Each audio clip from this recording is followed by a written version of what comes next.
the Neonats Foundation Zone, if you all can stop when I start. So just, you all have 5 more minutes, no worries. You all have 5 more minutes. Once again, requesting all the ladies who are outside, I hope you're done with your tea, coffee. Would request you all to please join us inside. So yes, Motherhood Hospital in association with mompower360 welcomes you to the Mompower 360 Conference 2022. Please let's have a huge round of applause for this grand initiative that we've been taken. Our title sponsors, Motherhood Hospital. Our associate sponsors are Clay, Chick Nutrix, Himalaya Baby Care, Make My Trip, IIPC, FOWE, Forum for Women Entrepreneurs, our community partner, Ladies Circle, our career partner, Jobs for Her, and let's not forget our amazing hospitality partner, Hilton Manyata. So let's hear it for them, please.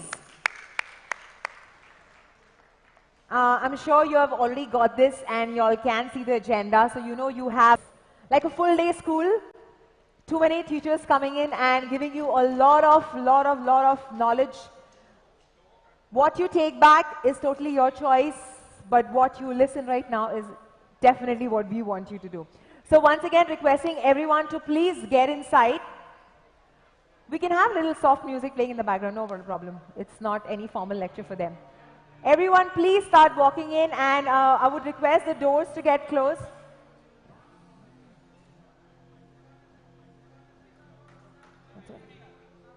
Shriya.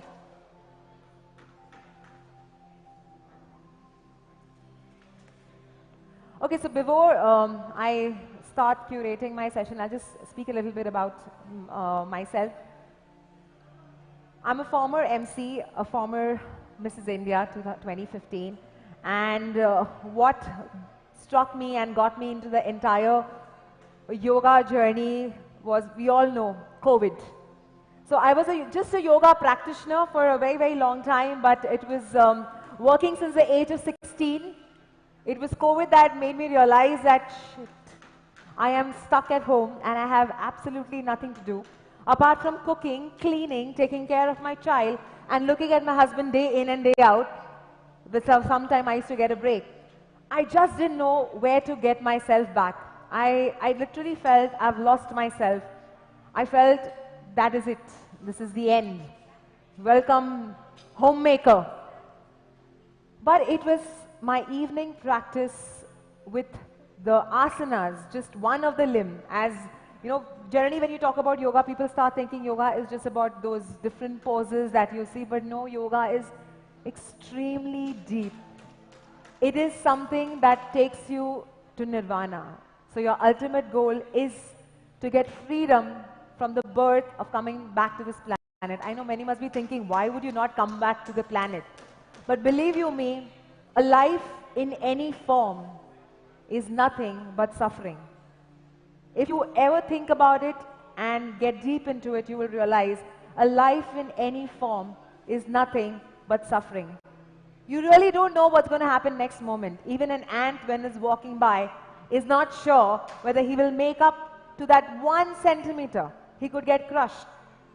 It's the same with human life. Life circle is completely unpredictable. So with yoga, with the asana practice, I got deep into the meditation, the pranayam, which is when I realized every single individual have a purpose.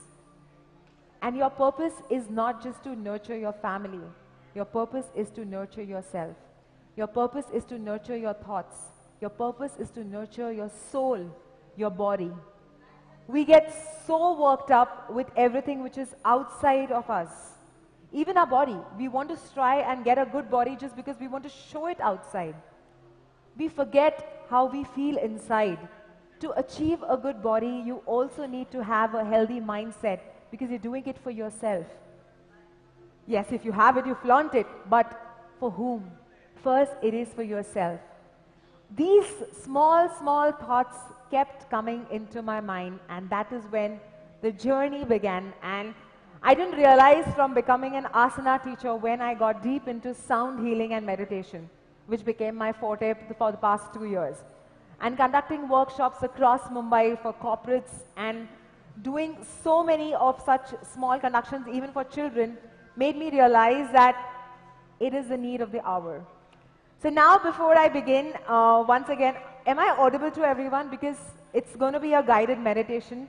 So I would want you all to get through everything that I'm saying. All right, small announcements. Everyone walking around the stalls, I would request you all to please sit down. Even you all would have to put your phone on airplane mode. This is just going to take 15 minutes. So please, if you all can just settle down, because none of them are going to move around the stall now. We have our first session to start as a meditation session. So everyone, please settle down. Natalia, can you just help that? We'll have to stop it just for 15 minutes.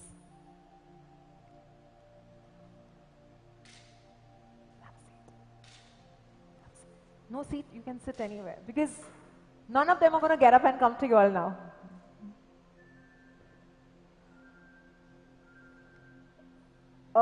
We were told that all the moms are going to come nicely dressed up, so I completely skipped the asana part because I knew it was not possible for us to be all dressed up in dresses and do any form of asana, but I'll just give a little bit about it.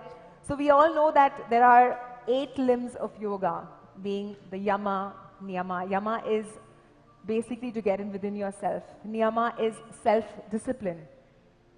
Asana is what we keep practicing, whatever you see. Whenever you see, you follow any yoga, yogini or yoga person, all you see is postures. But that is, trust me, just one part of all the 8 practices that we do. Then comes the pranayama, the most important part of living.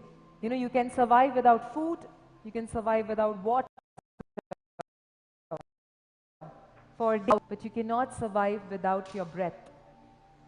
So actually the most important part in your body is your breath. So pranayama, then comes the pratyahara, then comes the dharana, then comes the dhyana, and then comes the samadhi. So we all eventually do these small. Once I see everyone settled.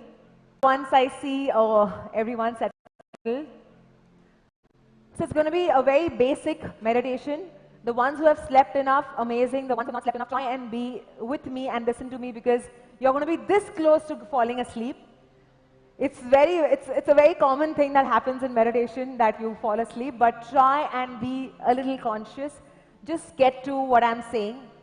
All right? So once we are ready, with all your phones on airplane mode, I want all the thumbs up, and then I'll starting the session. Also, we have few men around as well. We're all ready? Everyone around, please. Thank you. Everyone around, please settle down.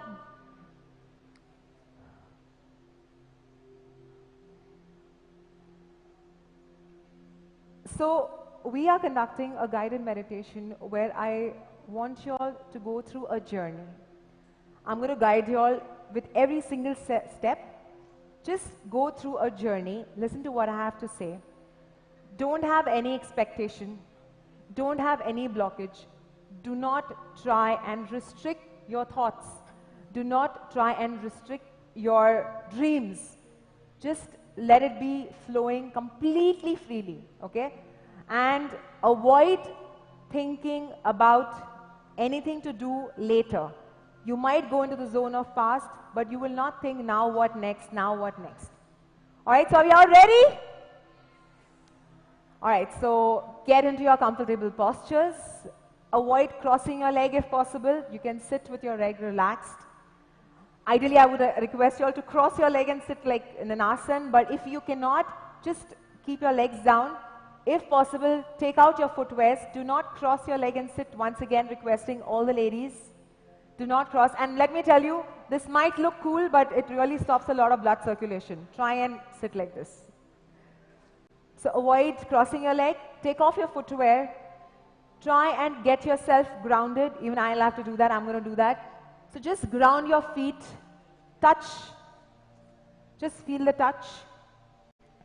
We all are not going to go into any mudra mode. We'll do a very simple mode, which is going to be this. This is known as receiving from the universe. It's open your palm, facing up, and just place it comfortably on your feet, on your thighs. Just sit down, relax. All the photographers, videographers also, you all will get a lot of snippets, but make a less sound because I really want them to go into a zone. Everyone, please settle down. All right. The ones who are ready, very gently, I want you all to close your eyes. Lights.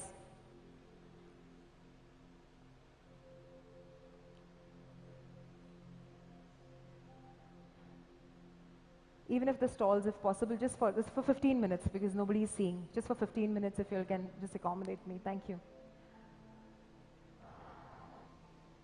Even the backlight, please.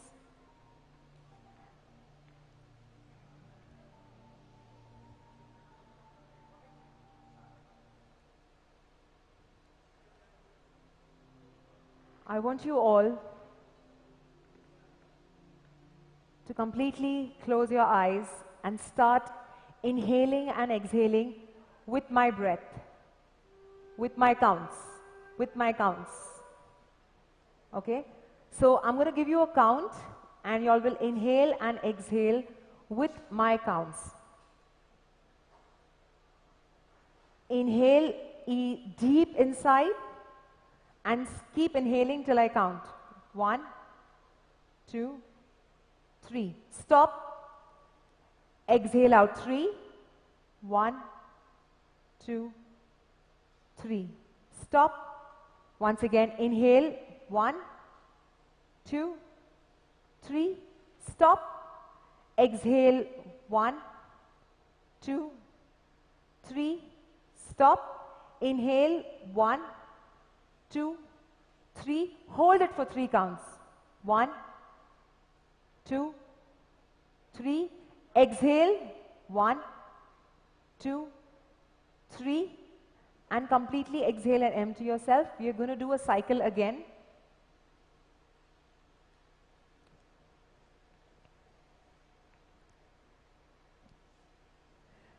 Okay, we're beginning the cycle. Do not open your eyes till I tell you all to open. Just surrender yourself to the universe. Surrender yourself to Mother Earth, Ma Gange. Just surrender. Just be there with yourself now. Close your eyes. This is your moment. I want you all to live it completely. Once again. Inhale. 1, 2, 3, 4, 5. Hold your breath for 1, 2.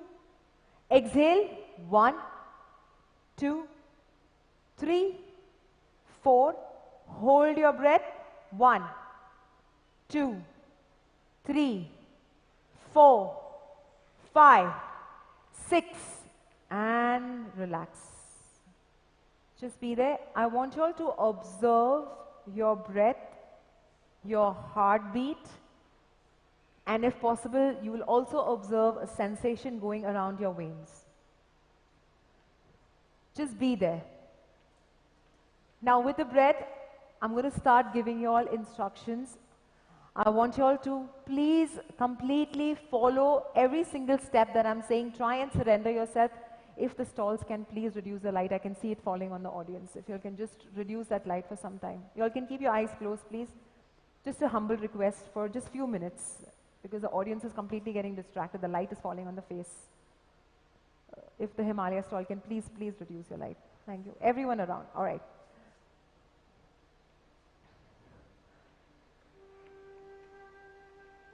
Now, I want you all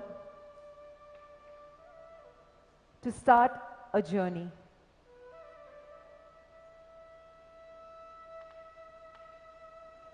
You do this with your own visualization. I want you to start seeing yourself waking up from your bed.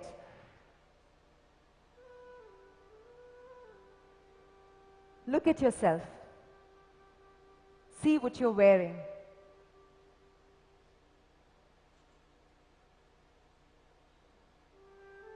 Slowly put your feet down and feel that great ground that you have placed your foot on. before you completely get out of the bed, say a small thank you for you did wake up to see a new day. So thank the universe as you're about to begin a beautiful new journey. I want you to start walking by and open the window. You see a beautiful day ahead of you.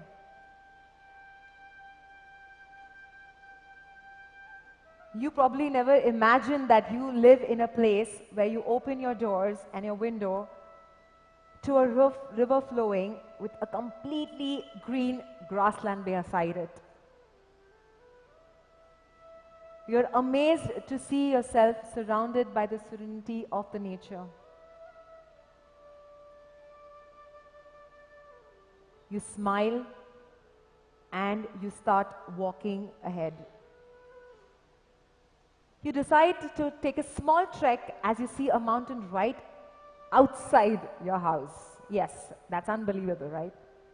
So you quickly pack your bag, you wear your favorite attire, maybe a nice flowy white outfit, and you embark the journey. You decide to go barefoot, and hence you can actually feel that mist on the grass on your feet. Start feeling it. Start walking ahead.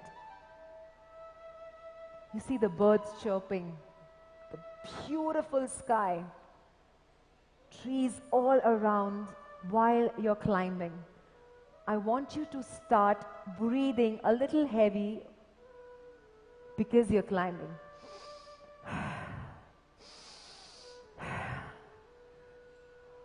Try breathe heavily right now with your guided meditation. So start breathing.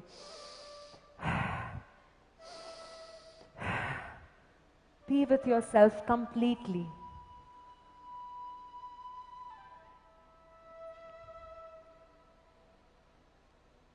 Completely surrender yourself and keep walking. Start breathing heavily. Just feel it. This is exactly how you would breathe when you're climbing up the mountain. So start feeling it and keep walking and see the beautiful nature around you. Suddenly, just suddenly when you've crossed the halfway, you realize the wind is getting hot. It's extremely hot. You start sweating. You reach out to your bottle of water and unfortunately the bottle of water just rolls away. It falls off. And that was the only bottle of water that you had. See yourself thirsty. See yourself sweating. Observe how you're feeling. You suddenly realize there are no trees around and it's only getting hot and you just want to go and sit under some shade. You somehow start walking and looking for a shade and you land up stamping on a thorn. You start bleeding a little bit. You still keep going because you want to go and sit down somewhere. You finally find a tree and you just collapse. And you tell yourself, why did I start this? Why didn't I think that I am going to get this kind of heat in the middle of my journey? You go through the entire zone of criticizing yourself. Why? Why me? And why is it happening to me? Why is it so hot? Why can't I just go back?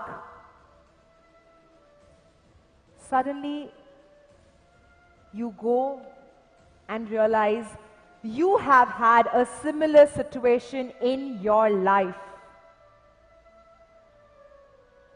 Go to that situation. where you felt helpless. Relive that moment. Was it your fault? Or was it someone else's fault? You felt helpless. You didn't want to take this life ahead anymore. You just wanted to give it up. I want you to now close your fist completely tight and relive the moment. Keep thinking about the moment. Fist completely tight and think about that moment where you felt helpless. You had no hope left in your life. Just a similar situation what you felt right now when you were trekking. You're bleeding, but you don't know what to do. Just live that moment and see what really happened.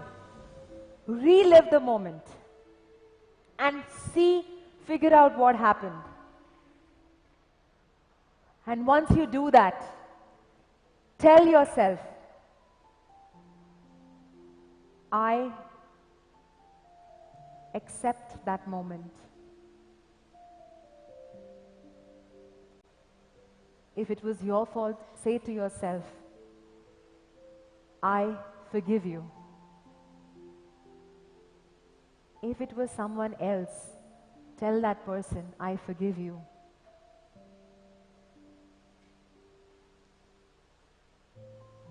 This moment does not belong to me anymore. I have learnt my lesson.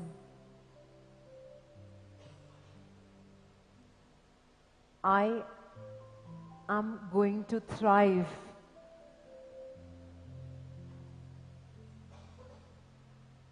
Repeat that. I forgive you.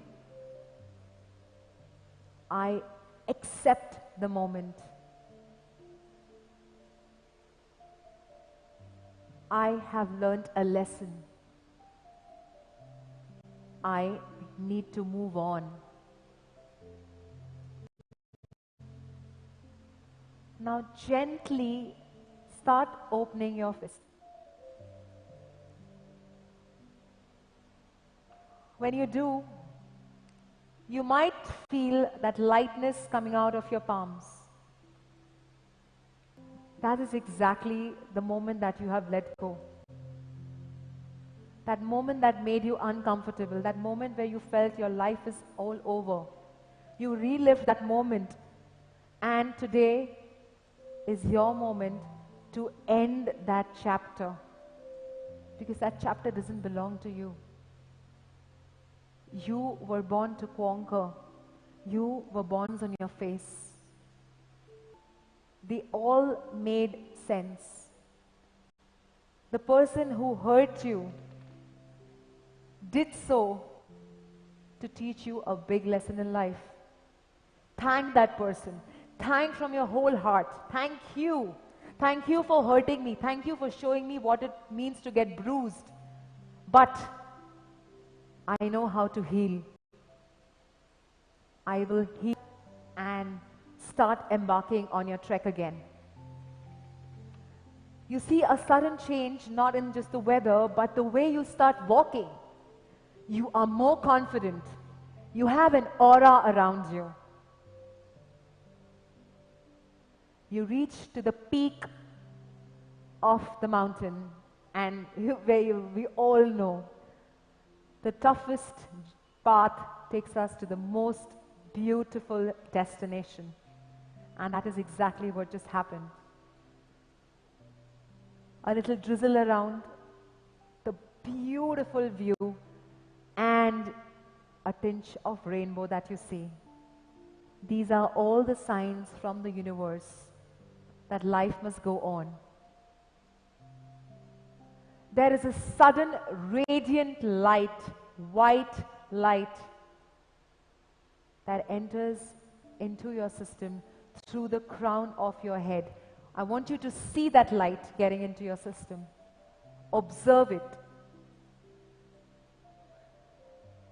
It is entering in every single part of your cell in your body, radiating you. Start seeing it. Start feeling it.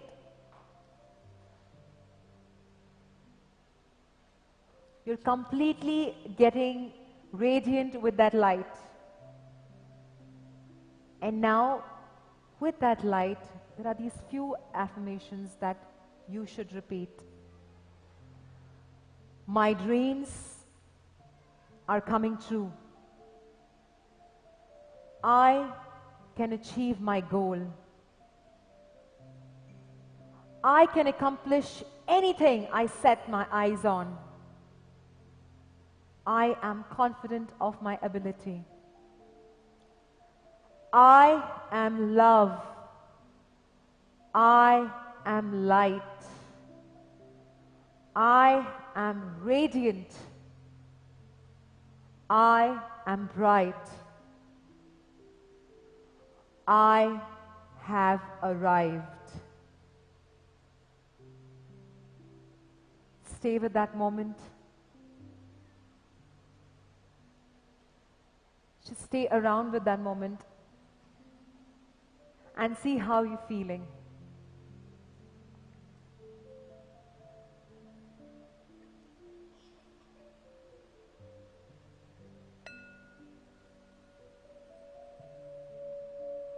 Just listen to the music bowl for some time.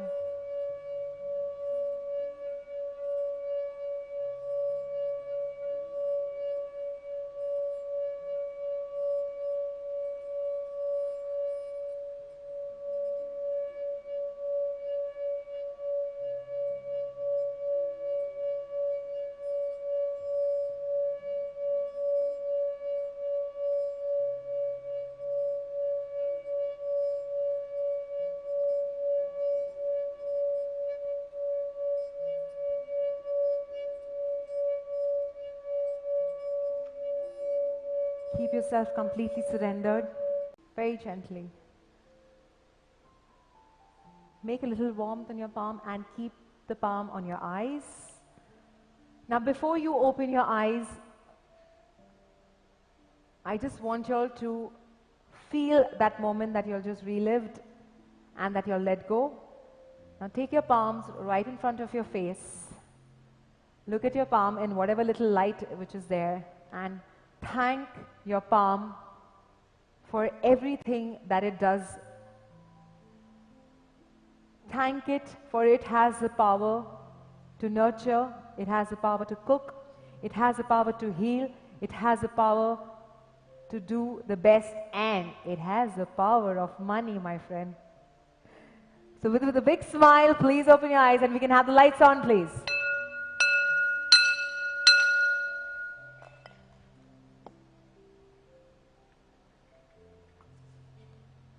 All right, I hope everyone was there. All right, so this was the most difficult meditation session I had to conduct because when I got the time slot, I was like, God, I have to reduce the 55 minutes to 20 minutes, and I think I still managed to do a little bit. So thank you so much. We would want to go ahead and formally welcome everyone. So can we have the one and only Lakshmi Shishadri on stage?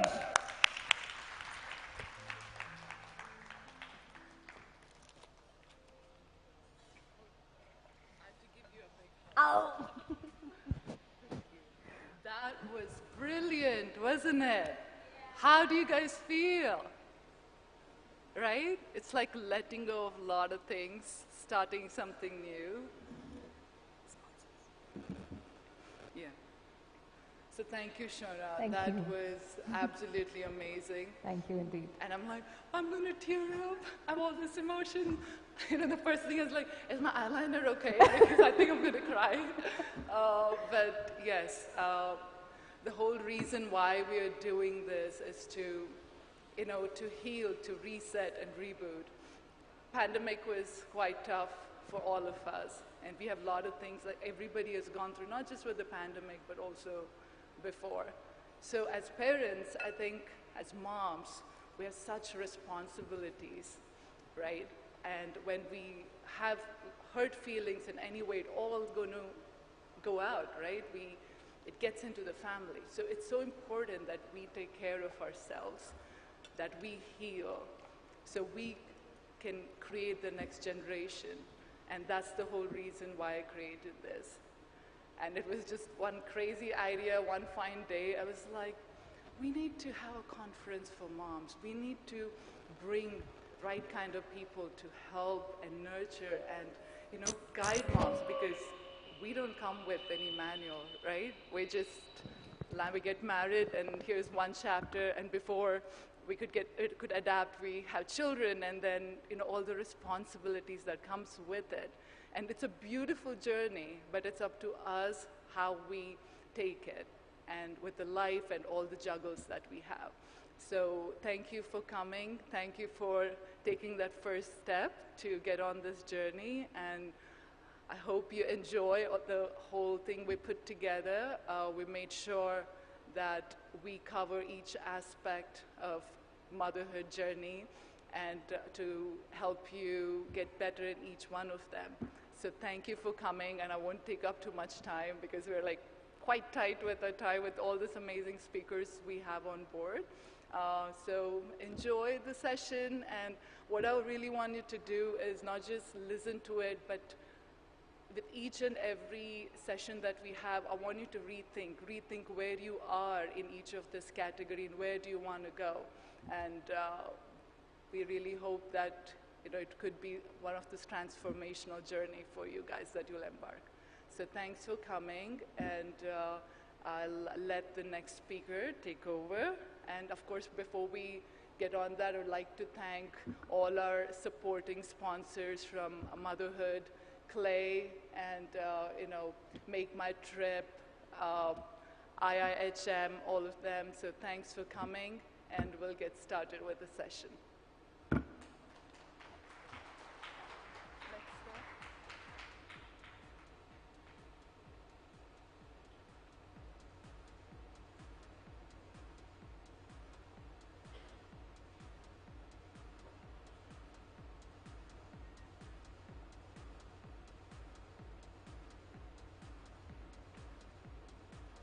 So we have a panel. Yeah. Yeah, sure. Cheers. All right, so can we just have a setup for the panel discussion? So it's like I have few fan moments happening here. I have someone who's going to coming later. Urmi is right there. Then I have Shwetambari, whom I crazily follow. So I can't believe that. For me, it's like the fan moment. The way y'all have that moments where, you know, y'all want to meet those people who inspire y'all. And I have those two inspirations with me. Urmi is going to come later, I know. But then now we have the panel discussion. So let's get on there, because we have Shwetambari Shetty, big fan here. We have Jyotsna Venkatesh and Manita Ashok and Anju Mohan. Please come up on stage. We also would need mics. Now see, the moment they get on stage, I have to hide behind the podium. I don't want to stand in front of them with the kind of body I have right now.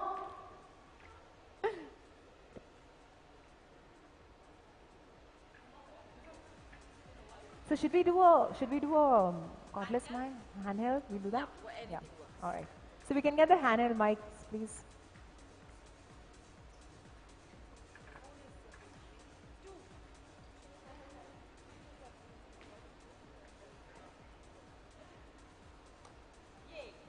Moms, the mics are coming, so at least y'all can give them a big round of applause till the mic just reaches us.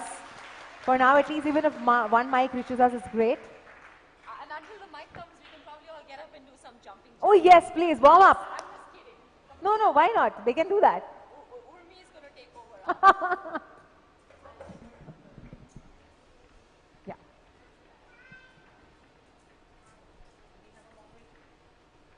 Thank you.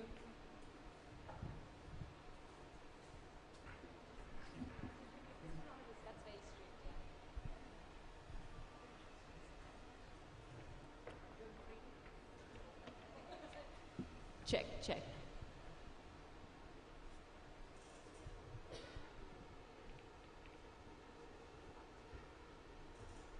We could have probably done some lifting and got our warm-ups done, I feel.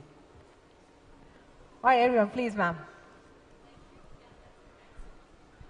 So yes, we have this, I must say, the fit moms and their journey. So I think they really don't need any introduction according to me. But if you all still want to have any questions, we'll come to that later.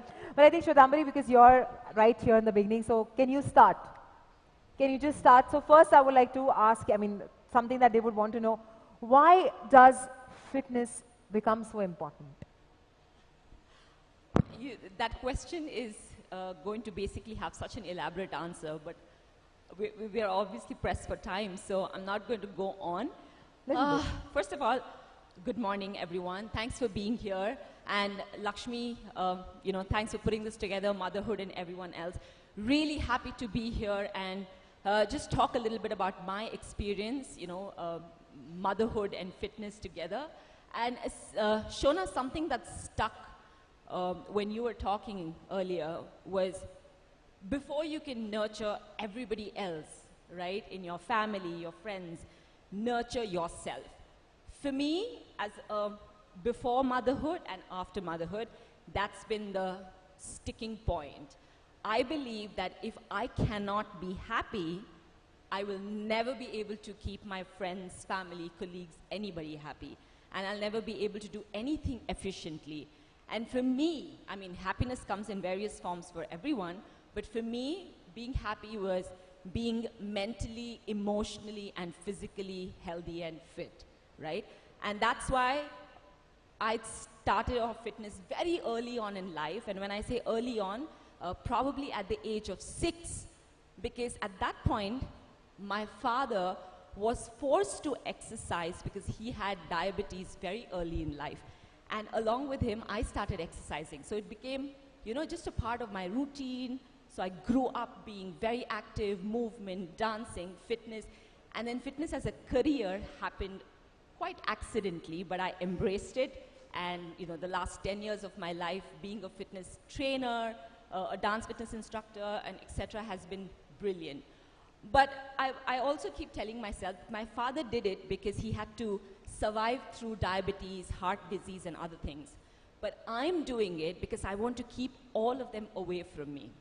I don't want to be suffering from diabetes or heart disease or many others. So while I'm genetically blessed, I also have a lot of other things which come to me genetically, which I want to keep far away from me. And also, because I want to imbibe the right thing in my daughter. I want her to see me working out and taking care of myself and, moving often, doing all those things at home, being very functional so that she is raised understanding the need of movement and fitness, which really comes naturally to all of us, right? I mean, they'll talk more, but it should just be a part of your routine and should never be forced, like everything else we do, right? So it's not been, out of place for me.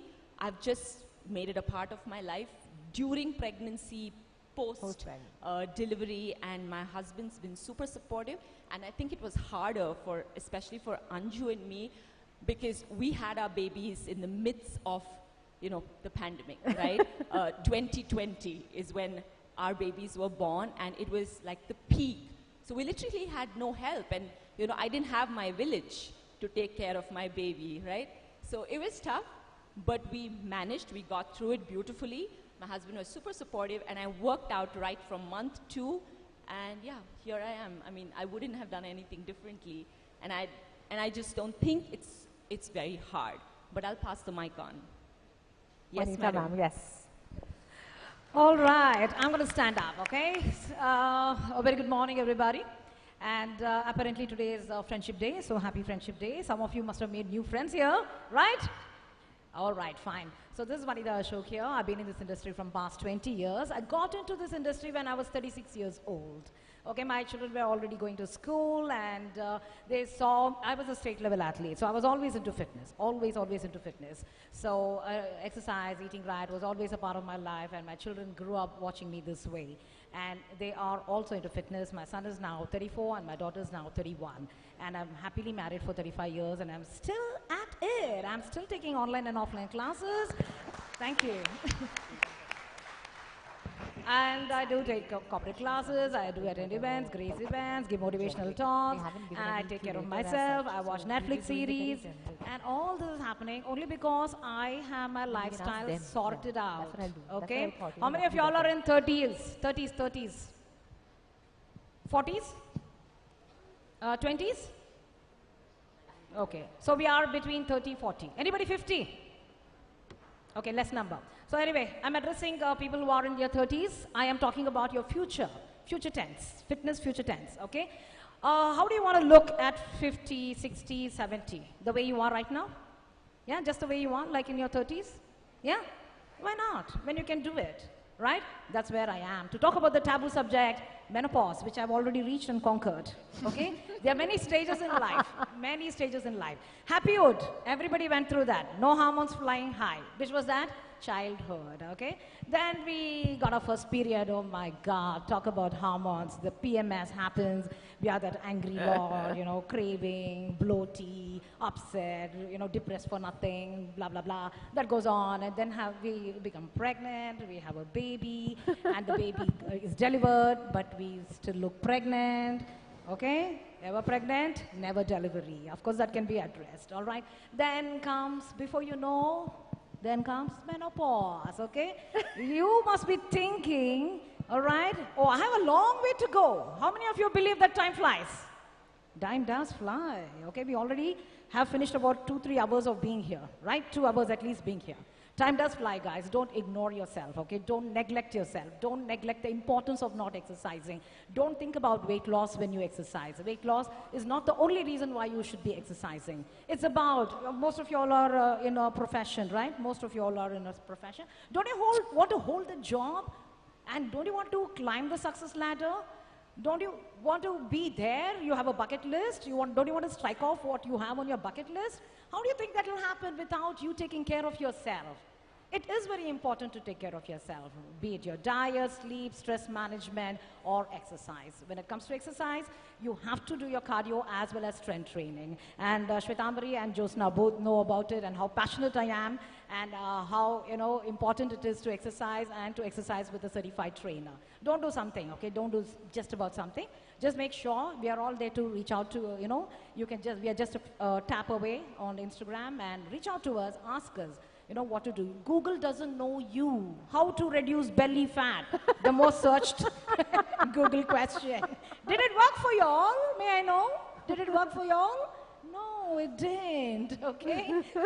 Because Google doesn't know you personally. So make sure that you contact somebody who knows, will get to know you and then design a program for you, okay? I can go on and on and on, like Shway said. And, I'm preparing you for menopause. Menopause is a BITCH in capital.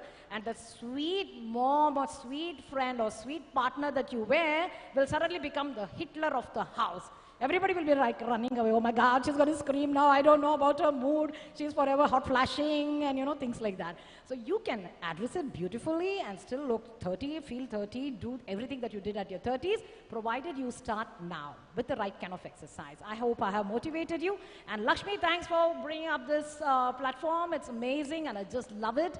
And you have covered all the topics that a woman needs, okay? And all of us, by the way, do you know we wear invisible crowns? Do you? Can you adjust that a bit, please? No? Yeah, you're looking great, okay? More power to you at Mom Power. You have a great day. Enjoy the session. Bye. Thank you. Can you hear me? I'm going to stand up too because now she's set an example so we cannot sit. We're supposed to be fit moms, right? So firstly, good morning everyone. And I'm Anju Mohan. I am a full-time mom.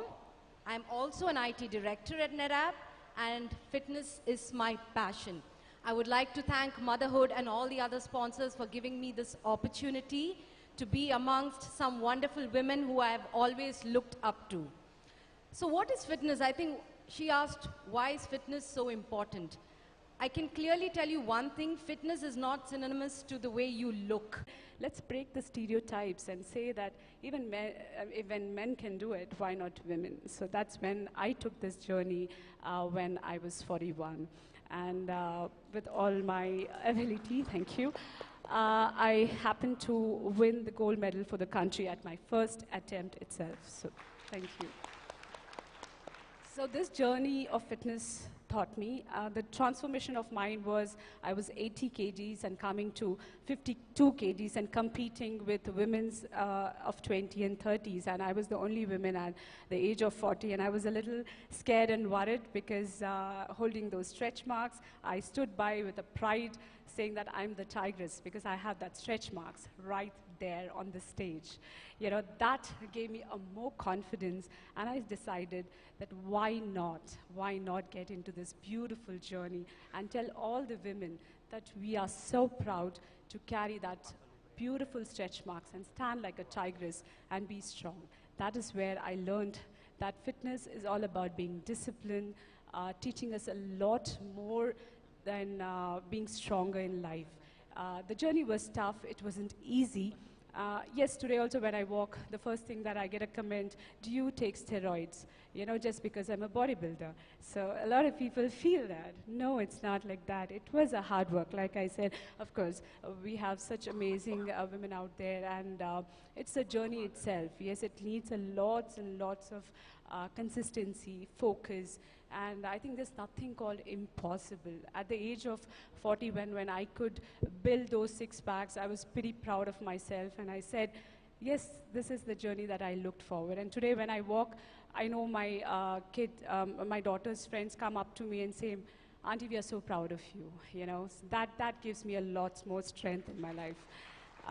So I would like to tell all you women out there, there's nothing impossible. Like we said, it's not about being fit, being thin, or being, it brings a confidence in yourself, which I lost long back. And Sonali, thank you so much. The meditation that I went through, I could really go through the journey that I went with all the difficulties that I've come across. And I just, you know, I had a tear in my eyes, trust me. When I just opened my eyes, the journey that I went through, I could really feel in that meditation, and it was so much to talk about this journey. So wish you all the luck to all you lovely ladies. I must say there's no end to anything. Age is just a number, and today I'm proud that I'm here with such amazing people. Thank you so much, Lakshmi, to put up such a wonderful conference for mom, which gives a lot of confidence and make all our moms proud to be what we are. Thank you so much. Hello. Okay, girls, let me add up to the Shway's point about body getting back to its, you know, now I think most of you all have passed through it. But, you know, normally if you take care of yourself, it is going to take 1 year, okay, roughly about 1 year, if you take care of it. Otherwise, you're ever going to be pregnant, okay? And the belly pooch, don't expect it to be flat, okay, like it used to be, nor your stretch marks, nor your frame. Everything is going to change. It's not going to be picture perfect, but still it's a beautiful journey, and we've all been there, right?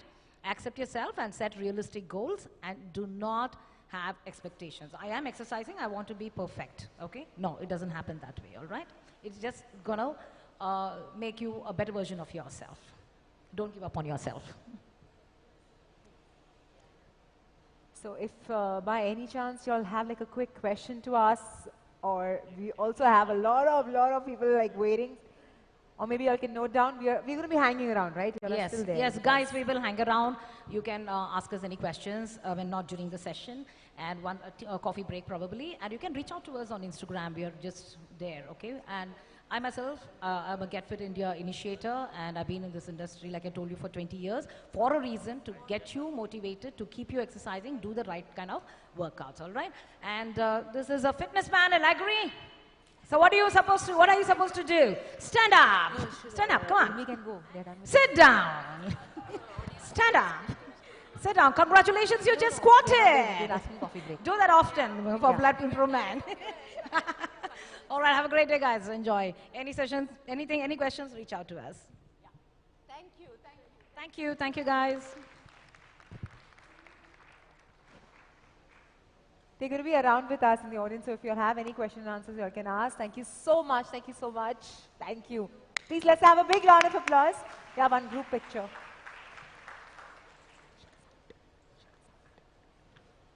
Okay, in meanwhile, also, if the housekeeping can help us to get the chairs out, please.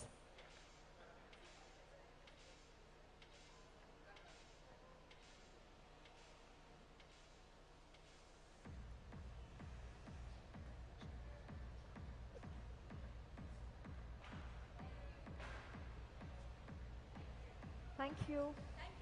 Thank you. Thank you, Lee. Thank you. It actually, I was like, it actually got us all. It was really nice. Thank you indeed. Still around, right? Yeah, I mean, I'm going to be gone in a bit, but Okay.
We are ready for our next powerful performance.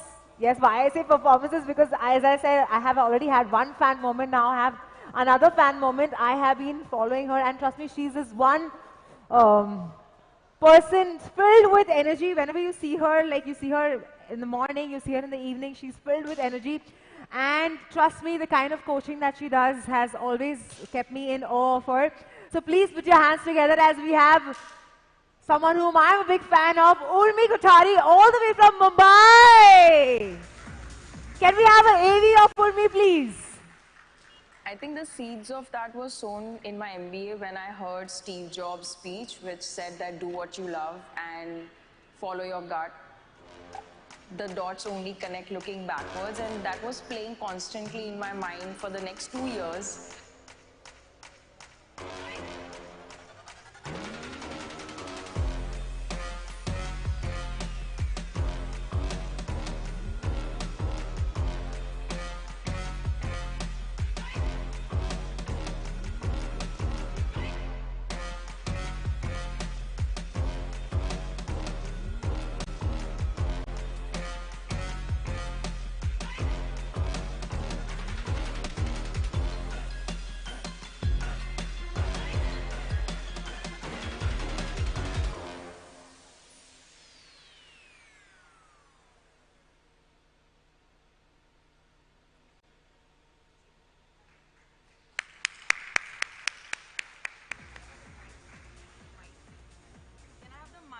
Stage. The mic, can we have The mic. We'll get this one. Yeah. Good morning, everyone. Good morning. How's everyone doing today? Good. I think some of us have not had breakfast, I think. How are we doing today? How are we doing today? Okay, it's getting better. Can we have the movement music?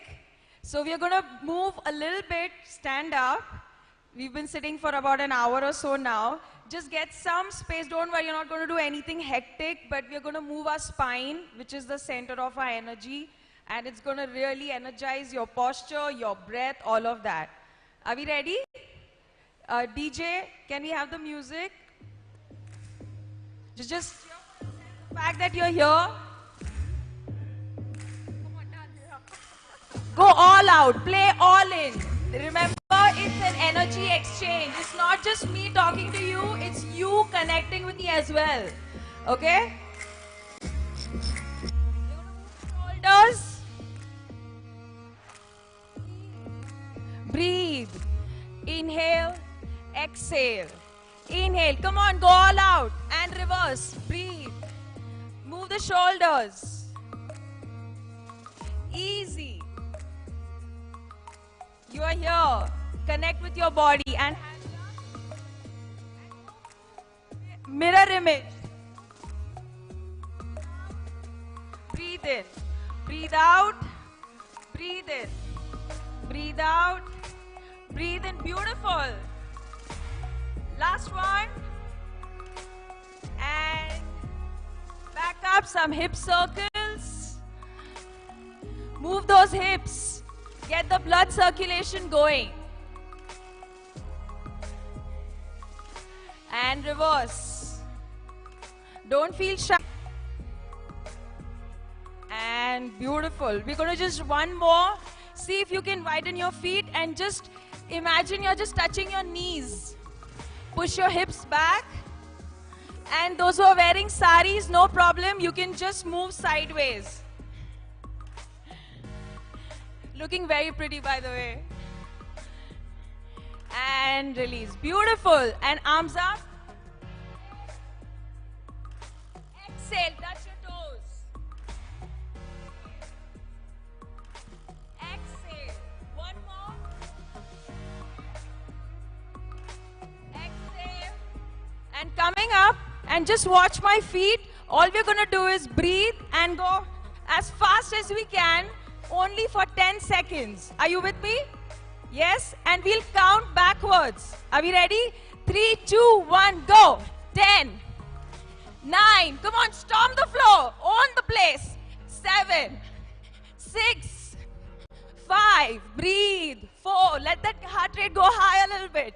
2, and 1. Woo! Cheers. Okay, presentation's over. Bye-bye. No, just joking. Can we have the first slide?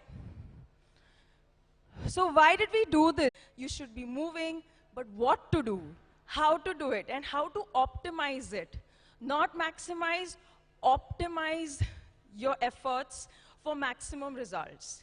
Right? Because we all are short on time. We want to distribute our energies equally. So I've just noted down some ways where you can be yourself. Is just feel free. And okay, just from interaction, want to know, why do we want to get fit? Why do you want to get fit? No one wants to get fit? Feel strong? Sorry? Can you be a little louder? Be active. Okay, lovely. Yeah? Be confident. Absolutely. Anyone else? Feel? To feel in control.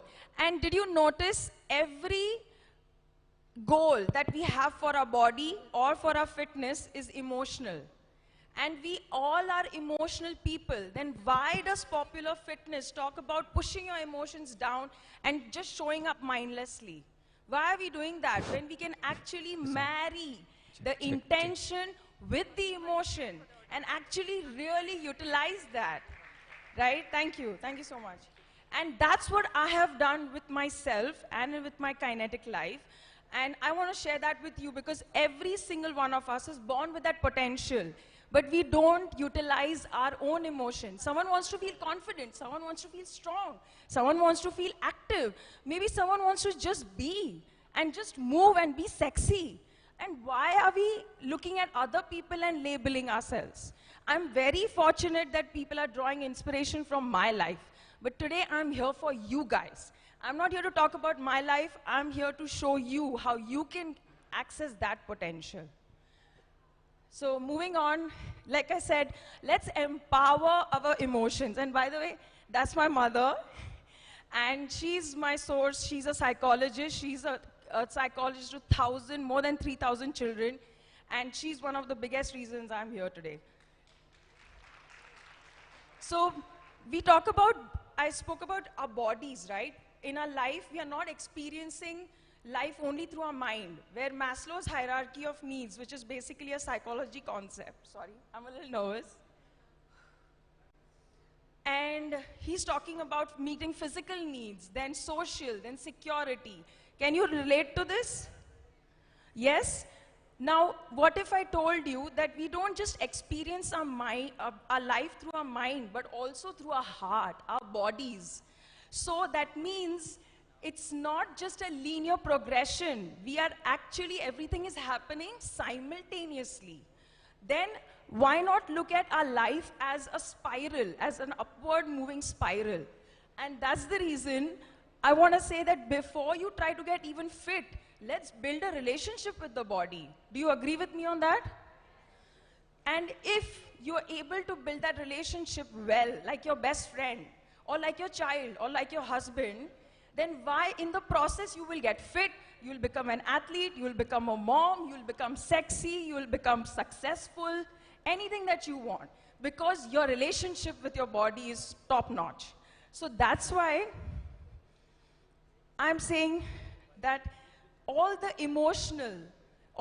all the emotions that help us make decisions at the end of the day are driven by our beliefs.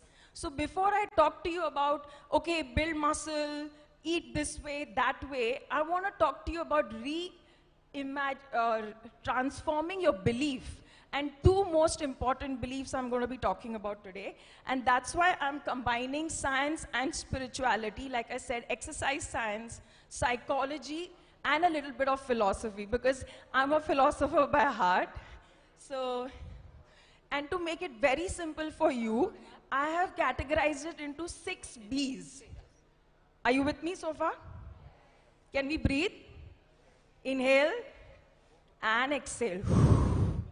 Beautiful. So we are going to be doing 6 B's, and I can guarantee you that by the end of the next 15 minutes, you'll walk away with a lot of action points. And don't worry, you'll be getting this presentation for free by me. I'll tell you how to get it, okay? So, like I said, by the way, my today's topic, if you see in the agenda, is about marrying the intellectual, the physical, and the creative energies to create a wholesome life. Because remember, the body that's sitting here is the same body that's going to go and take care of your child, is the same body that's going to go to work, is the same body that's going to go to workout, and mind you, is the same body that looks in the mirror and gives 10,000 judgments. Do you relate to that? And we're going to change that today, okay? So, beliefs first. Now, this is my before-after. And I sincerely don't believe in before-after pics. But I want to ask you, what do you think changed in the 2 years? The left is in October 2020, and the right is just last October 2021.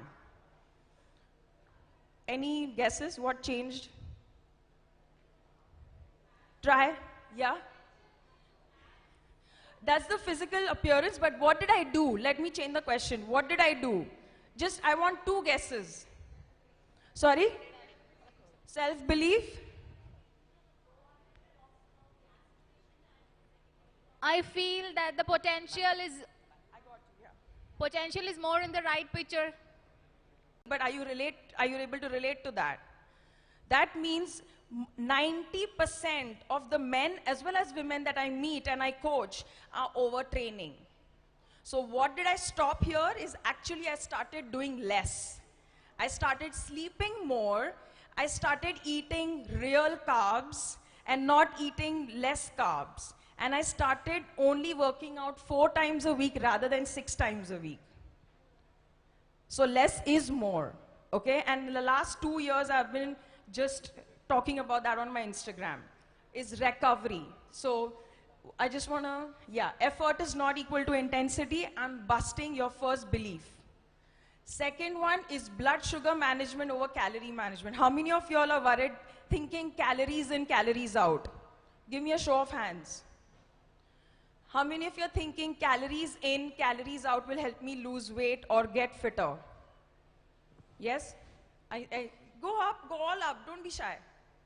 Okay, super. So why am I talking about this? Is because you don't have to measure calories. You have enough things going on in your life to then go and measure each gram of food unless you're a bodybuilder or you're a competing athlete.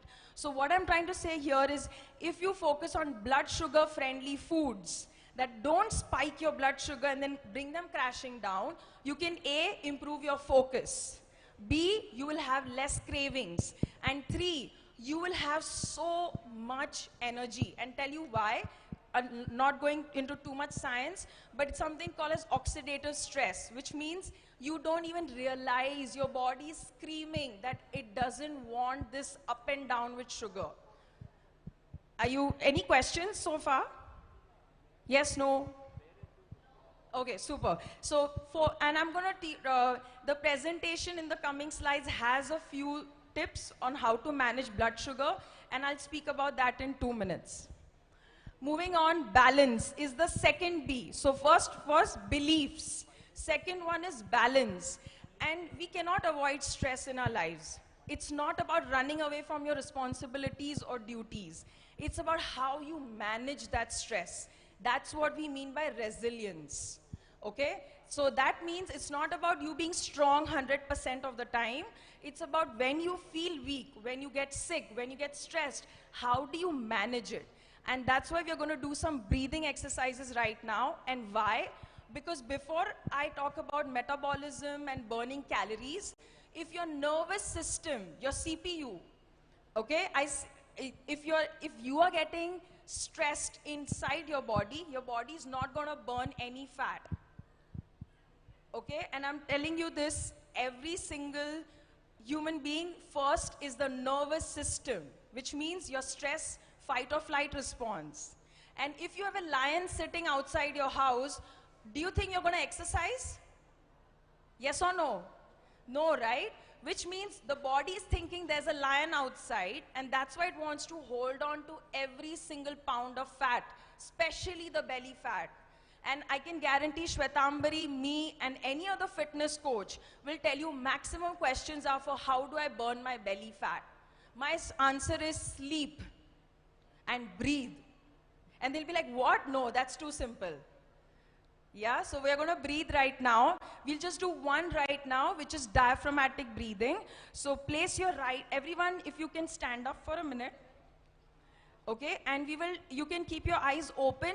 Experienced meditators can keep your eyes closed, because if you're standing and you close your eyes, you may feel a little bit off balance, okay? So again, that's why we use the breath to bring the balance back. Okay, so right hand on your belly and left hand on your chest, your upper chest, and you're gonna breathe. So exhale all the air out of the lungs first and try to now breathe into the belly. You literally see my belly blow. And breathe into the ribs, breathe into the upper chest, and now as you exhale, release the upper chest, the ribs, and I have noted down few of them which will come, and this is one exercise. I think everyone has a book and a pen, right? So I'm giving you 30 seconds, right, and you can do this for longer when you go back home. Are you ready to do one small exercise with me? Yes, remember, if you think hard, you work smart. But the culture that we are taught is think less, work hard. That's why we all running around like headless chickens, including me sometimes, okay? I'm part of you. Okay, so let's do this one exercise. 30 seconds you have.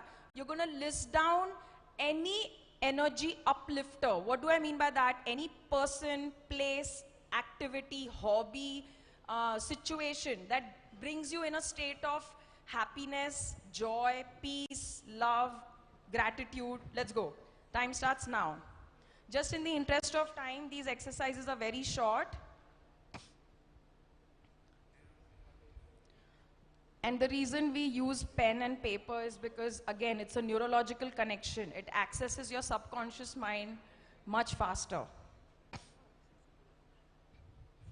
We can have that same meditation music, very slow. Yeah. 15 seconds, and don't judge it. Let it come out. Maybe it's a good night of nightcap with your hubby. That can also be a very good state. Don't judge anything. And 3, 2, 1, and relax. Okay? And now we're going to do list activities, person, people. Maybe it's your kamwali bai, right? It's your peon, or it's your assistant who goofs up all the time, who drain your energy, which means you feel exhausted. Emotionally, physically, mentally, you feel exhausted. It could be also a situation, remember that. Okay, let's go. 30 seconds. energy drainers.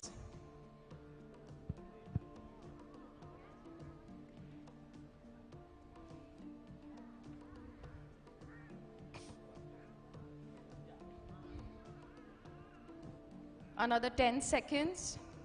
Again, don't judge it. Just because maybe it's a family member, no problem. It's only for your eyes and doesn't make you a bad person. And 3, 2, 1, and time. Okay. Now, at home when you go, we can talk about a little detail, but score them and try to have an energy balance sheet which is in positive, at least on a weekly basis. Okay, and how do you do that? How do you pursue more, let's say it's in negative, how do you pursue more of the positives? And even for people who are in positive, you want to increase your score, you can, like even the panelists said it, non-negotiable 20 to 30 minutes for yourself. Now remember, it doesn't mean you only work out. It means you could be just sitting by yourself. It could be you could go for a cup of coffee by yourself. It could be you getting a head massage. It could be staring at the sun. It could be painting. It could be cooking. It could be whatever you want, okay? So remember, it's not necessary to work out every day, but 30 non-negotiable minutes. That's all I'm asking for you, okay? And that literally can come from shaving off 15 minutes of checking emails, 15 minutes of Instagram. Okay, or any social media.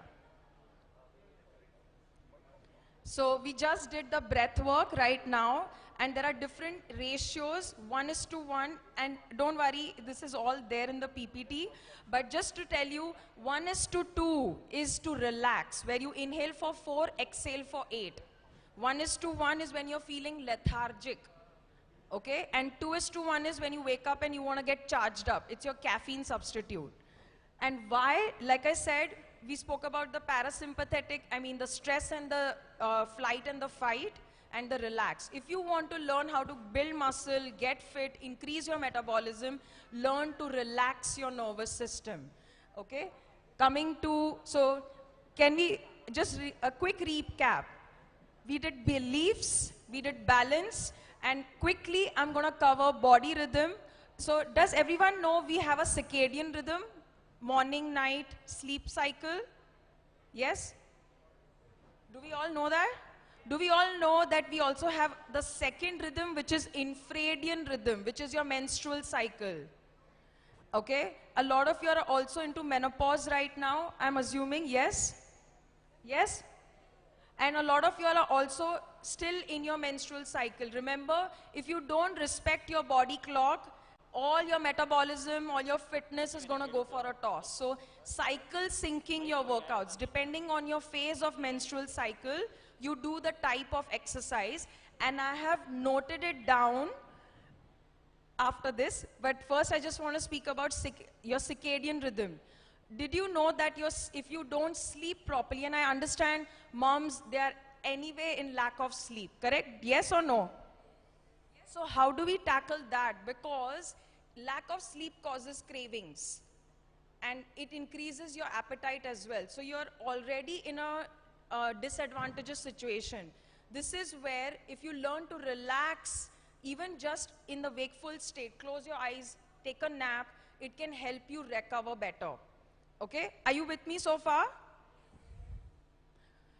I really believe we are beyond the age of before-after pictures and going into before-after bedtime routines. Because if you can really, thank you, if you can really put together a bedtime routine, even for your child, like I'm sure a lot of you are reading to your child, making them go to sleep, then try not to go on the phone after that. Don't watch TV after that. I know it's your me time, but me time could be just breathing, or could be cuddling with your husband, or it could be reading, or it could be doing something, maybe dancing to gentle music or stretching. Remember, movement is medicine, okay? And why do we go to screens? By the way, it's the dopamine addiction from the screen. Again, it's your brain, it's neuroscience. So if you hack your brain, half your life is sorted, Okay? I'm serious about it, yes, and that's why all the things I'm telling you are hacks. Because you are less on time. So be smart. Don't spend 2 hours in the gym, 20 minutes movement, 15 minutes meditation or breathing. Forget meditation right now. 15 minutes sunlight, 15 minutes of hugs. Hack the happiness hormones, oxytocin, serotonin, endorphins. Eat good carbs. Good carbs. Okay? That is going to help your gut as well, which I'll come to that. So basically, have a good bedtime routine. Okay? Please feel free to DM me later or email me, get in touch with me. I'll give you some good sound playlists on SoundCloud or Spotify. Listen to it, relax your brain, okay? Okay, I'm not gonna get into everything. I've already spoken a lot, but just I wanna tell you one thing. Your brain will filter. We get close to 60,000 thoughts a day. So how does your brain filter and what does register? If you tell yourself, I am lazy, I'm stressed, it will only see the reasons to just get that as the reality. So train your brain to see the positive results. Train your brain to see the positive patterns. I want to do this one exercise with you quickly. Close your eyes for a second. We just did a morning meditation and try to connect to that positive emotion in the meditation for a second. Take a breath. And genuinely, what comes to your heart right now that you feel grateful for? Genuinely, don't take my kids. Okay. 22,000 people died of famine, which was called the hunger winter. It's probably one of the bleakest parts of human history, right? But from that came the opportunity to learn. The Dutch cohort child study was conducted, which looked at mothers who were pregnant during the famine. Do you know what they found? Children who were undernourished while their mothers were pregnant went on in life to have higher rates of obesity, cardiovascular disease, diabetes, even changes in the way their blood would clot. But that wasn't all.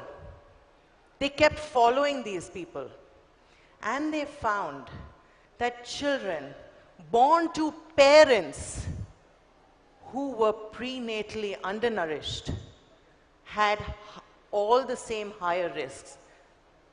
Higher risk of obesity, cardiovascular disease, diabetes, hormonal issues.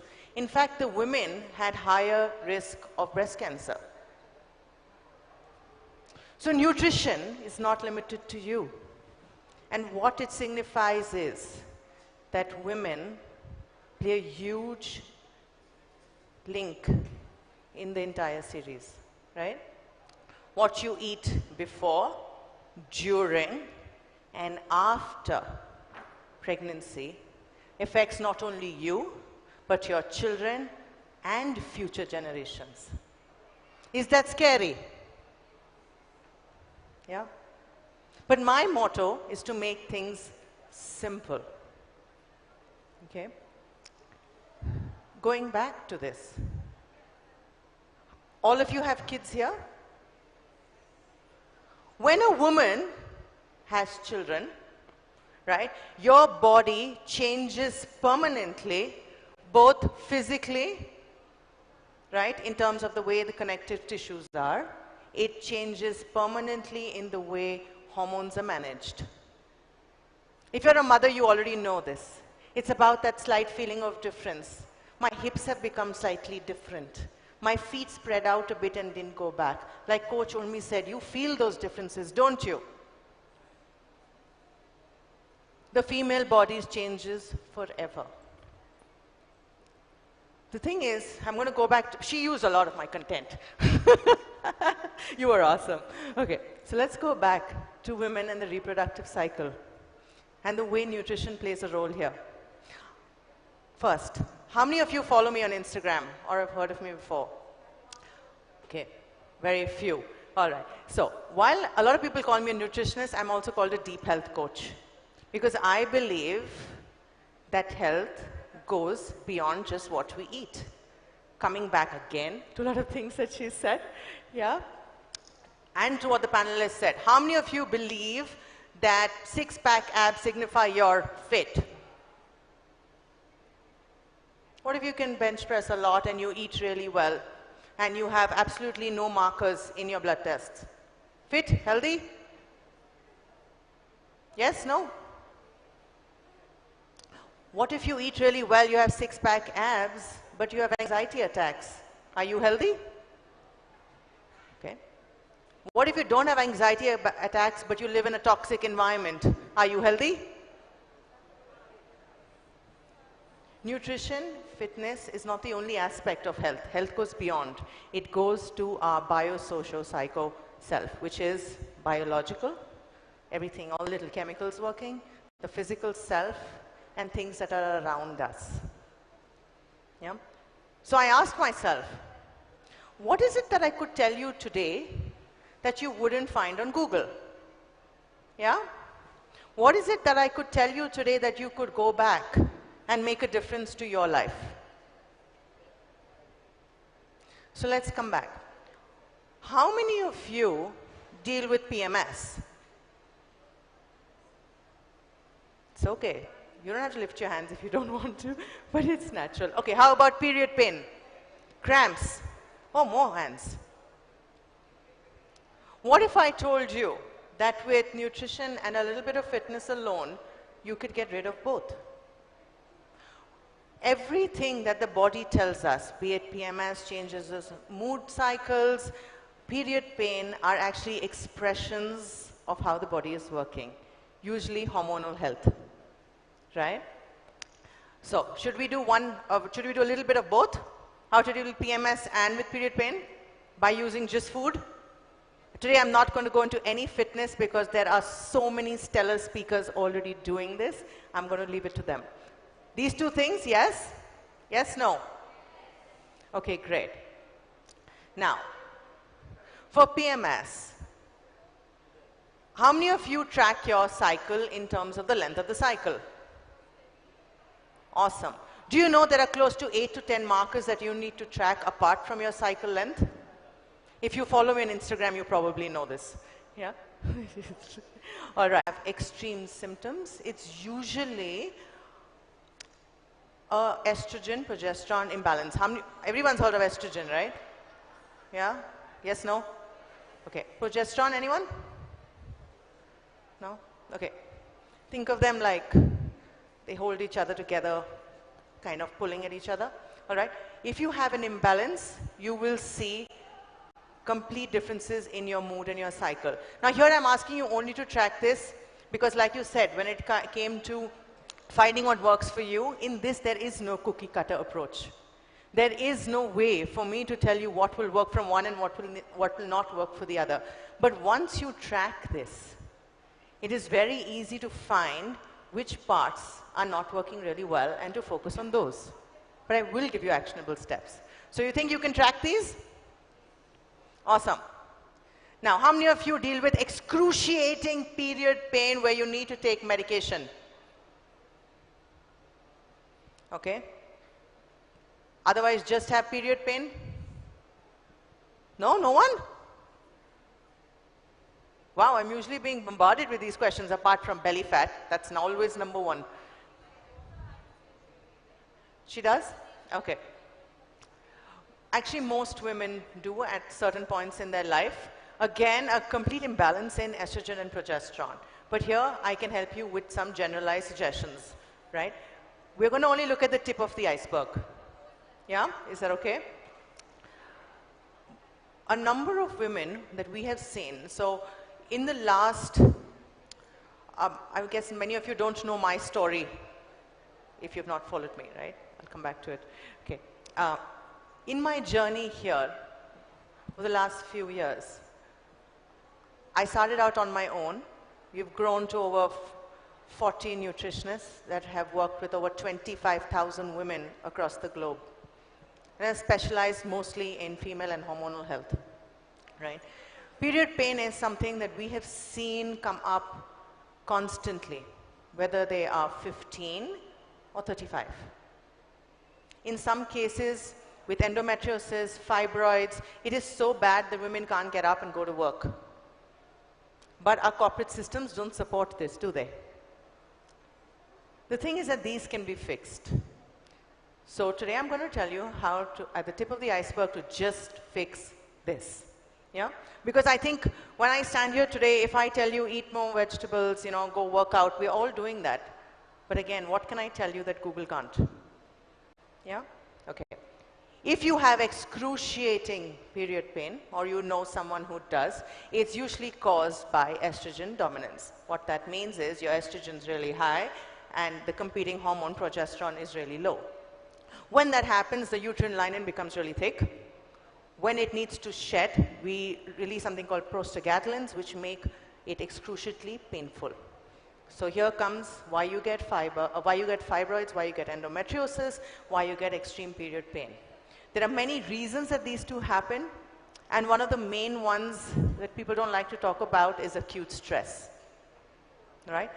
But what I'm going to do today is only teach you how to fix that with food, okay?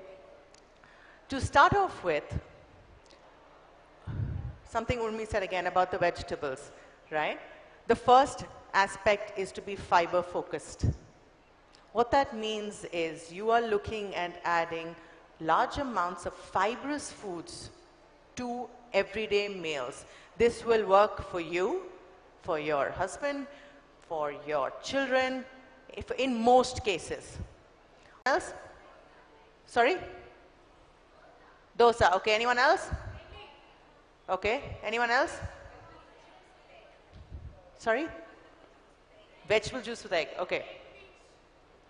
Awesome. Okay. In each meal, look at adding fiber. All right. So for example, if you were eating a dosa, I would ask you to eat it with sambar and lots of vegetables in it to give you more fiber. If you're eating upma, I would say, could you switch over to, let's say, a dalia upma over the really thin one? Okay, awesome. Right? Small changes go a long way. Fiber has been shown to help you with your gut, where it binds to hormones and helps create hormonal balance. Yeah? Easy to do? Simple? The second one. How many of you have heard of omega-3 fatty acids? Awesome. And if you follow me, you'll see it a lot. Right? Okay. The thing here is that if you don't get fish, fatty fish, maybe 3 times a week, which many of us don't. Anyone here get a lot of fish? 1, great. 2, great. So what you can do is look at adding omega-3 to your diet. Omega-3 has been shown across platforms and research to help with hormonal health. In turn, when you fix your gut, you fix your hormones, you automatically fix the fire, which could be the periods, it could be the PMS, it could be fibroids or endometriosis. When you fix the foundation, you fix the rest. Yeah? Now, omega-3 are 3 kinds. Okay? It's going to be very, very quick so that I don't confuse you. But to get the one that I want you to get, you might need to take a supplement because you're looking at EPA and DHA. You can write that down. Right? EPA and DHA, which usually comes from animal and fat sources. So that is why you can get a vegan source for this. You also need ALA, which comes from plant sources. Eat your flax seeds, nuts, walnuts, whatever, right? Very simple solution to adding this in every day. Apart from your hormonal health, it's going to help you with your brain, with your mood, with joint pain, inflammation, everything you can think of. Yeah, so 2 things till now. Right? The third one, which has been shown to have the largest connection with hormonal health, is vitamin D. It is common. It's one of the leading and probably one of the top 3 deficiencies in the country. Right? So here, I would suggest, even if you haven't checked, to check yourself like every 3 months or every 6 months. Everything that you can think of, fatigue, mood swings, mental health, bone health, muscle health, inflammation, digestion, hormonal health, everything is connected. Vitamin D has the highest impact on your health. Yeah? I suggest taking a supplement here because a lot of people turn to the sun.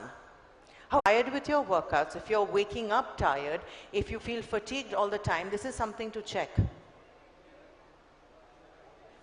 Yeah, 3 very, very, very simple things. Easy to do? Simple enough? Yeah. You should see a difference. If you do just these 3, you should see a difference in at least a month in the way your cycles function. Ideally, if you are struggling with crazy amounts of PMS, period pain, and you think that you have an hormonal imbalance, cycle syncing is a great way to fix it. This comes back to Coach Urmi talked about the how do you exercise based on your cycle. That should be combined with how you fix nutrition based on your cycle as well. When those 2 things are put together, women don't survive, they thrive, right? Evolutionary, we are meant to reproduce, correct? Yeah. In fact, there is research that shows that calorie restriction for women causes an adverse effect on reproductive health. Everybody knows this, right? Do you know what the sad part is? There is no significant difference for men. Ridiculous, right? But the female body works differently, which is why each one of our hormones are different and the cookie cutter approach usually does not work. But when you start tracking yourself, become more aware of yourself, there's a lot that you can do to fix it.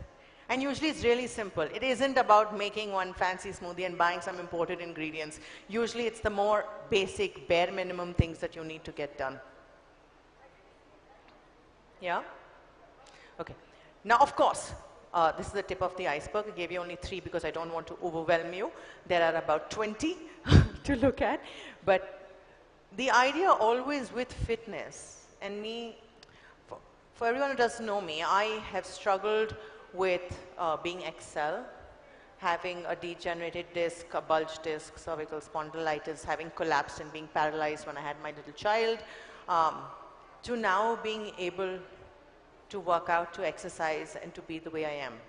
I have dealt with endometriosis, PCOS, every hormonal issue you can think of, but I'm standing here today.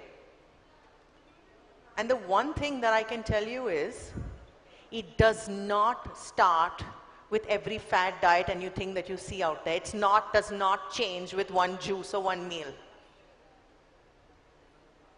If you do not focus on building the foundations, there is no point in building that building.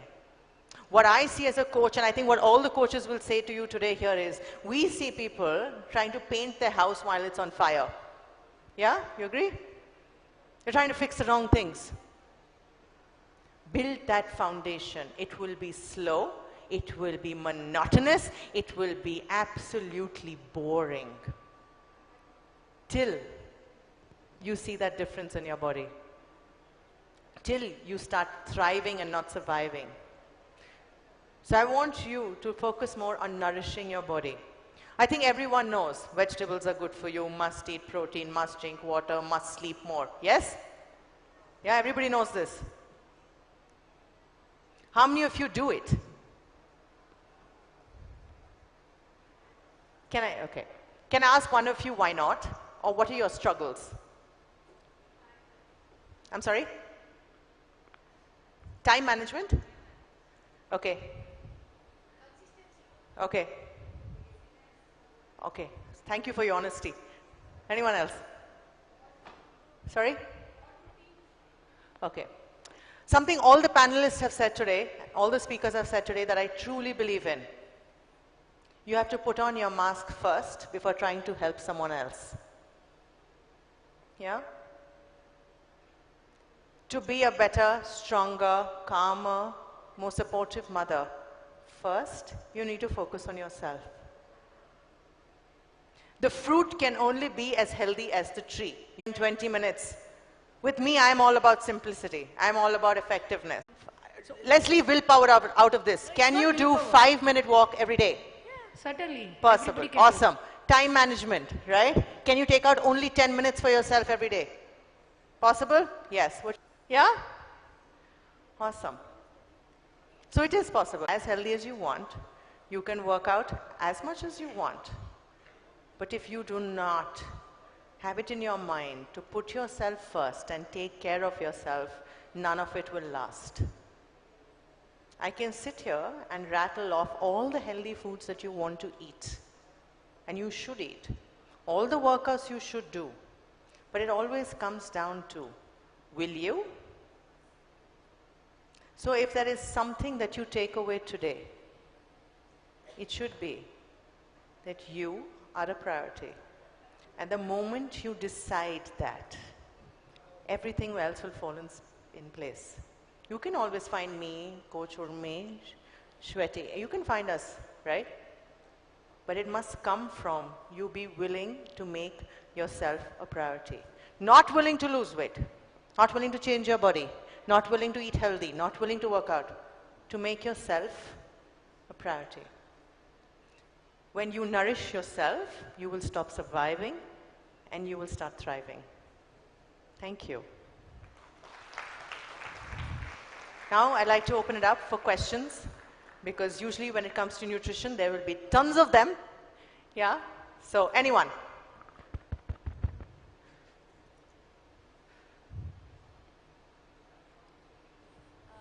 This is on omega-3. Will substitutes work? Like what is it called, 7 C's, fish oil and stuff like that? Yes, so fish oil is also a supplement. Yeah, right? we can do the supplements. There are 3 kinds of omega-3, ALA, DHA, EPA. We don't make any of them, which is why we need to get them from food. ALA is usually plant-based, easy for the body to absorb. ALA can be converted to DHA and EPA, but the absorption and conversion rates are very low, which is why sometimes a substitute or a supplement helps. If you're not getting enough from food, the great sources from food will be things like seaweed, algae, fatty fish. Now, a lot of people, at least in India, don't eat these or don't have access to these, which is why you can look at a supplement, right? You get vegan supplements, you get natural supplements for all of these.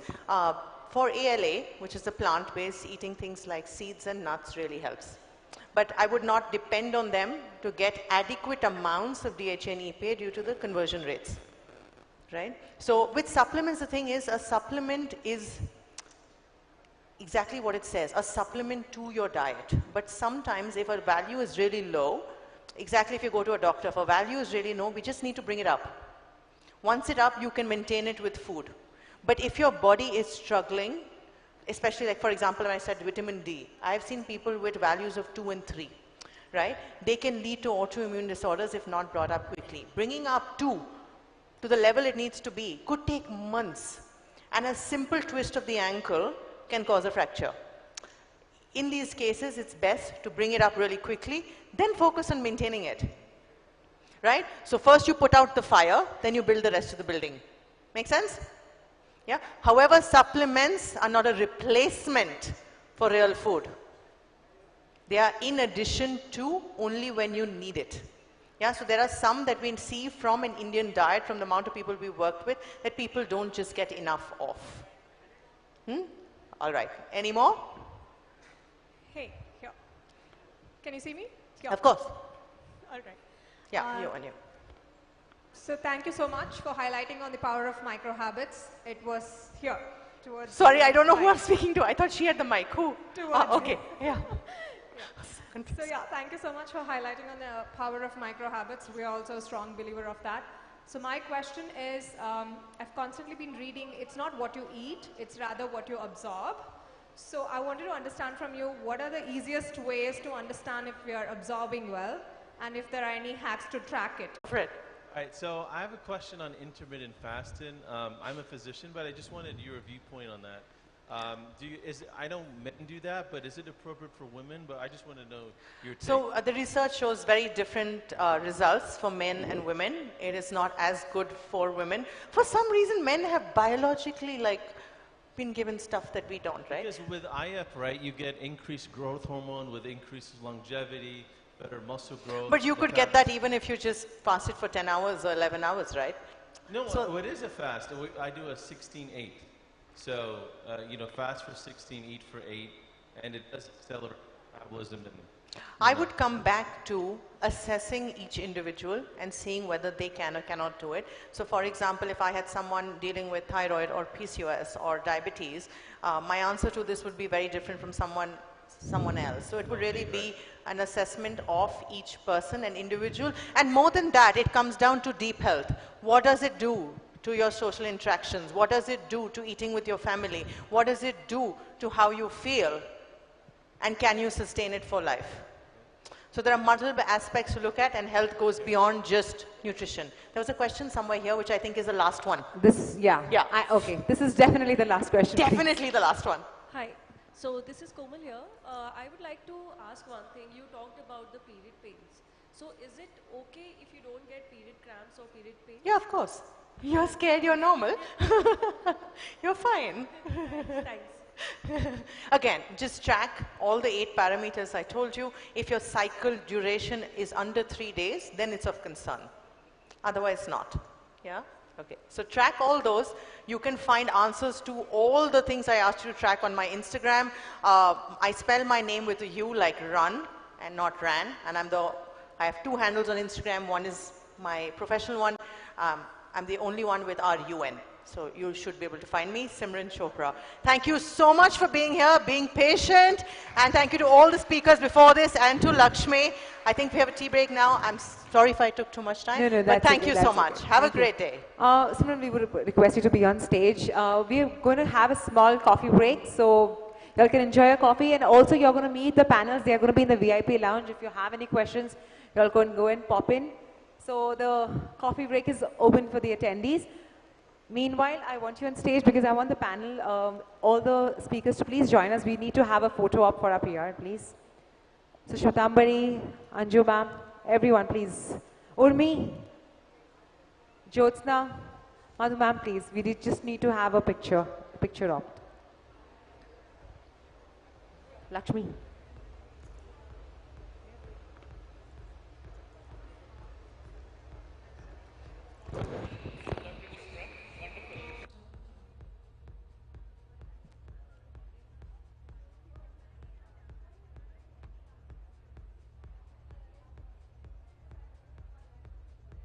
Also, moms, after you have done having a coffee break, do not forget to visit the stalls. Every stalls have something to offer you all. Please pay a visit there.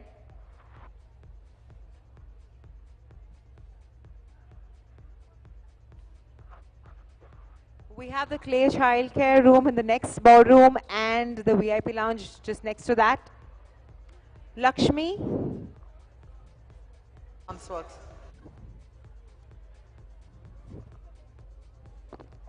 Has Urmi come? Urmi was somewhere. She's come? She's come.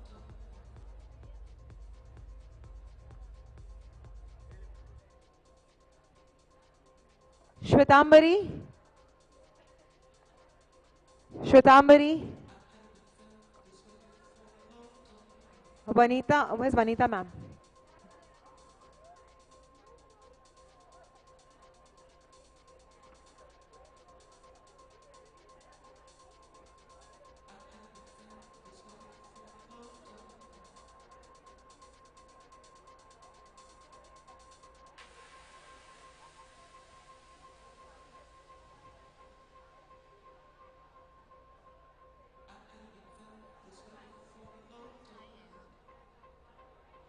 So I want all the speakers who are present out here, only the speakers, to please join us on stage.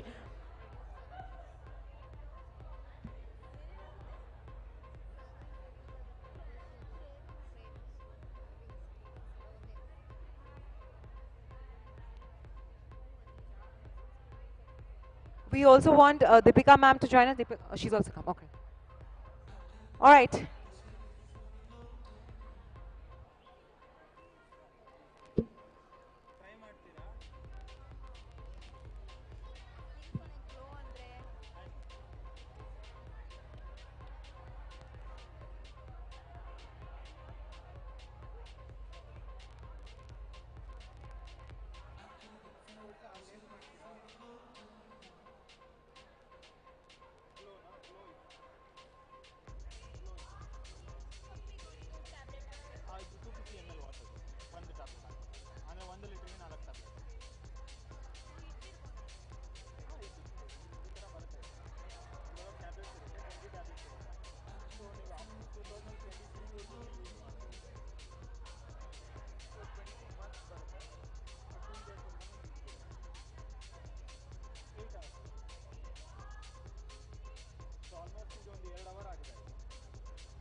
My name is Harpriya Bains, and I'm a mother of 4.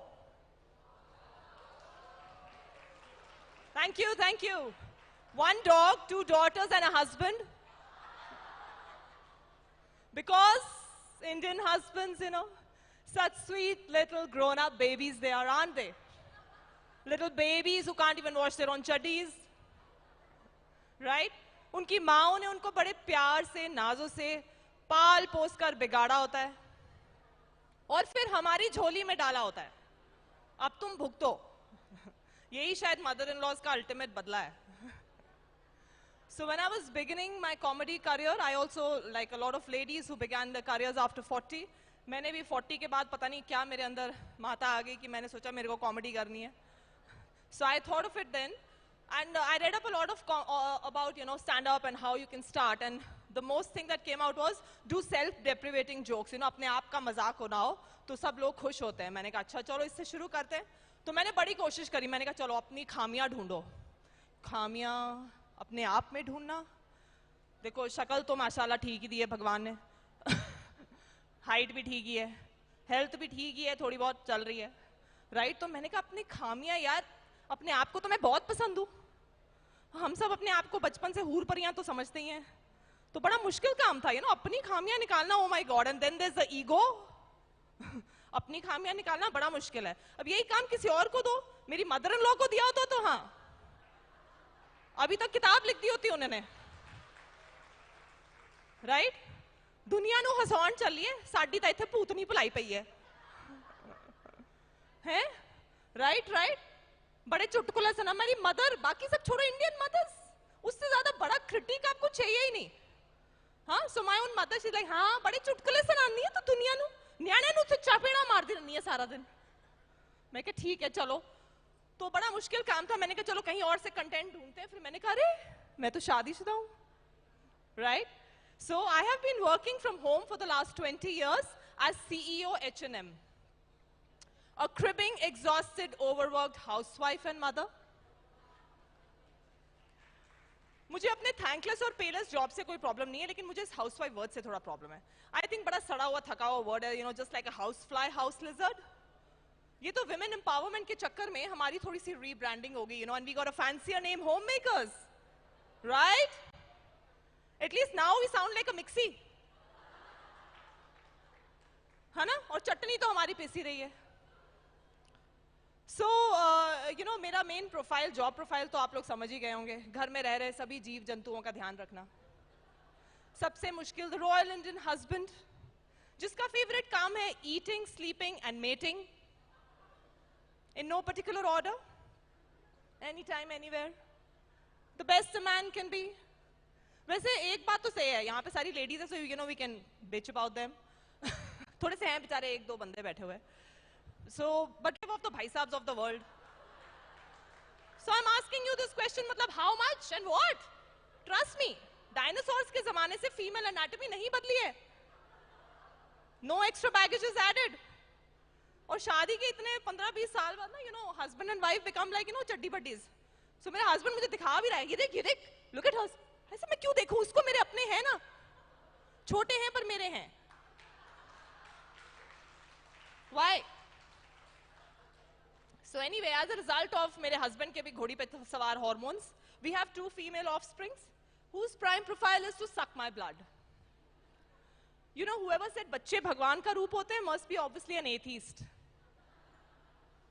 Because kids these days are clearly born with an attitude. The other day, I walked into my teenage daughter's room and she's like, Mama, you should knock before you enter because you should respect my privacy.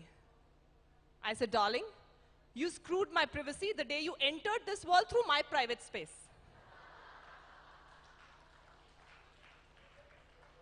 कमरे में chips के packet तो छुपाने आते नहीं इनको mummy से. जिंदगी के राज छुपाने चले हैं? अपने अपने फोन है इनके, अपने अपने कमरे हैं इनके, अपने बाथरूम है जिसमें आधी जिंदगी इनकी कमरों में और आधी जिंदगी इनकी बाथरूम में जा रही है, स्पेशली टीनेजर्स की. हाँ, फिर भी हमारे अपने कपड़े नहीं होते थे, इनको प्राइवेसी चाहिए. सारी उम्र हैंड्स मी डाउन में चलते थे. And in our times hands me down were not even gender neutral और they were gender neutral rather. लड़का है, लड़की है, बड़े भैया दीदी किसी के कपड़े आ रहे हैं, 3 साल तक यू नो बेटा भी फ्रॉके डाल रहा है, बेटी तो जो मर्जी डाल रही है, व्हाटएवर. इनको प्राइवेसी चाहिए, you know. So my younger one, she is just about 11. वो भी अपने आप को कुछ अलग ही किस्म का कुछ गुरु गुरु समझती है, मुझे लगता है, you know. So I was telling, जितना पंजाबी के अंदर है ना, दिमाग बहुत है लेकिन पुट्ठे पासे चल रहा है. सो आई टोल्ड आई सेड, बेटा तुम पढ़ते पढ़ते कुछ नहीं हो, लेकिन तुम पढ़ लो तो भी तुम्हारे ऐसे 70-75% आ जाते हैं, पढ़ लोगे तो 90 से ऊपर आ जाएंगे. She is like, bruh, great expectations lead to great disappointments. Be grateful for what you get. I said, हैं? She's like, whenever we ask for burgers and pizzas, you say, be grateful for the dal sabji on your plate. Nutrition वाले लोग जो यहाँ बैठे हैं, बच्चों को कैसे समझाएं? So मैंने उसको बोला, मैंने कहा, ब्रो, पहले ये बताइए ब्रो कब पैदा हुआ? These days it's so difficult to communicate with children. I mean, look at the way they talk. I mean, they don't talk rather, they only text, right? In abbreviations, which are changing every day. समझ ही नहीं आंदा क्या बातें कर रहे हैं ये लोग, है ना? मतलब इनके हमारे टाइम में देखो सिर्फ जीके होती थी, और जिसकी जीके अच्छी होती थी उसको बाकी एब्रिविएशंस पता होते थे, राइट? और इनको देखो, हैं? AFK, JFK, IDK, DK, हैं? बोलो के आगे ओ लगाने में भी इनको मौत पड़ती है. बुरा ही हाल है. मगर ज्यादा कुछ कह नहीं सकते आजकल बच्चों को, नाजुक बड़े होते हैं, है ना? मतलब दिल ना हो गए इनके, बोरोसिल के ग्लास हो गए, टूटे ही रहते हैं. And I was telling this to my dad one day and he's like, 2 चपेड़ा लाया कर, मतलब 2 थप्पड़ लगाओ अच्छे से खींच के, सब सॉर्टेड रहता है. मैंने कहा पापा ऐसे नहीं होता, बच्चे बड़े सेंसिटिव होते हैं आजकल, उनको ज्यादा थप्पड़ उप्पड़ नहीं लगा सकते. He said, बेटा सेंसिटिविटी होती है दांतों के लिए,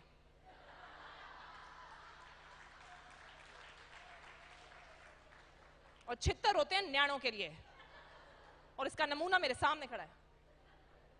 खैर चलो छोड़ो, इतनी भी मैं दुखी नहीं हूं. मेरा एक बच्चा मेरा पर्सनल थेरेपिस्ट भी है, हमारा कुत्ता टॉमी, इसलिए सैनिटी मेंटेन्ड है, क्या करें. Besides, you know, क्या है कि I'm also a single mother. Like most of us single mothers, most of us Indian mothers, aren't we single mothers?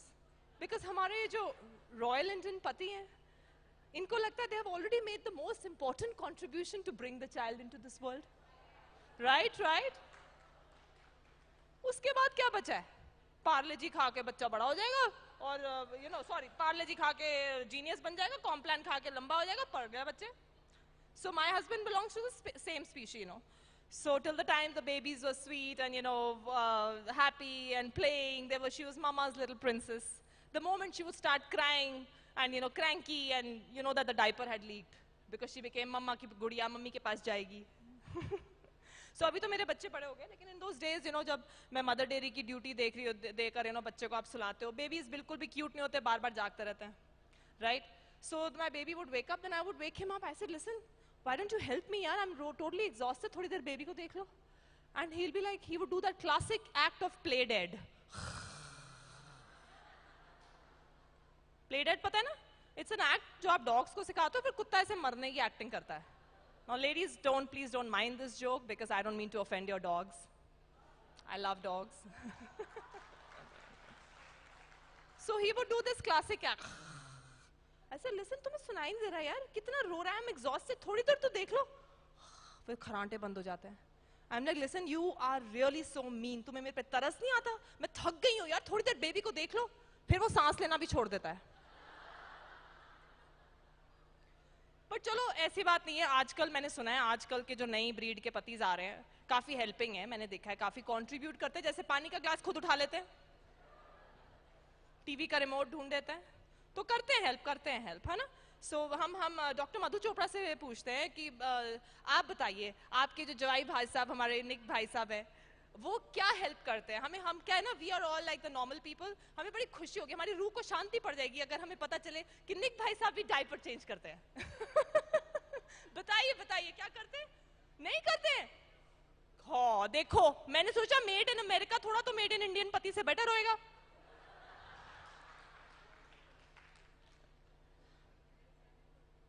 Sorry, मैं आ जाती हूँ. इस पे बताइए मैम. ये लीजिए. You're asking about my son-in-law? Complete 50% उनका co-parenting है. It's an issue that between them which was resolved पहले से ही, baby के पहले. So giving the bath is his job, changing diapers his job, cleaning up the baby his job.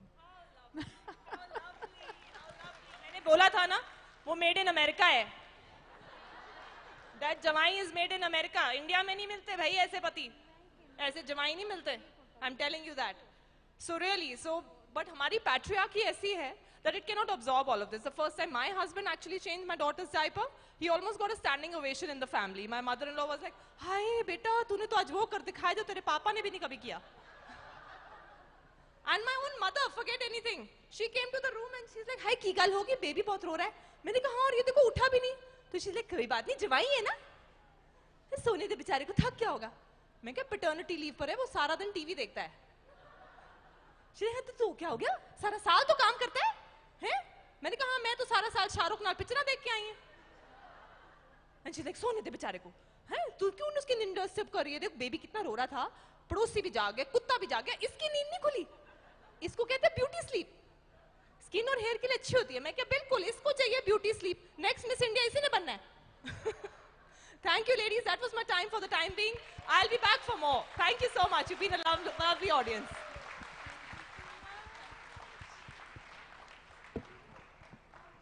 Wasn't that fun? Is this working? Hello? Yeah, wasn't that fun? Yeah. So, how are you guys feeling so far? Good. Are you hungry? I just had coffee. We pumped you up. So we're a little behind our schedule, so we're trying to rush through. Lunch will break again in some time. Maybe your lunch might be a little delayed, so we'll finish Dr. Chopra's, and we do have Dr. Kamini as well, so we'll try to get as many sessions through as we can. Just a quick announcement with the motherhood. Well, we have all experienced the joy of motherhood. The moment when we first hold our babies was one of the most unforgettable moments of our lives.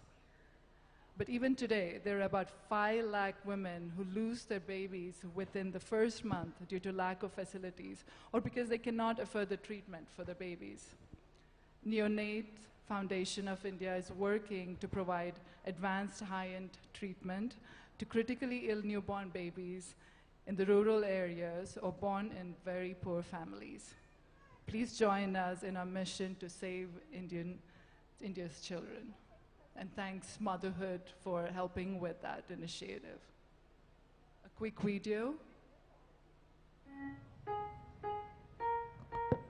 Hi, I'm Nisa and this is my story. My mom says I was born tiny and prematurely.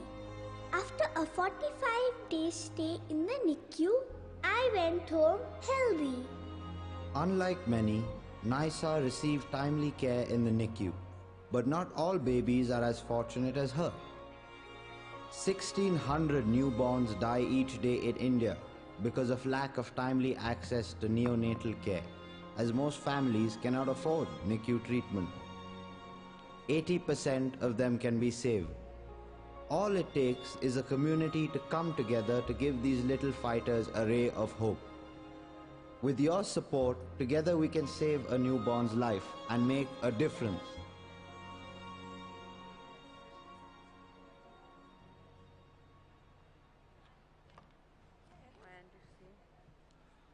Thank you. I'd like to invite Dr. Madhu Chopra to share her amazing wisdom. As we know, she is mom of Priyanka Chopra, the brilliant, the best, amazing woman who's achieved so many things in so many levels. We're so honored that Dr. Chopra is here with us.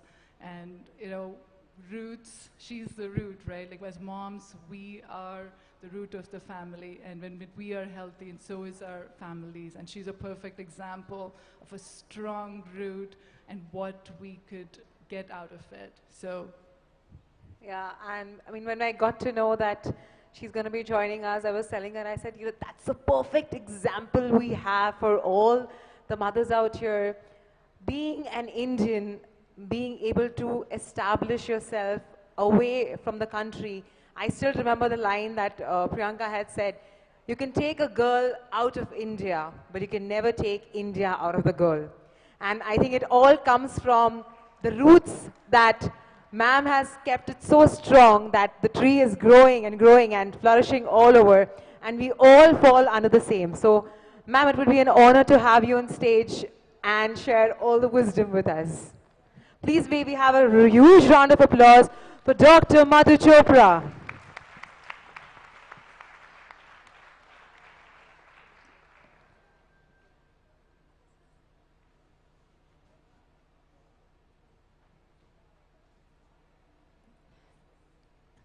Hello, ladies and the gentlemen who are here. It's indeed a pleasure to be in front of you and speaking on one of my favorite subjects, and how to be a smart career mom. Thank you, Lakshmi, for dreaming up this mompower 360. It's amazing and such a good idea, because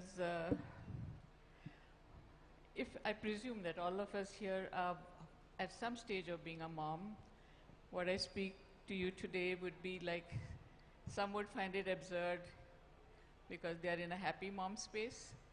Some might find it frustrating because they're having a hard time. And some would say, what is she talking about? I get it. As a young mother, I was married into a very conservative army family. And I had my share of struggle, walking on hot coals sometimes, eggshells sometimes, grappling, reaching out, trying to make a happy home in spite of losing my sleep and sanity. And in my time, there was no recourse to instant communication tools like phones. So I used to buy how-to books at various stages of her growing. Parents were far away, in-laws were far away. Being an army wife, we were traveling so often.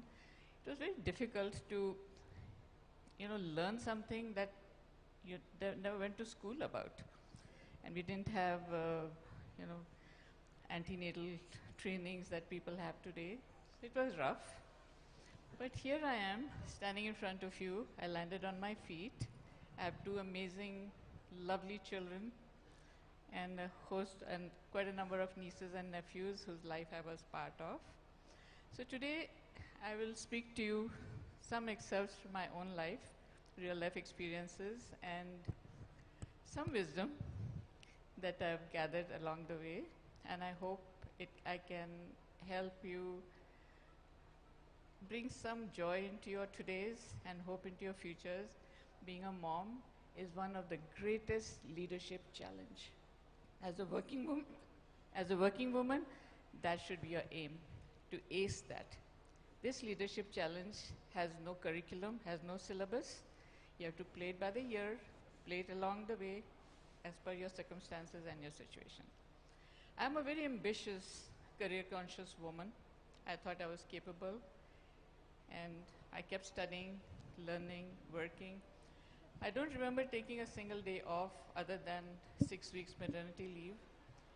I've been on my feet, working throughout. And how that was made possible, I'll talk to you now. My subject today is work-life balance. A career woman, or even a man, I would say, cannot be a successful person, successful homemaker, successful life coach without finding that particular equilibrium. Equilibrium, what am I saying by saying work-life equilibrium? It means you have to find out your midpoint, your spot, where you will assign a specific amount of time for your work and specific amount of time for the happiness of your personal life, your loved ones. The first thing you have to find is that equilibrium. I'll tell you an example in my life. I wanted to be a surgeon. So I joined a university doing surgery. But in that day and age, women surgeons were few and far between, and they had to have more gumption and more strength. Another thing, I did all my studies after my marriage and after Priyanka was born. So that was only because we had laid down certain rules. before I got married. I spoke to my husband and I said, this is my deal breaker. Career takes first and you will have to be supportive. He had promised me all that and he lived up to it. Thank goodness for that. But then I'm telling you about my surgical experience. So when I joined the college, I was ridiculed that लड़की को surgery क्यों करना? वो तो शादी करके सब कुछ छोड़ देगी. You're depriving a legitimate male student of a seat in the medical college. So they made life very tough. I was expected to do all other extracurricular activities except my subject. So I had plan B. That's another thing that I make a point and I tell everybody. Don't get disheartened if something doesn't work out. You should always have a plan B in your life. So I had this plan B. I went into OB-GYN, which all the girls did. So I went into OB-GYN, did that, came away. And throughout, Priyanka was, I think, barely 6-7 months old. And when I was studying, I requested my family for help. So throughout my life, I have grappled, I have reached out. I have tried to make sense of the chaos in my life. There was order in my disorder. And how did I get that? I compartmentalized my life. I was very, very flexible. Plan B meaning you have to be flexible. That's the second thing. And every day, I would reassess, redirect my day, and figure out today I need to be working more. Today I need to take time out for my children, doctor's appointment, study time, PTA, sick child, sick mother-in-law, sick mother, so all that. So I can tell you it takes a tribe to have a child. And besides all this, the most important thing that I did was prioritize myself. I thought I was the most important person in my family. And if I was important, if I valued myself big, everyone else valued me big too. And this is one lesson that I taught my daughter especially, that if you value yourself as 1 rupee, the world will look at you as 1 rupee. If you value yourself, you value yourself as $100, everybody will look at you like that. So be tall, be proud, be confident, be sure of yourself. You have to value yourself. You have to take care of yourself. You have to prioritize yourself like all the other smart people who spoke before me. And it's not difficult. She said 5 minutes or 10 minutes. I say 20 to 30 minutes. Just that much for yourself. Important. How you prioritize, how you take care of your health. Rest while the baby is resting. Of course, it's very difficult. Now I will categorize parenting as per stages of a child's life. As an infant, 0 to 2, is quite simple. You know, you have help, you have relatives, excited parents, excited in-laws, neighbors, nannies, chappas, doulas.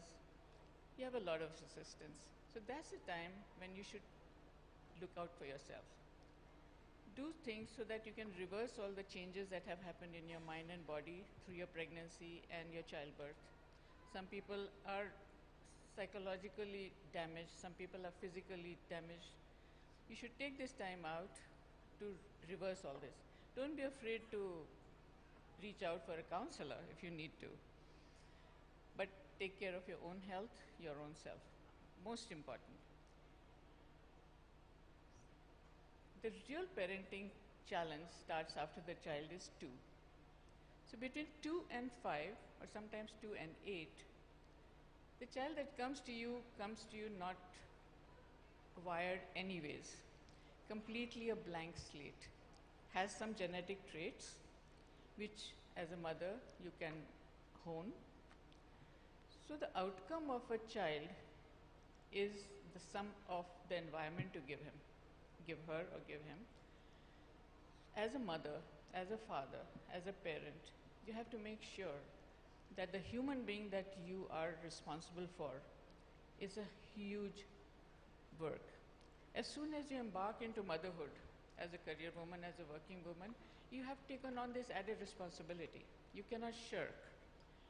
You have to practically think about it, you're ready for it, and then go for it. It should not just happen. Having said that, it's easier said than done. I can understand most of you would be saying, haha. First, another thing that you make sure is you should have a good work environment. If you have a happy work environment, you're a happy mother coming home, you have a happy family. If you're in a toxic environment with toxic employers, bad working hours, bad colleagues, I would suggest go for plan B, bounce. Take off, do something that you find your equilibrium, something that excites you. Second thing I would say is, do not allow yourself to be stimulated all day. Don't carry your work home. Especially today's day and age here, mostly in Bangalore. When I was traveling, I saw people on the plane, laptop, working away. Take a break. But they're preparing for some meeting, I suppose. So I spoke to some two little girls who were on the phone constantly while we were waiting for the flight, constantly talking work. So I asked her, when do you take a break? She said, ma'am, in my field there is no break. My boss can call me middle of the night too. I said, why do you allow that? Doesn't it mess up with your psyche? When do you rest really? She said, no, it's such a competitive field, we can't do that. So here I would say, career women, mothers to be, draw a line. You have to have this barrier created. This is my work time. This is the time I do not work. Do not be tempted to look at your work emails or your social media stimulus. Instead, let your mind relax. Because once you are energized, you're free of constant work pressure. You're a happier woman. Your output will be much better. Even at your workplace, your output will be better. A happier person is more productive. If you're stressed, if you're burning out, if you're in a depression, it's counterproductive. It doesn't help either at home or at work. So draw a line strictly. I did that in my life. But as a doctor, we did have emergencies. We did have to go on for off-duty hours. Work. I had my own clinic, a very busy practice. But I had a deal with my husband that if I was out, he would be in. There were very rarely times when both of us were busy. He was a surgeon, both of us were busy. Then reach out. Do not hesitate to ask for help. We were very sure that we would not have the army jawans or bhaiyas looking after our children, our daughter especially. So my neighbor, she was a very kind girl. She had a son, same age, going to same school as Priyanka. She would take care of my child, feed her till we came back. She appreciated. Sometimes I would take Pri to work. Actually, most of my night duties, she would come to my work with me. What happened was, she started respecting my work. She did not take offense to it, कि हमें भी duty जाना पड़ता है आपके साथ में, नहीं. She started respecting the work I did. She started appreciating a working mother. And that goes a long way till today. That psyche has not changed. A few examples, she told me about invading the privacy of teenagers. So from 2 to 8, the child is everything that you are. They are emulating you, they are copying you. The way you speak, the way you behave, if you are an irritable, crabby old mom at home, that's what your child will be. If you're talking without respect, not respectfully to your colleagues, to your husband, that's what they learn. So that is a very crucial period. What your child will be as a teenager is what you're making him now, between 5 and 8. So, as a working mother and as a mother, I would say it is 100% work in progress. You have to keep moving, play it by the ear, as I said. Children are different. You have to actually personalize how to take care of your child differently. I cannot give you a roadmap. There is no such roadmap. There's no formula that works for everybody. But I think career women are smart girls, and as smart mothers, they will be able to find their median point. From 8 to 12, they are all outside influences also affecting them. Their teachers, their peers, their colleagues, their friends, servants. they all impart various kind of information, and then the worst thing, online. They have discovered internet by that time, and they have access to all kinds of information. But between 5 and 12, they still have doubts. Be the mother that your child can come back to and ask, Mom, is it true? Does it happen? So I'll tell you one example. When Pri was 4, she came back from school and told me, Mom, the teacher said the sky is blue and my uniform is blue too. And we were in Delhi that time. But I don't see the sky the same color. So does my teacher not know, or was she lying to us? Because the sky was completely gray because of the pollution, the sky didn't look blue at all, the blue of her uniform. So I took some dust from the jharu and put it on her uniform in one corner and showed her, suppose this is the sky and this is the dust on it, so it's pollution. For a 4-year-old, pollution, these words were very big, but she somehow understood because of the experiment I gave for her. And next morning she said the same to her teacher, and she came back with a gold star in her assessment book. She was so proud, I was proud, and she thought she had achieved something. Her curiosity knew no bounds. She had questions like 1,000 questions a day. So then I come to my next point. Be always honest with your child. Encourage them to be curious, encourage them to ask questions, encourage them to, and let them believe that Mom knows best. Whatever you say should be the truth, because today they can find out. They will find out whether Mom is dumb or the Mom knows. So you have to be on top of things. What they are studying, you need to know more about it. You need to know more about everything else. Then they start believing you, they start trusting you, and that trust stays all their life. When she was 13, the same thing happened about breaching her privacy. She had her own room. 12, I think. She had her own room, and right from childhood I had, because since we were working parents, it was very important for the children to share the chores. They would have to put their shoes together, socks together, clothes in the laundry, clothes in the cupboard, straighten out the bed before they leave the room. This was a must, basic. She should do that. But when she was 12, I think pressures were too many, studies was too much, so her room used to be mostly a mess. Few days I just let it go. I would tell her gently, babe, do you want some help to clean up your room? She said, no Mom, don't step into my room. Okay, then you'll keep it room. How does it matter to you? It's not your room, my room, I can live how I want. That's no problem brewing. One day I just went in and tidied up. I said, my house, my rules. I want a tidy room, that stays. I mean, no compromise. You have to be firm, but you don't be rude, don't be brutal. Just be firm. I said, beta, house rules apply to everybody. You're no exception. She'll do it. So one Sunday, she tried doing it, but didn't do a good job of it. It was still a mess Monday. So Monday, I went and tidied her room. And in one of her drawers somewhere, I found a pack of cards. I freaked out. A 12-year-old cards in her bag. And in my house, I don't think we played. Chopra used to play cards, but outside for Diwali only. But we never had these things in our house. I was shocked. So I didn't know how to deal with it. So when she came back from school, I said, she saw her room tidy. She said, Mom, you didn't ask me. Why did you step into my room? I said, conditions. It was not tidy, so I did it. That's the thing. If you leave your room tidy, I won't step in. If you leave it untidy, I will step in. What is there to hide? Then I sat her down and gave her the lowdown on smoking, drinking, gambling. Moti upar se. I was trying to get to the point, telling her this is bad, that is bad, and you should not smoke or drink or play or gamble with your on your dad's tab. When you start earning, you can do what you want, but not on your dad's tab. So, Mom, why are you telling me all this? I don't smoke.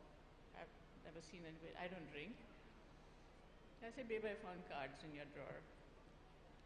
She said, oh my gosh. She said, Mom, I can imagine you got freaked out. She said, okay, take the cards out. I saw it was those trick cards. She was learning card tricks. And they were not real playing cards. I had not opened and seen. They were just trick cards. I was pretty ashamed of myself that time to have suspected my child. But I had confidence in my upbringing. I knew she would not be dishonest with me. It was quite a shocker.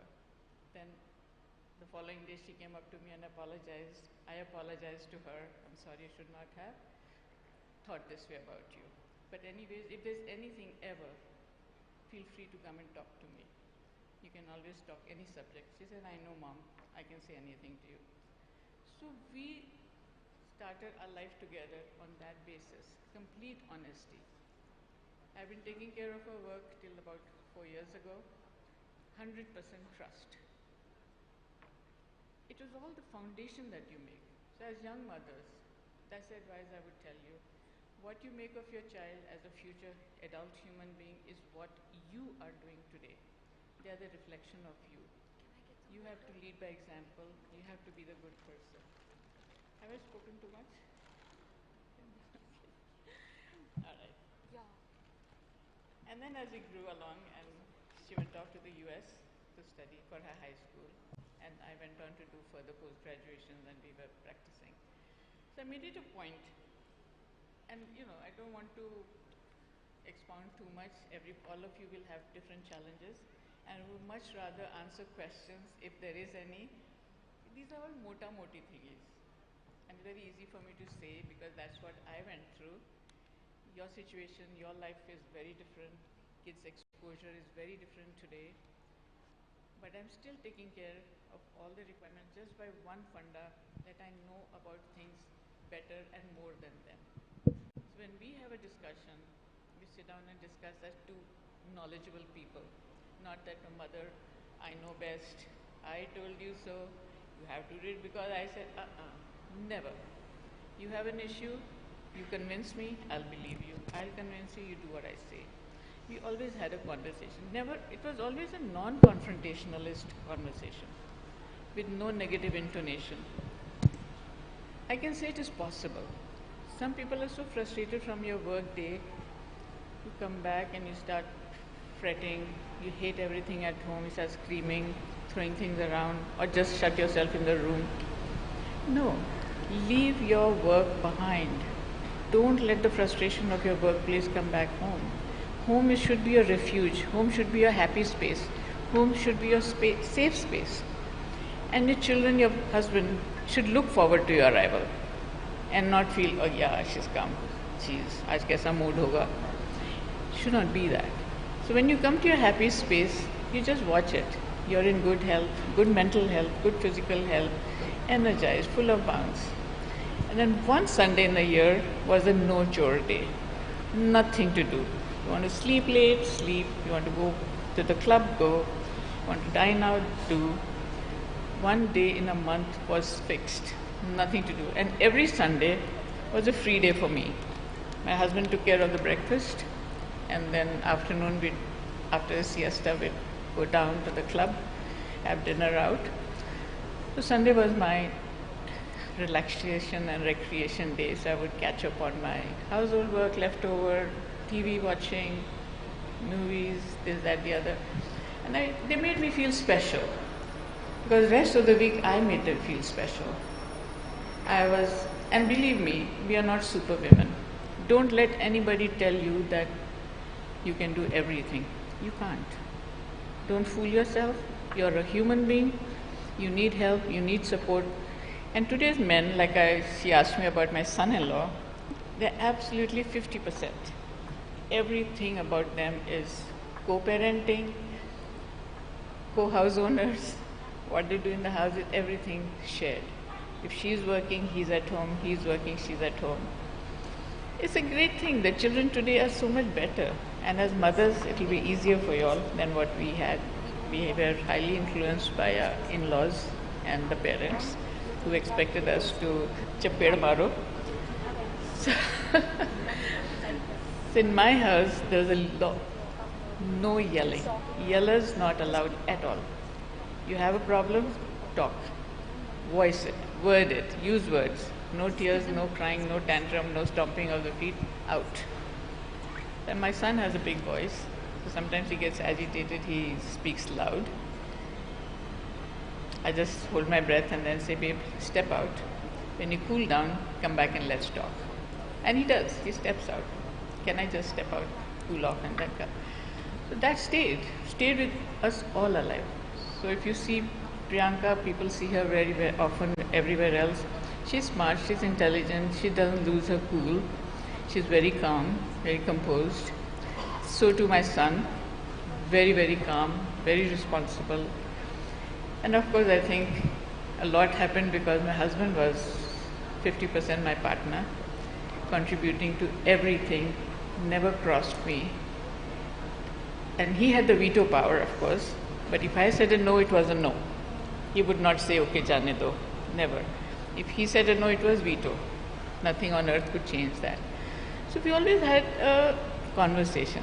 I think I don't want to digress from the subject of parenting. I've spoken so much about my own life because that's all I have to give as a parent. And I'm a very, very proud mom who has great children to show off. And I love seeing them do the things that I feel I have contributed into their upbringing.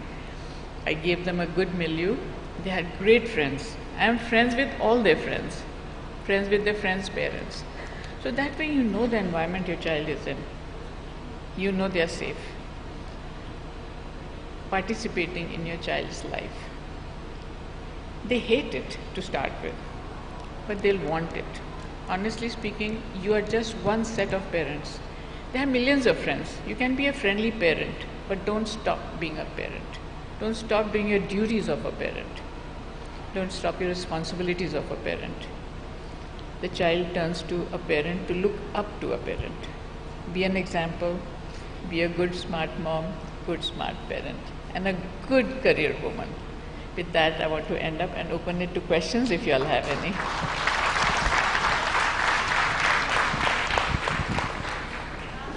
Madhu aunty, hello. Yeah. Chapel. Lovely listening to you, ma'am. Thank you so much for sharing your values with us, and hopefully we'll invite some of them to come up. I just have one question. Since you're an army wife, since you're an army wife, yeah. I'm also an army wife and an army daughter. But as a daughter, I didn't face that, because parents, we don't really care wo hame kya kar rahe hain, kahan le ja rahe hain. But as a wife and as a mother, sometimes I do face the challenges of, because we have frequent postings, children changing schools. In our time, somehow we were too resilient, or our parents didn't even ask us, are you okay? Yeah, they were excited. Yeah, we were very excited. But but now the challenges that I face is when kids have to leave schools every 3 years and everything. Did you also face that problem, and how did you deal with it for Priyanka and your son? Yes, as an army family, we had to move like every 2.5 years. Sometimes good places, sometimes not so good places. And Pri was the only one at that time. Siddharth came much later. So she hated, to start with, she hated it. Why do I have to leave my friends? Why do I have to leave this home? Why do I have to leave my room? And her favorite teacher, mostly, why do I have to leave that teacher? Then Ashok, my husband, he sat her down and he told her, babe, when you go to a new place, you go there with a clean slate. All the mistakes you did in the last school, the bad, you don't carry it to the next one. You can always improve and be better. So be excited. You'll have more friends. We'll have a different kind of a place to go to, different places to play, and more friends to make. So he made it exciting by speaking to her. So most important is you have to treat your children like samajhdar adults or samajhdar growing up children. And they understand. If you have a conversation with them, it's so easy to deal with it. Not just, maine kaha na, packing karo. Not like that. Madhuji. I have a question here. Yeah. Okay. Right here. Yeah. Right. Right here. Sorry. My question to you is that you're a mother to 2 children. One a celebrity, the other a non-celebrity. How do you do a balancing act between 2 children who could be poles apart? One could be an extrovert, the other an introvert. One could be an overachiever, the other could be just an achiever. How do you do that balancing act as a mother? It is a natural selection process of the nature. They're never together. You give them the same background, same upbringing, same everything. But like my children, Priyanka and Siddharth are absolutely different. They are born in the same month. to the same family environment, to same everything. But Priyanka is a go-getter and achiever. And Siddharth is laid back, comfortable, hunky-dory, chalta hai life. So, I mean, you can do nothing about it, but you have to treat them differently. You have to personalize your skills according to your child's makeup. I think I must have paid too much more attention to Priyanka and maybe not paid as much attention to Siddharth, which is why he is laid back. He says, I don't have to work hard enough.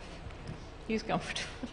I asked that because I'm a mother to two teenagers, my daughter turning 18 soon, and there is a contrast. The other one is absolutely a go-getter, the other is, you know, things, my destiny will come to me, you know, kind of a thing. So it is tough to kind of do that balancing act.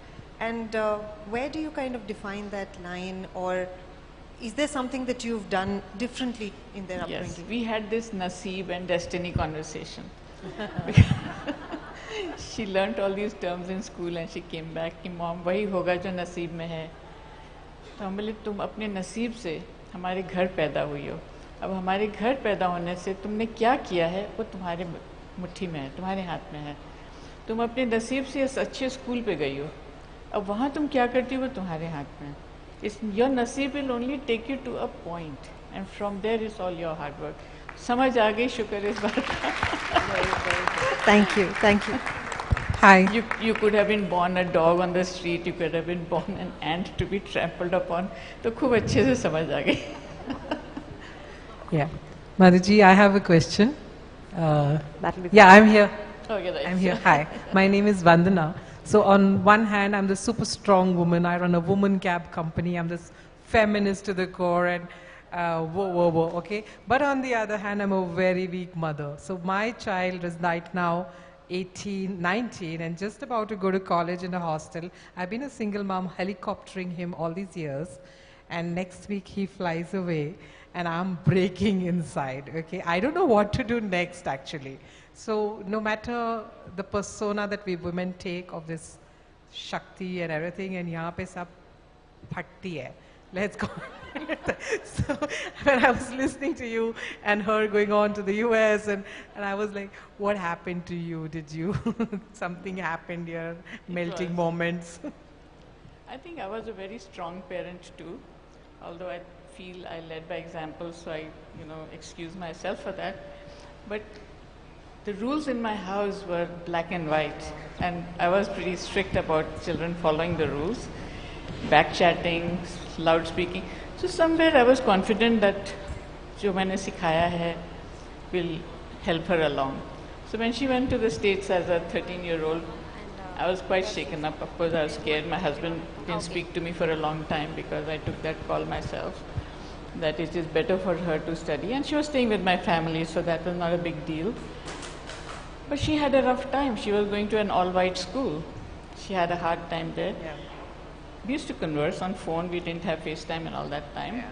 But I think what foundation we gave her, she grew up to be a strong girl. She stood up for herself. She could speak for herself. And most important, as a student from India going to the US, she excelled in her class.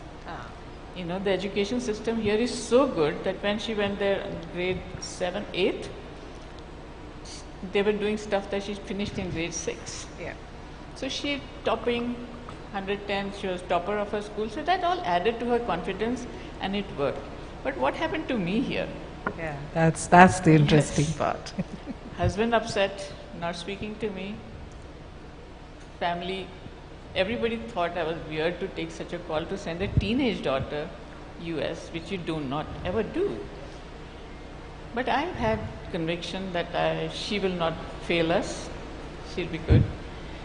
Yes, but I immersed myself into work. I started studying, did postgrad. I kept myself so busy, zing, that I didn't have time to feel crushed. And when she got her first grade and she topped, she got beautiful words written for her and she sent it to us. Then Dad melted and he started talking. I said, I think you made a good decision here. It was hard. It was, you had to find your equilibrium, fight through a lot of obstacles. But then you're looking at your child's progress. हमारी ज़िंदगी पीछे गई. We are what we had to do. We've done everything. Now it's your child's future. What can you add to it? How can you make it better for them? So for you, now that your child goes to college, let him free. Be the wind beneath his wings. Let him fly. The higher he flies, the better he feels, the better you would feel. वापस आना चाहिए बस.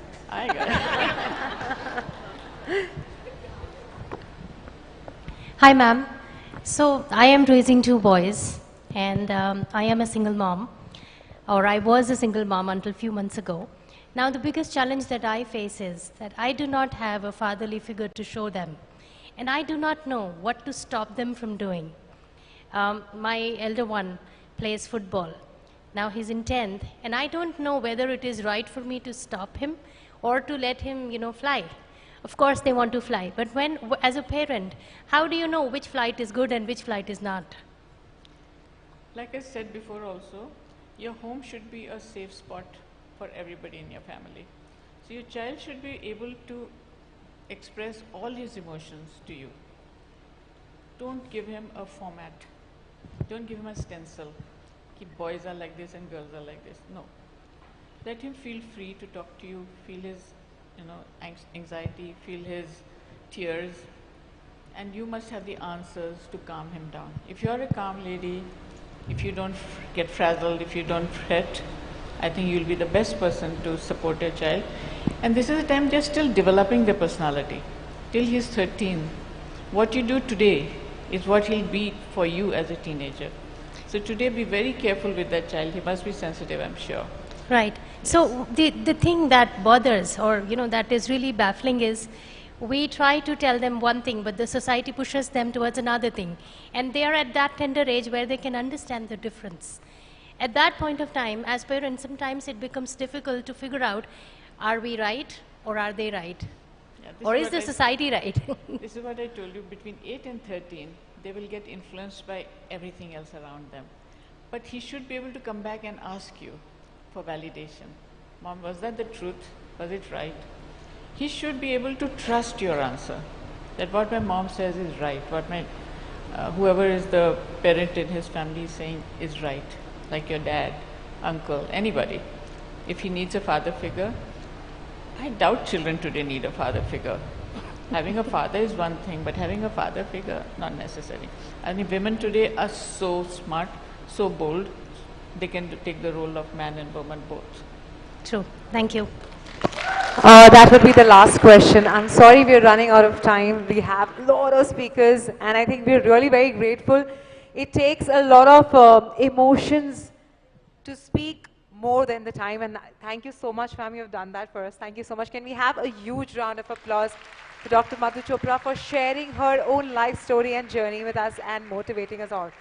Okay, we are going to schedule a working lunch, but before that we have a very, very special person with us again who's going to speak for some time and enlighten us. So please put your hands together and welcome Ms. Deepika Tirhan. Please can we have a huge round of applause. A philanthropist creating impact beyond the glass ceiling. Founder, the HOW Forum and corporate diva. She was awarded as an iconic woman by Women Economic Forum. She's an impactful woman CEO, building women leaders in COVID pandemic. CEO Story awarded as Karnataka's woman leader. Please can we have a huge round of applause for her.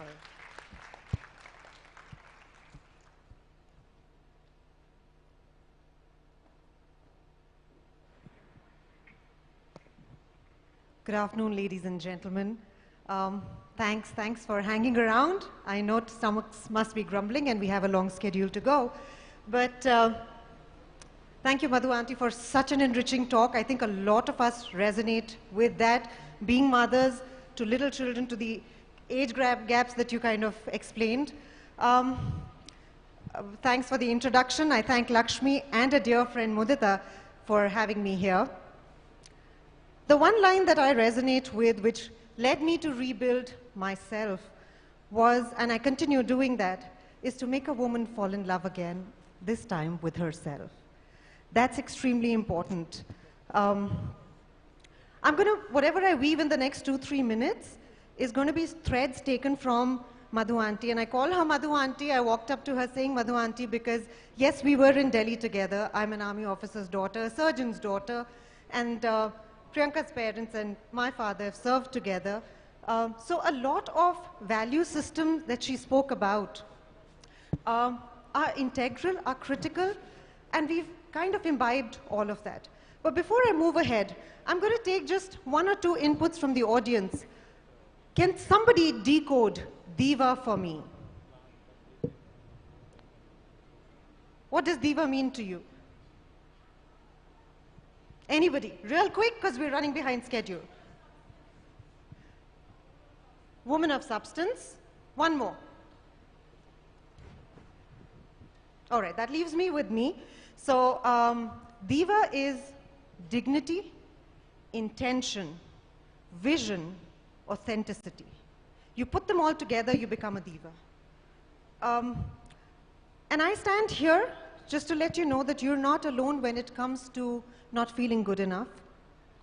You're not alone when it comes to the imposter that I am, good enough or not.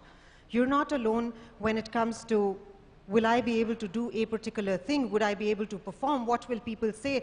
The log kya kahenge syndrome, a lot of us carry. And besides the cohorts and the mentoring program that my organization runs, I personally curate one-to-one mentoring sessions for women in particular. I've mentored celebrities, lawyers, doctors, very senior executive. And besides them reaching, let's say, a relative pinnacle of success, the other side of them also grapple with similar beliefs of self-limiting, of closing the door on themselves. The door gets opened when you start believing in yourself. And I know it can sound a little cliche of falling in love with yourself, but as Auntie, kind of reinforced the fact that it all starts with you. You're the anchor to your social ecosystem. You're the anchor to your professional ecosystem. You're the anchor who will have that key to unlock the door that you've closed on yourself. And that will lead you to being a diva, which is dignified, give dignity to your own labor, intention, have the intent to make things happen, and you will find a way around. If you need help and guidance, there are so many of us there to handhold you. Vision, have clarity, or at least seek some help to kind of clear that noise around you, but have a vision. And most importantly, the one factor that will keep you rooted, grounded, and somewhere build your personal brand as well, is your authenticity. On that note, without much ado, I'm going to take leave here. But in case any one of you are seeking or are in that space where you do feel baffled, shuffled, you don't have clarity, we'll be happy to help you with that. Thank you. Have a lovely afternoon ahead. Thank you so much. Thank you so much. All right, we're going to take a short 5 minutes.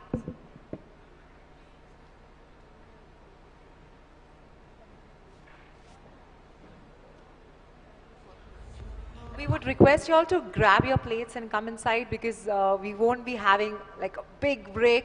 We have a lot of speakers lined up and we're already running a little behind the schedule. So we're going to have, as I said, a working lunch. So please go quickly grab your plates because we're going to have our next speaker on stage in next 5 minutes. Thank you.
this way for a long time.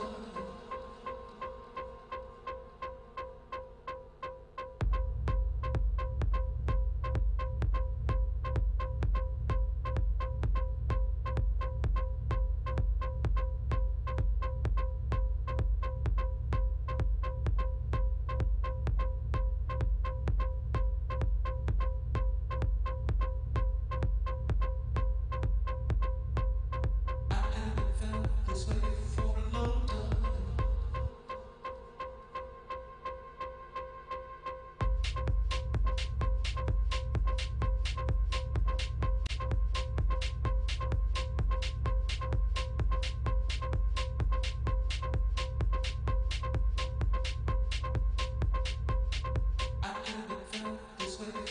long time.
I haven't felt this way for a long time.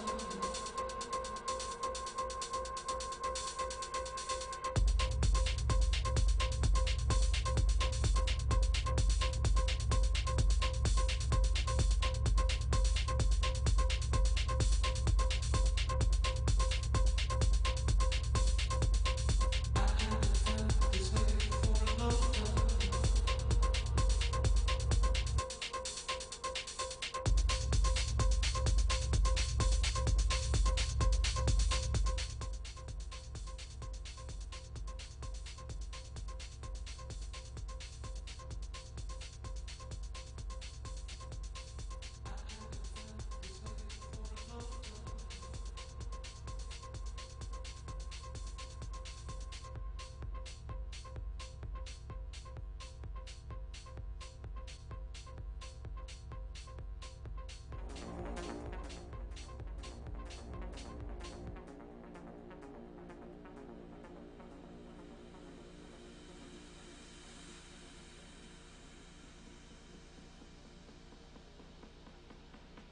Nothing wrong. They feel it's always the child. But I will take you through a few slides where you people can actually see yourselves in situations that I can put it across over here. What teenagers want to tell their parents is what I'm going to be putting it. And how do we attempt to bridge the gap? Every fifth teenager in the world is an Indian. So we have a very young population, and the future of this world will lie in India. 253 million teenagers, the largest population of them, according to census of 2011, live in India. Yeah, no, I don't want to. And the figure is on the rise. So, teenagers hitherto, just a decade ago, the population of almost 40%, all of us, including gynecologists, felt that the population of this adolescents from 10 years to 19 years was the healthiest population. They had no problems, and those that were there less than that had all the immunization problems and everything. and after 19 you had all the other problems of menstruation and whatever. So the 10 to 19 years neither belong to the pediatric department, not to the obstetric department, not to the gynecology department. But increasingly now, mothers are now bringing children between the age group of 8, 9, 10 to the gynecologist. And why? It's not about only period problem. It's not about anything else to do with the physical condition, but it is the parenting that is a big problem, and the temper tantrums, and of course, how do I deal with this child who has poor scores in school, and what does she do in school, and she is sort of either very recluse or her company is not good, and how do I manage this girl because she back chats and she does this, and she was never like that when she was in the second and the third, but now she has become very, very boisterous. How do I manage her? And this is how the mother talks to me. So teenagers are the most misunderstood people on earth, treated like children, but they expect to be treated like adults. So there is a big communication gap, and the communication gap between teenagers and their parents is usually because the teenagers are undergoing a strong emotional change and sudden physical growth. The physical growth precedes the mental growth. The growth spurt occurs almost 2 years earlier than the mental growth. So they are physically more mature than mentally. What do I mean by that? I mean that the breast buds, that is stilarchy, they start appearing earlier, and 2 years later the menarche comes in. Earlier, during our time, we used to have menarche at about 13 to 15 years, but today we are having children who have menarche at 11, 10 and about 12. So by the time the child is in about the 6th standard, 5th standard, they've already had their periods.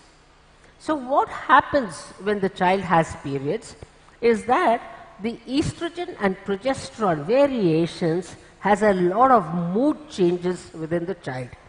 The child either gains weight, or the child has a lot of mood changes, or there is a lot of hair growth, or there is a lot of body fat changes, and then the child starts becoming very conscious of the opposite sex, and the interest in the opposite sex takes place, and so also for the boys as well. And this is an insidious process, particularly where you have a co-education. And you'll find the child spending more time in front of the mirror, trying to look at the mother's lipstick as well as the nail polish. And I did not know about this, but my granddaughter raids my lipstick box. She says, "You granny, you don't need all this. Why the hell are you taking it?" And suddenly I find that all my lipsticks which happen to have a point is all flat. And then I have to tell myself, where did it go? It's all into her box. So which means that she's only 7.5, but still they watch. But this is something that we have to understand, that we don't have to keep shouting at them. This is an era of, computers, mobile phones, and they'll even tell you what could be the password. They will know your birthday, they will know your name, they will know 101 things, even if you change the password. So I would like to tell you very clearly that to try and slam down the child and tell her, you can't do this, you can't do that, I will tell you ways and means that you can actually deal with the children. So when they have this physical growth, you will find that they find an identity for themselves. Some teenagers get stressed up if these emotional and physical changes happen earlier or later than their same age or their cousins. So what happens here? If they have a group of friends and somebody is a little dark, somebody is a little fair, and somebody has a little short hair, and somebody is shorter than the other, they start comparing. And then suppose the mother is fair, the daughter is darker, they start getting complexes. The most important thing is not to compare, and not to compare with the siblings in the house. The first thing one has to do is that every child in the house is unique. Every child need not be a first ranker, and every child has some kind of talent which you should promote. So between the ages of say 7, 8 to about approximately 12, 13, when they get their periods, is the most difficult period, and I must tell you, at that time you have to be very, very considerate.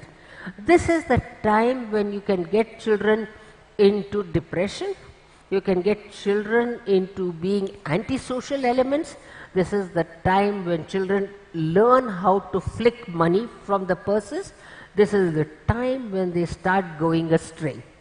And you have to keep an eye on the children without telling them that you are monitoring them. This is mostly important for girls, because with the boys, they are quite bold about it and bindas about it.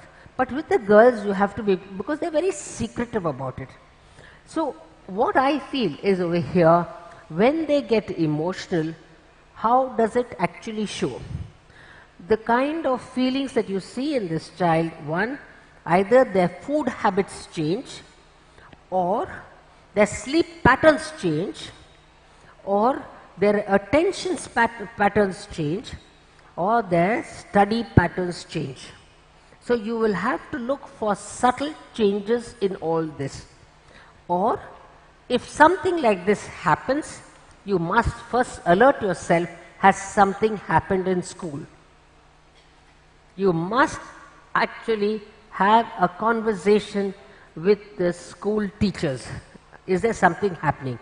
And of course, you must also find out the kind of friends she keeps. And then if you find some of the children that she keeps her friendship with are not very, in quote, not the best of friends, the first thing, don't ridicule and don't immediately say those are not good because their father is into some business which is not good, or because that puts in a kind of complex in the child. Just because the parents are in some business which is not good with yours, or you people are in some rival business, don't blame that child, because that brings in a lot of complex in this child. Whatever you have to do, don't bring the conflict in front of the child. That stressed up teenager will just shut up. She will not tell you anything. And if you have to open up, please open up to the child so that the child will tell you as a friend and not seek advice with somebody else who can mislead your child. And at the same time with the friends or cousins who may not be the best of people to whom she can share. So in our evolving universe, teenagers get more close to their friends and teammates and other people than their own parents, that is during puberty. You must not limit that. Let them. But make sure that they also, you meet their parents, you let the child go to their house. And I had not heard of this, perhaps during my time, my parents never allowed me to go across to my friend's house and have a sleepover. I had never heard of that term. Oh, can I have a sleepover? Oh, chill granny, what is this? And then I said, did you like this dress? She said, I never knew that a granddaughter would talk like this and saying this dress is good. And then I said, what do you mean this? She said, cool, cool, it's okay, okay. Because they want to use as few words as possible. And so these smileys and this and she would write long letters saying, I love you, mommy, I love you, this and everything. And as soon as the mommy goes out, I hate you, mommy, I hate you, this thing. Why? Because they start throwing tantrums. Because they don't want to be disciplined. The more you start becoming forceful, the more the child resents. Because they want to take decisions. They don't want to be hunted. They want to be the hunter. Okay? So, this is the time when these boys and girls start expressing their opinions and views, and usually, which is different from parents. Like there's a fight or an argument between the parents, and the children are very clear, they know which side their bread is buttered. And like a chorus, after the fight between the husband and wife, the child knows whether to support the husband or the wife. And they will start, after that the one verse is over, the chorus will be by the child. Because they know fully well, afterwards they can get some goodies for supporting the mother or the father. And then you must prevent that, because you must break that. So the next stage is do not fight in front of the children, because this is what they will carry forward. And raising your voice on the servants, raising your voice or using bad language on those servants, then children will feel that that is a way of life and the servants have to be shouted at, and it is okay and it is cool to use bad language on them because they are being paid. Because the psychology of a child is because she wants to ape the seniors, and it's okay. So these are the things, because the hormones are playing havoc on the child. Okay? Next. The child also wants her own identity. Teenagers speak for long durations on the phone and spend a lot of time with the friends. And when I went and saw, and most of these children, they go onto the television. And what are the kinds of those cartoon characters? They're not cartoon characters anymore. There are people who are actually enacting scenes. And I don't even know what those, serials are called.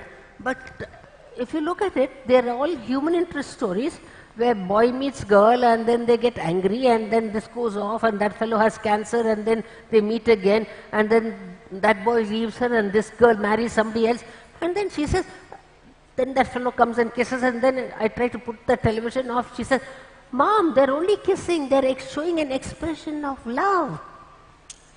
So, for what am I putting that TV off? So, they are much more knowledgeable. Giving you an example, when I was there and my children were sitting and watching the TV, and my father-in-law and mother-in-law was also sitting and watching. Those days we had only one TV, that is in the drawing room. We never had TVs in the bedroom and all that. Just short of having TVs in the bathroom, we have TVs everywhere. Okay? But in the drawing room, we had the TV. And those days, those condom ads was only the Nirodh. So, I was just looking at this thing and then this ad of Nirodh came. So, my son asked my father-in-law, what is that? So, my father-in-law said, oh, that is Kama Sutra.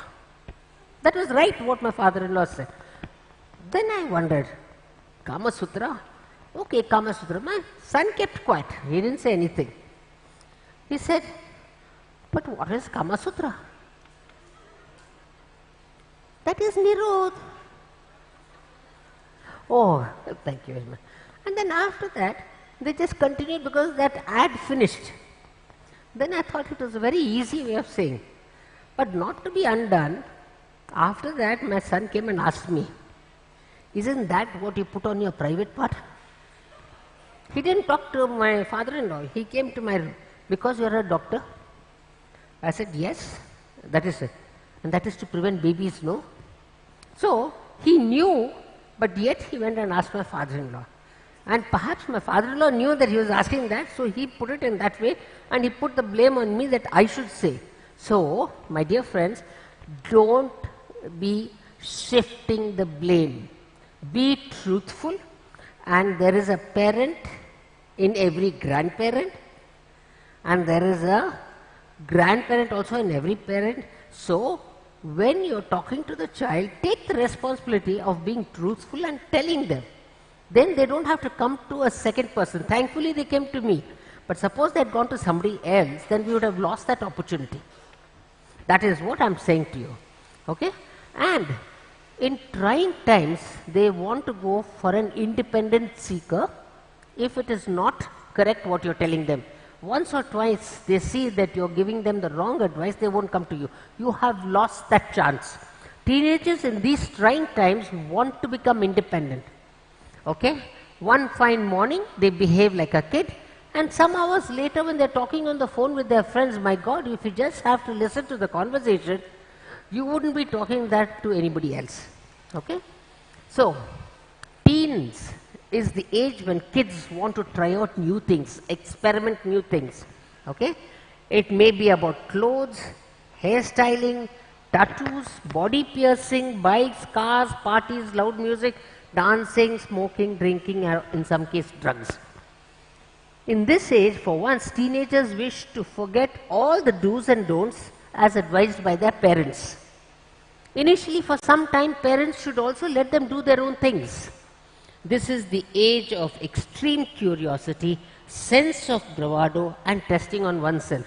This is important for us, dear, that if we know up to what level they can go and draw that boundary, we can tell them that there is a fire there, don't burn your hands. But we can also say that they go and burn their hands, don't burn too much. A little bit. You can actually put some burn oil and cover it up. But if you keep on telling them, don't go here, don't go here, and then put them into a glass box and don't allow them to do anything, they will rebel and they will do it anyway. So, we have to be very, very clear.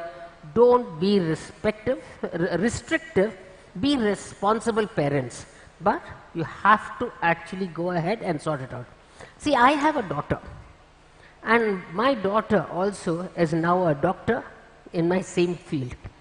But the responsibility of bringing up the child, whatever you may say, whether it is biological or otherwise, falls on the mother. That's why she is multifaceted, and that's why this conference of mompower360. And I'm sure, whatever you may say, the father can't breastfeed.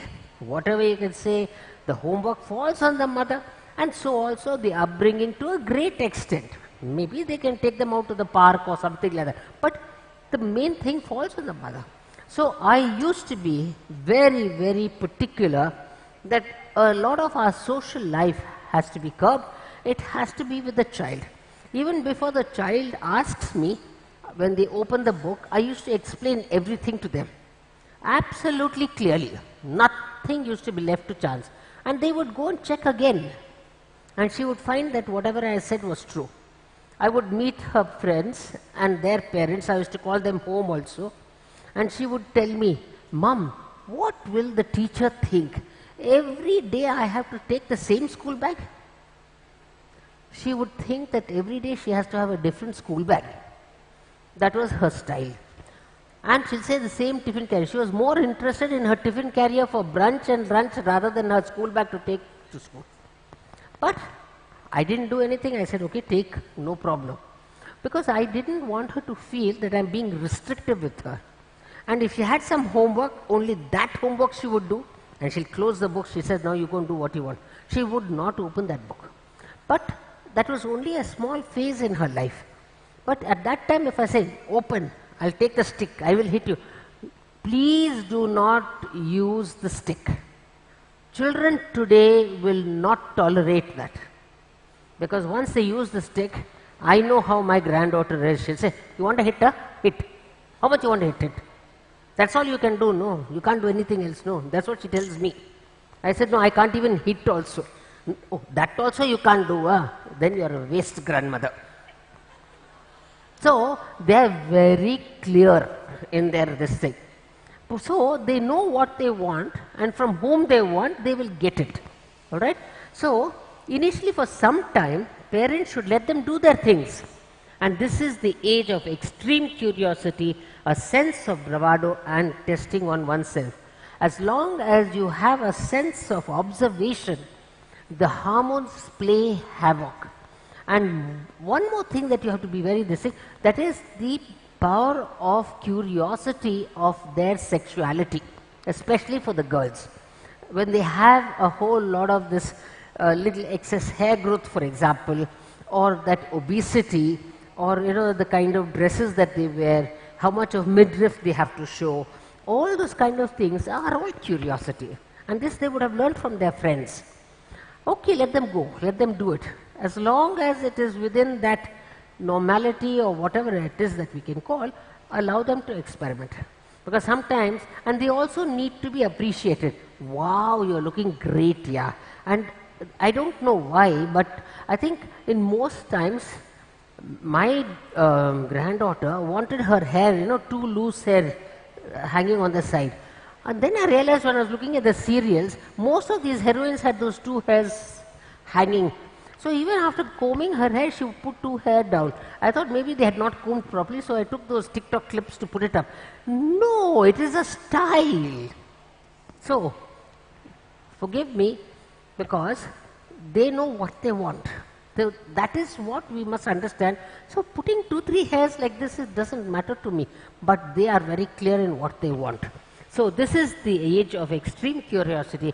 She wants to do, let her do. I'm not bothered. So, difficult teenager, is she really difficult?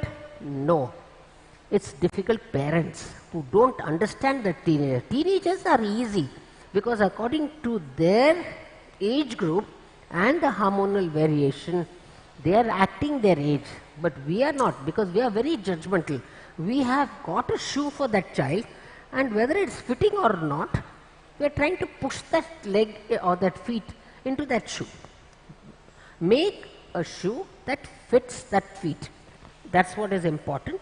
Teenagers love and respect the parents. It's not that they don't love and respect, but don't be ordering them around.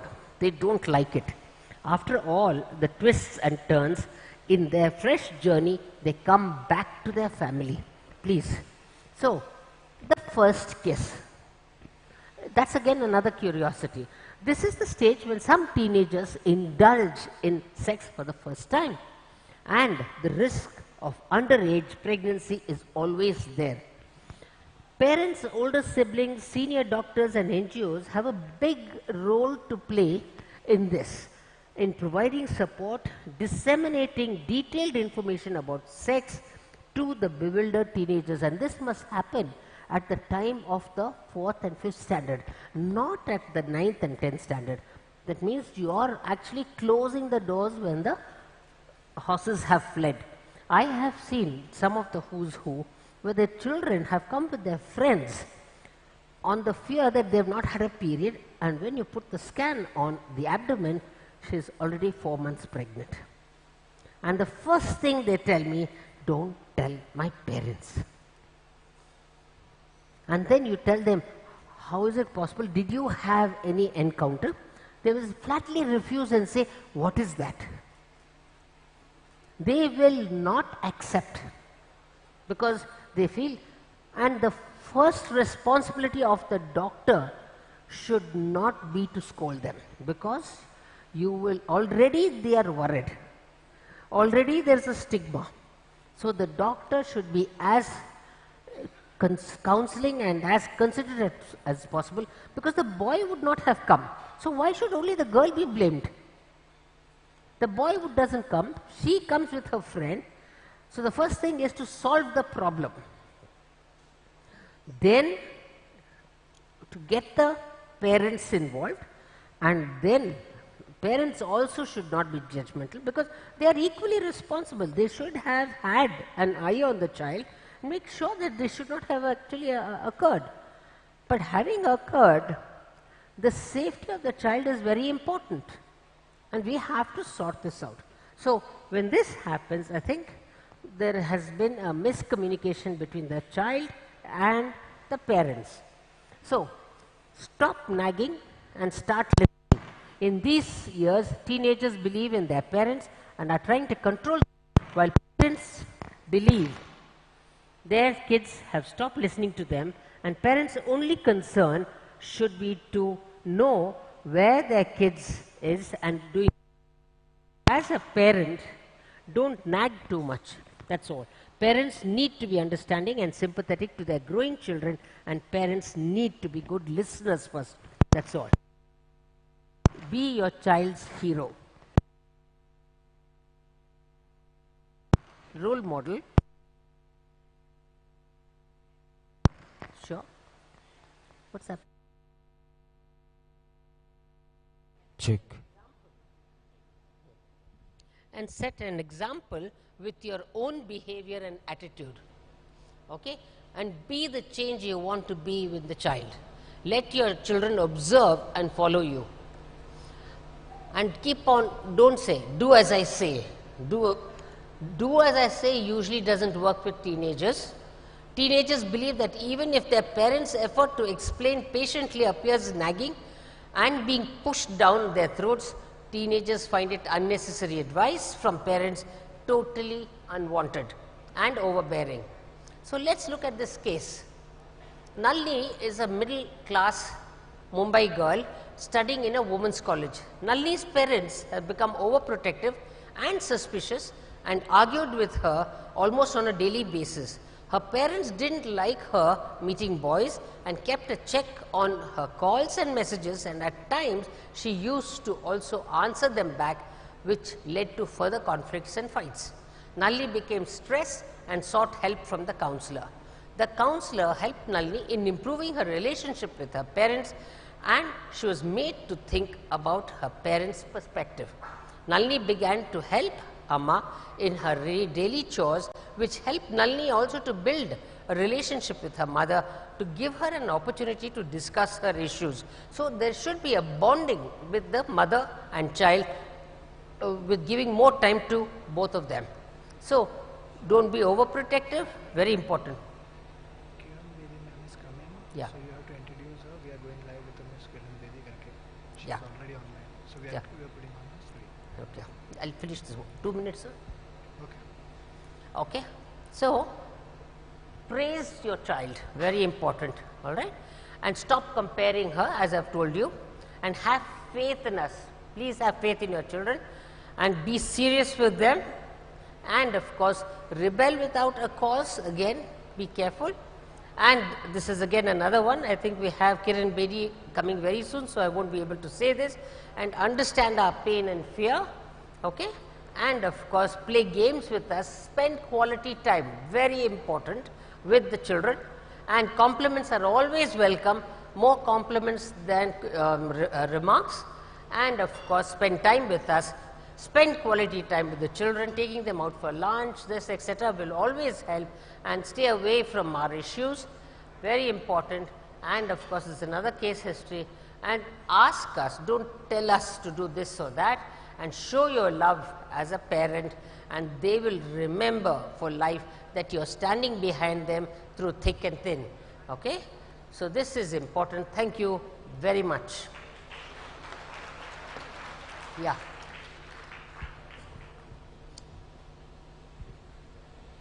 Give me her biodata.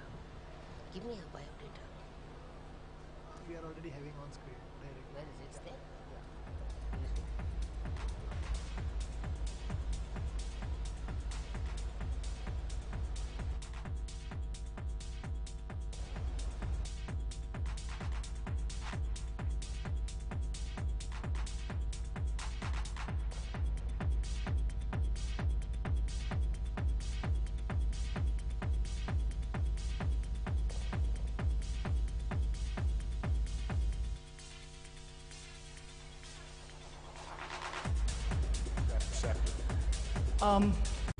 So guys, Dr. Kiran Bedi couldn't come here in person because of certain other commitments she had. So she's coming live so she can talk to you guys about it.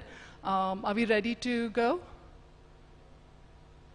So she's going to see you, you can see her.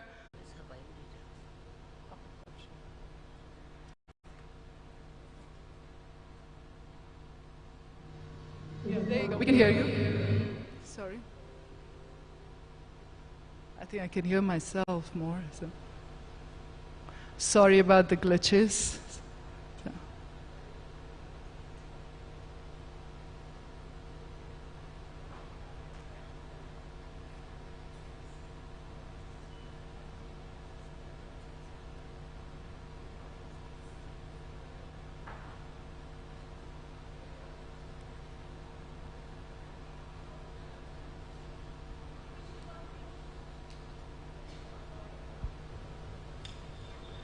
Can you hear us? Oh, there you go. We can hear you. Perfect. All right, go ahead.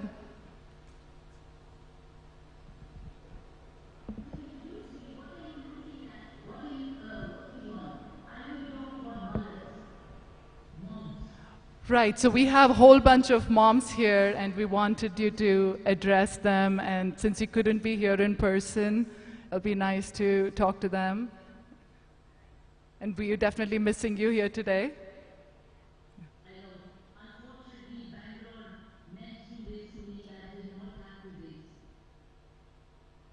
I understand, I understand. So, what's your message for moms? Uh-huh. Yeah,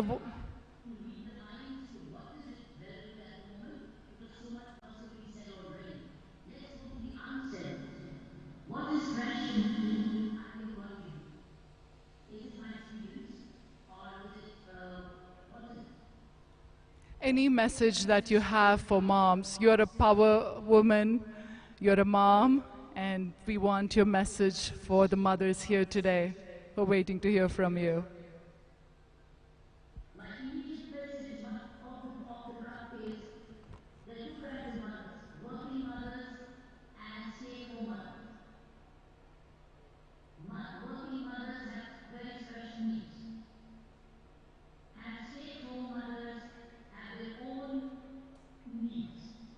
So I can indicate quickly now, earlier we did not have this issue of working mothers and working mothers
Well, I must say thank you so much, and little sorry about whatever mishap that happened. We must be very grateful.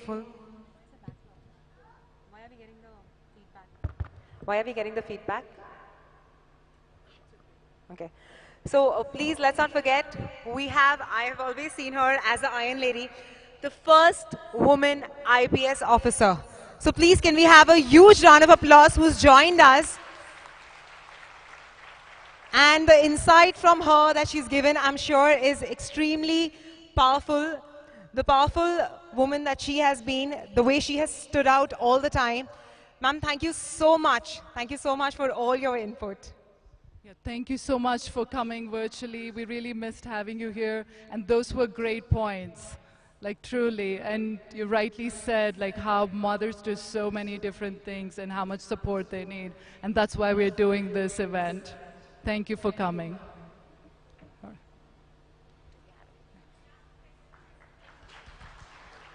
Kiran ma'am, if you could just, we have few, oh, she went offline. I'm sorry.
let's say, children more than a decade or so, what is it that marks a difference and what can we do? I mean, it's always good to know from people like you, not just what's happened.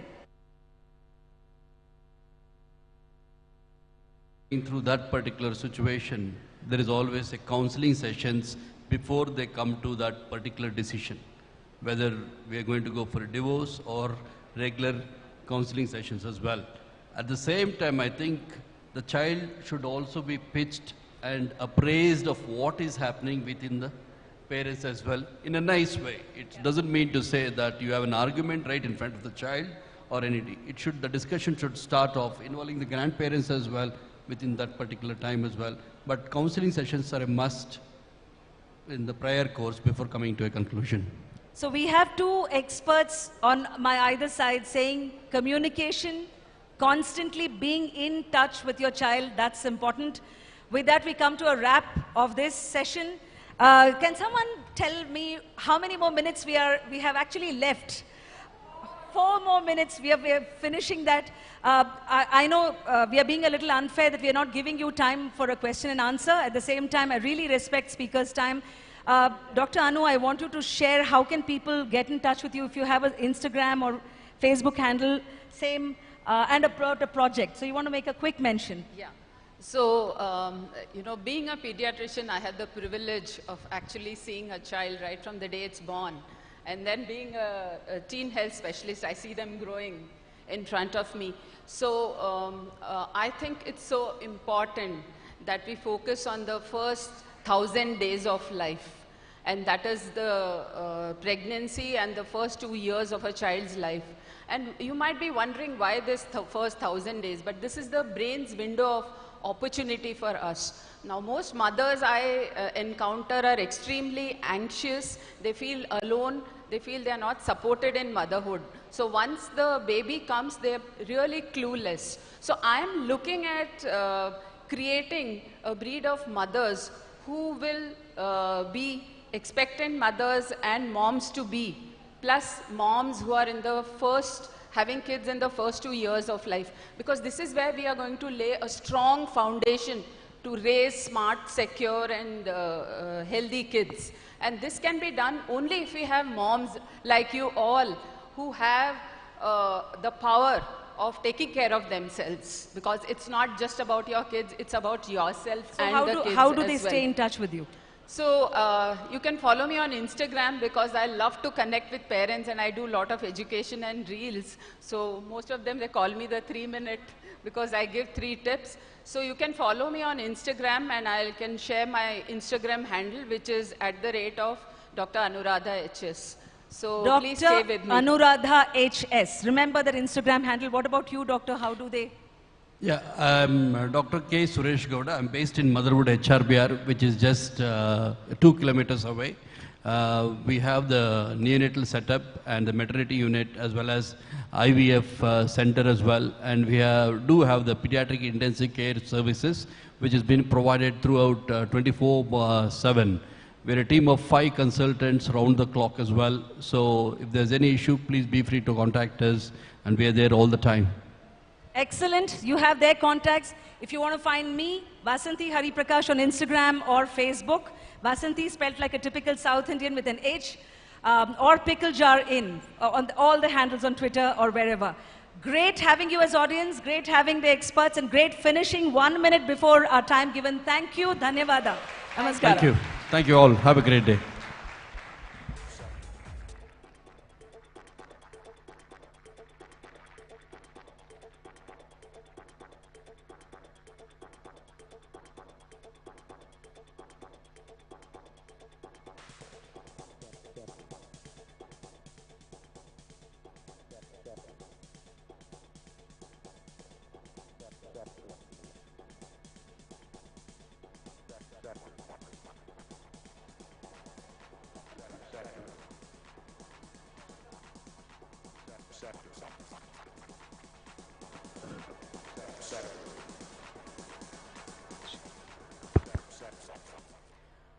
Well, before we go on to our next speaker, can we just have a short video on motherhood? Please, can we have the video? From their first steps to their first fall, from standing up back on their feet to their leap of faith. You nurture your little ones, and we support you with love. Motherhood Hospitals, experts in pediatric care, because we care like no other. All right, please can we hear for our title sponsors? They are our title sponsors. With this, we move on to our next speaker, Dr. Varudhini Kankipati. I had a very good morning session with her. It was a great icebreaker to know how she's been dealing with so many issues which are, I think, larger than life, which all goes around maintaining the significant relationships between child, in-law, spouse, and I think she'll be the best, the psychologist who's going to talk about how she's handling the counseling. Well, can we have a huge round of applause for her?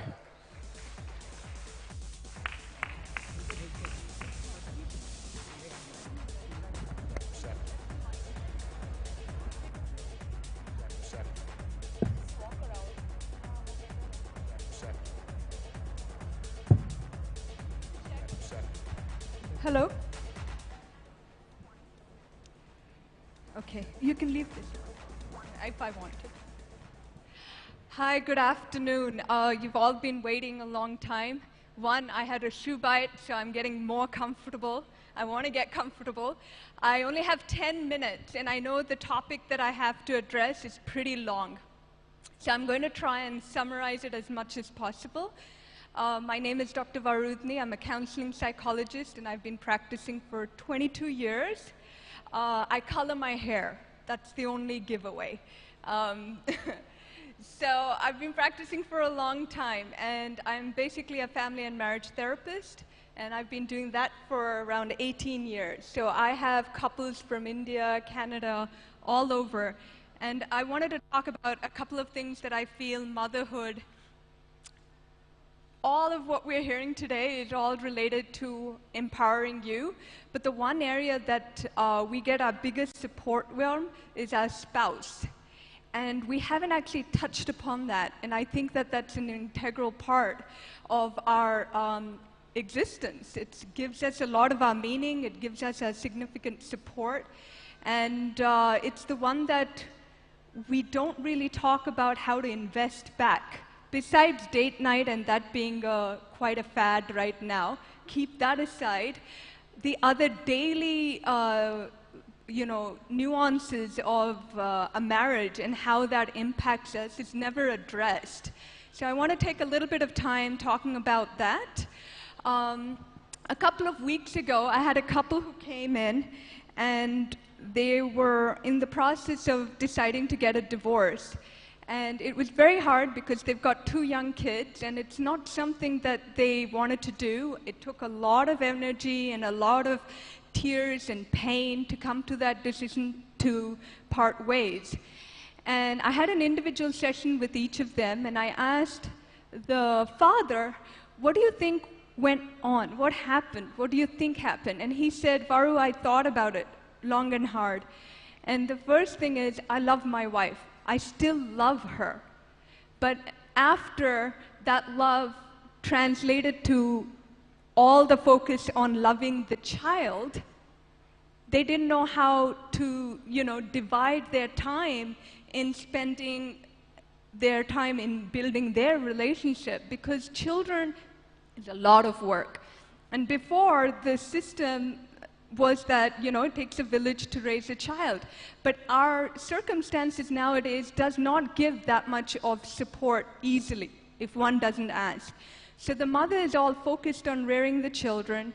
The husband is trying to support and working and doing everything, that they don't have the energy between looking after the child, running the household, maintaining jobs, careers, maintaining extended family relations, festivities, so many things. Where's the time to spend on just you and your spouse?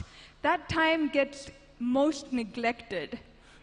And then what happens is, as the time goes on, the couples start to get so invested in being family members that they forget themselves in relation to their spouse. And this happens a lot. I want you all to take, how many people are married here? Put up your hands. Okay, that's majority. So let's go back. In psychology, in family dynamics, there is what we call as spousal subsystem. And the spousal subsystem is formed the first 2 years of your marriage. Now go back and think about it. First 2 years of my marriage. And those 2 years sets the pillar stone for the family to be built on. If that spousal subsystem hasn't been formed very well and you introduce children to the mix, it very easily becomes about the family subsystem and not less on the spousal subsystem. Okay, now what happens is, as time goes on, children are growing up, you will notice that if you and your spouse are majority of the time speaking about your children, the house, where you need to invest, what house you want to build, where you have to maintain your in-laws relationships and do sibling relationships and all of those things, and little about what is happening with you, what your individual journey is, and also finding out what your spouse's individual journey is, you have disconnected. And if you continue doing that, what happens is once the children leave, which they will, you both look at yourself and think, my husband doesn't really know me. I have grown so much, and he has no clue really what's going on with me, and I don't really know what's happening with him. So, nothing's lost. Come back to the point that there's always something we can do now. Have a look and see that as much as you have to invest in being a mom and running a family, you have to pay attention to this relationship, because if you don't, once the children leave, you're going to find that you're with a stranger in the house. And then what happens is you both have already carved your individual lives, and on the pretext of being married or being under the same house, you are existing. But you're missing the main component of why marriage was there. It's about companionship, it's about support, it's about how are we going to grow old together, what are the things we can do for each other, and how do we then redefine ourselves after the children have gone. In a week, I had this husband talk to me and tell me that, our focus was on the children. The same week, I had a couple who came in. They were in Michigan, left their 2 kids for undergrad, came back. They were in session with me and started to cry, because now they did not know how this, children leaving the nest would make them feel. And then they were looking at each other and thinking, and I asked them, did you both not talk about this because you knew it was coming? And they're like, no, yeah, we were talking about the logistics and all that, but we did not think about or share how that might affect us. What does that mean about both of us? How do we redefine our relationship now with the main aim of it gone? The children are leaving. We have to be an external support here. So there's a lot of things in terms of spouse relationship that we can do. I'll give you, how am I with time? 2 minutes. Okay, I'm going to run through this really quick. The first one is do a check-in. I call it a check-in or a plug-in. Every day, just check in with your spouse and say, hey, how are you doing? And this does not mean like you have to tell me all that's going wrong. It's just a check-in. Are you doing okay? Is it going to be a stressful day for you? Are you feeling happy about anything that's going on? So do a check-in in the morning.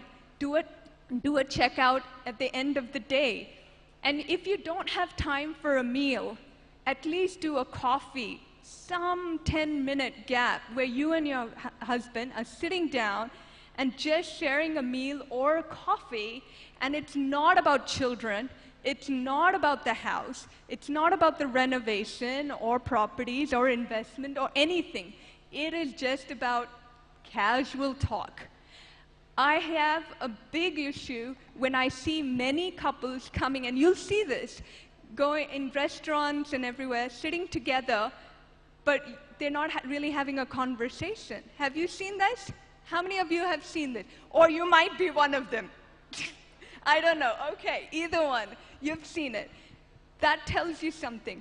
We need to have the ability to have light talk with our spouse about nothing. It doesn't matter. We can be goofy. We can laugh at each other. We can make fun about each other because we know that the partner is our biggest support. So do a check-in. Second, it's intimacy. You need to keep the romance alive. And this is not only about sex. This is about intimacy in a little bit of touch, a hug. When you walk by, touch your spouse and say, hey, you look good today. Or just say, you know, I thought what you did today was really good. Always, the small things matter, because if you are doing those small things, you're not invisible to your spouse. So make sure that you do these small little things. So improve your intimacy, do check-ins. Third thing is, do things, I know date nights are a big thing, sometimes it's very hard. Instead, do a joint activity. How many of you sit with your spouse and for 1.5 hours or an hour cannot decide which movie to watch? You spend more time trying to decide which movie to watch rather than picking the movie and start watching. That's because what happens is there is no, hey, we'll give and take here. Each one wants to feel like I have time, I have to do what I want to do. You've got to find a middle ground. So find an activity that you both can do. It might not be 100% what you want to do, but you don't mind. You can share an activity and learn from it. How am I with time? I think I am wrapping up.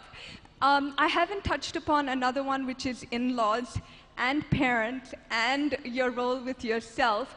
But basically, you need to understand that extended significant family with in-laws and parents, the approach nowadays is like, I don't want anything to do with them. The problem is you do. You can't say, no, I don't want anything to do with them. You have to learn to emotionally regulate or learn how to be able to emotionally protect yourself and put boundaries, yet establishing and maintaining a form of relationship with the people that you don't really like. And I'll tell you why. Because at the end, it's still a family. And you still can know how to make it work. It might not be the way you want it, but it can change. You can put boundaries and establish a healthy way of doing it. We will do more talks, hopefully, in the near future on how to do that. I'm so sorry I'm wrapping up with the time, but I'm so happy to see all of you. I know that the age ranges are from 20s to 50s, so you'd all be in a different stage of your relationship. But take some time and introspect, and it's never too late to start working and investing and making a relationship work for you. Thank you.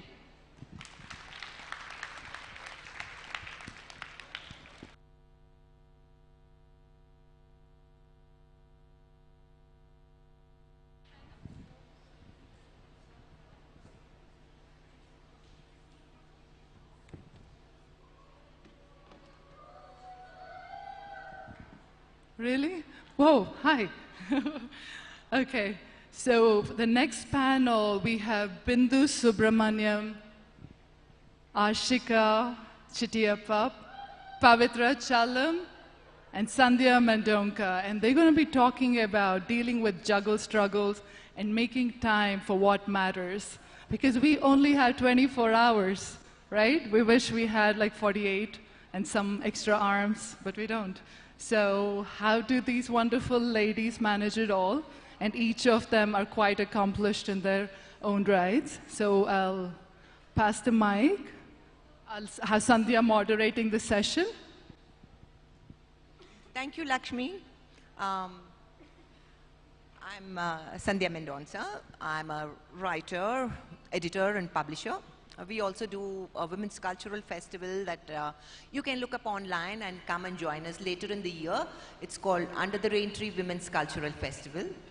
And Pavitra is a very talented filmmaker, and you can also look up her work online. And we have Mamma Mia. The Mamma Mia is an app that Ashika has created that's to help moms, and I think she can tell us a little bit more about it when I'm into the questions. And Bindu Subramaniam, extraordinary musician, very articulate, and someone whom I admire very much. All right. So to get started, the topic for our panel is how do we deal with the, juggling and struggling, and how do we make time for what matters? So this is a conference that's all about being moms.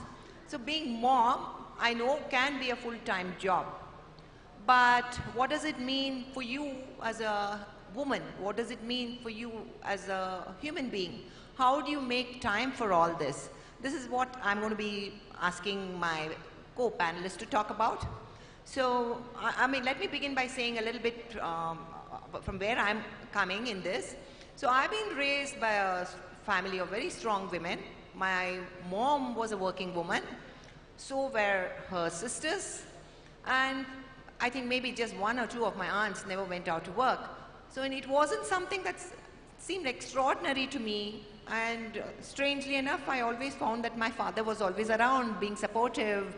And I know, I mean, as a young child, I remember him drying the nappies for my younger sisters. So I think it was very strange for a man of his times to be so involved. So for me, co-parenting and being a strong working woman isn't something new. But I do know that I have struggled when I started my career as a young working woman, especially as a young mom. So let me begin by asking, how do you make time for all that you do, Bindu? Because your music is a full-time occupation for you. And I know it takes a lot of time, apart from all the other stuff that you do with your academy. How do you make time for yourself, apart from the family? Thank you for that, Sandhya. And I have to say before I start that you're a person that I deeply admire as well. And I'm so excited to be on this panel because there are two women that I already love so much, and I can't wait to get to know the third. I think it's really important to ask how we make time for what matters, because most of us don't, quite honestly. And we wear these different hats. I'm borrowing Ashika's terminology because I'm very enamored with what she's created at Mamma Mia. And sometimes I look at myself as a mom, as an entrepreneur, as an artist, and I put these labels on myself. But at the end of the day, I'm not really sure if I've done anything that refills my cup.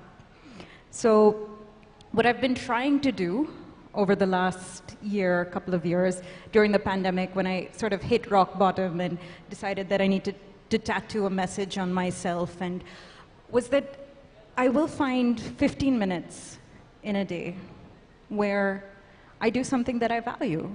And what that is could be listening to emo rock, it could be just locking myself in a room, it could be listening to music, it could be walking, it could be playing with my nephew, trying to play with my cat, but really just kind of mentally deciding that I am also an important person in my realm. And I think it's a challenge. It's something that we have to struggle with every day. It's not something that comes naturally to us in any of our generations to just kind of not only put ourselves first, but just look after ourselves at all. I think putting ourselves first creates some kind of a guilt within us. And I wonder how and why that kind of sensation comes. Maybe Ashika can throw some light on that. So I guess when I became a mom, I was working in finance at Ernst & Young and then Formula One and the IPL, and I had this very full life that I really treasured. And then when I became a mom, I feel like in the beginning it felt like, yes, it was wonderful and filled with these beautiful moments, but it was, in some way, it felt like I'd been hit by a freight train. It was so intense, there were so many things to get done. Of course, there was so much love for this little person in front of me, and I wanted to raise them to be good people. But I didn't want to really give up on the dreams that I had. I always wanted to, I wanted to be president someday. I wanted to build my own company. I had big dreams for myself as well. And I think I actually decided to get out of my corporate life and move into creating Mamma Mia because I felt like so many of us go from really successful career women to becoming moms. And of course, it's a natural priority. We will look after our children. We will be the best we can. But I think it's really important to recognize that motherhood is one of the hats we wear. It's not who we become, right? It's an important hat, but I think so is my relationship with my partner. So is my relationship with my parents, my siblings, my friends, my my future, my vision for what I want to be doing in 25 years, that's equally important to me. So I think Mamma Mia was really to bring that intentionality to our lives. How can I be a great mother and so much more, right? How can I follow all my own dreams as well? And I honestly feel when we do it as mothers for ourselves, we show our children how they need to do it for themselves. And I think there's nothing more important to me than living a fulfilling life and showing my children that that's the most important thing I would expect of them. So Mamma Mia essentially helps mothers just become really intentional about what is it that really matters, what are the hats that you choose to wear, how can you manage your time, because it all boils down to time and energy, right? You have enough time and energy, you put it all down, you prioritize what matters, and that's how I think you just live more intentionally. That's really been my journey. Pavitra, I want to ask you, you know, the kind of films that you make also are very, very empathetic and very sensitive. So what do you think you bring to it as a woman, as a mother? Do you bring anything, a different set of lens perhaps? I think in the motherhood kind of world, I exist in three ways. One as a mother myself, one as a filmmaker and a sort of silent witness living behind the lens of my camera, where I am able to be a part of some very incredible parenthood, but more specifically motherhood journeys, and also as the founder of the Mum's Word, you know, that brings about 100,000 women to the platform to talk about their motherhood truths. And what I've found is even though there's a pretty intense dichotomy between the worlds and we all live in opposite ways, I think the commonality of the struggle is, like Ashika said, the intentionality of the letting go, the immersing oneself in simply the poetry of survival. And I think being a part of all of this and these three worlds makes me a better storyteller, definitely makes me a better mother, and makes me sort of a more open platform for these 100,000 women who are in communication with us every day. So I feel like these three worlds, and they all happened very organically, very much like falling in love. You don't know how, you don't know why, but it just happened. And that's how I am able to kind of contribute to each part of these worlds that I inhabit. Just going to throw out a question that any of you can pitch in and answer. So how do you, make time for the things that you want to do? Does it help you? I'm just asking things that other women also might be wondering. So because you're all accomplished in your own careers and you all have hobbies and you have large circle of friends, how do you make time for it? Do you schedule a particular date and time in your calendar, or you just go with the flow? What helps you stay sane? Download Mamma Mia. That's M-A-M-M-A-M-I-Y-A. Mamma Mia. No, so she doesn't pay me, she should. But really, I think for me, it's been about kind of creating these to-do lists. And the moment that you decide that something for yourself is as important as something you would do for your business or something that you would do for a family member, then you're sort of obliged to make sure that it happens. And I think another thing to address is the fact that we're constantly evolving as people and what our needs are. So I started off as 24 and stupid. Then I was a 26-year-old single mother. Now I'm on the wrong side of 30, inching towards 40. My needs are different. And I think I've reached a point where I'm okay if people think I'm not perfect.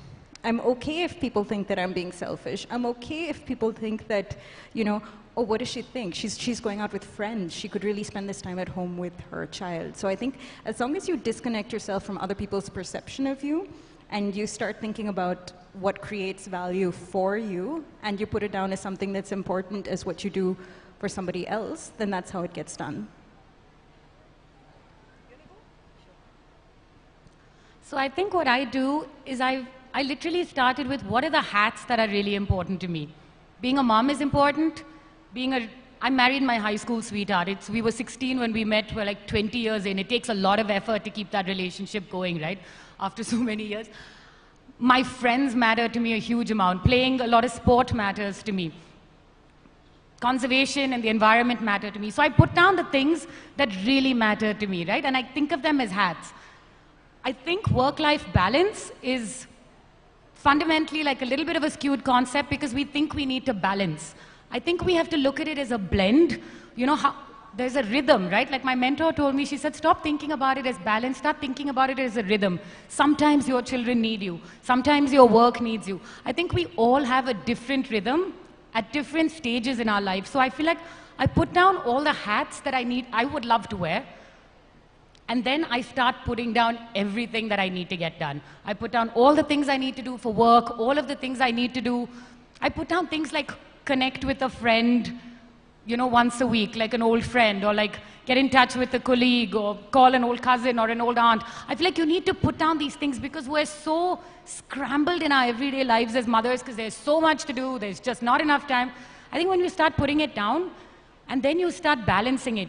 Yes, I need to send out these emails today, but I'm also supposed to have that once a week meeting with my mother, and that really matters to me. Sometimes it helps us balance these things better. So I feel like start with putting down what are the hats that really matter to you. When you look back 30, 40 years, like they were saying, when your children leave home, you need to have built the life that you'll be proud of as well, right? If they come back, they come back. If they don't, let them fly. But you still have to build your own life. So I feel like, what is your life comprised of? And then start putting it all down, and then start deciding what really matters, right? And when you see them side by side, it makes it so much easier for you to understand that maybe like a walk around the block with my partner matters more to me than getting on some webinar today, which I've done before and maybe is not giving me enough value. I think we just chase on autopilot. We live so much on autopilot, but I think the minute you put intentionality and a little bit of mindfulness to how you actually perceive what matters to you, not what matters to society, not what matters to your mother-in-law.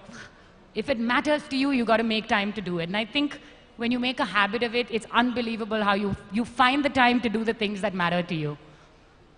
So I'm going to turn this on its head and pose a question to the moderator. I've known you most of my life. You're a powerhouse, a real success in your own right, a force to reckon with, and you've raised an incredible young man while doing it all. So tell us how you made that happen. Okay, I know that I definitely think I'm a priority for myself. You know, I mean, I fell in love when I met my husband, before he became my husband, and then we got married, and then we had a kid. And I was listening to the previous speaker, it occurred to me, you know, that we hadn't really spent enough time as a couple before the kid arrived, and perhaps it makes more sense to do that. But I had made up my mind that I would always be a priority for myself. Maybe not as much as I felt that my husband's career was, or my son's this thing was, but I never gave that up. I never said that I'm going to stop working, that I'm not going to pursue my hobbies or things. And true enough, I'm glad I persisted, basically because my mother was a very strong woman, and she had insisted that all of us should be able to support ourselves and never have to hold our hand out to a guy to pay our way. So I was always earning for myself. And when my husband died very abruptly, dozen years ago, and my son had just started college, there was no way he was going to be able to support me had I wanted to. So I had to pitch in, and I had to do everything. And yeah, a couple of years were tough. But I did it. I paid off the loans, I paid off the house loan, I paid off the car loan. We had just started a company together. I kept it going, and I did it. I mean, I must say I did it. So I feel very happy and proud. I had an incredible support system and structure because I sought help. So when I met your mom, I told her, please come and work with me. I need someone with your experience. I think I would benefit from it. And she came. How much could I pay her? But she came because she wanted to. She had already done what she wanted to do in her corporate life. So she thought she's going to add value to me and my business. So similarly, much later when I reached out to Bindu and her brother when I started from Women's Cultural Festival and said, will you come and perform for our festival? We can't really pay you much. They said, no worries, we come and perform.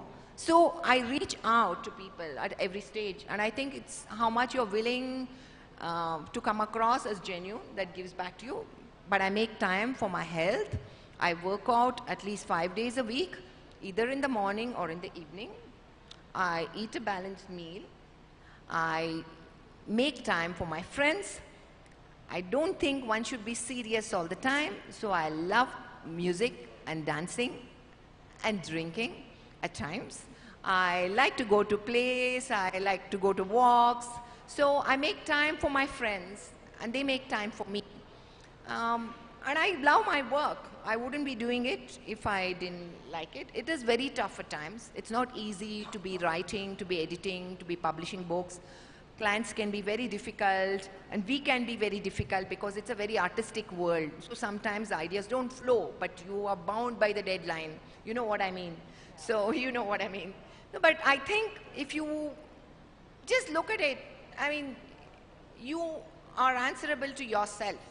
You own yourself. Forget everybody else. What is it that you want to be? Look at it, visualize that goal, and you can make it happen. Okay, I think that's time. Thank you, Lakshmi, and thank you, Mompower, for having us here today.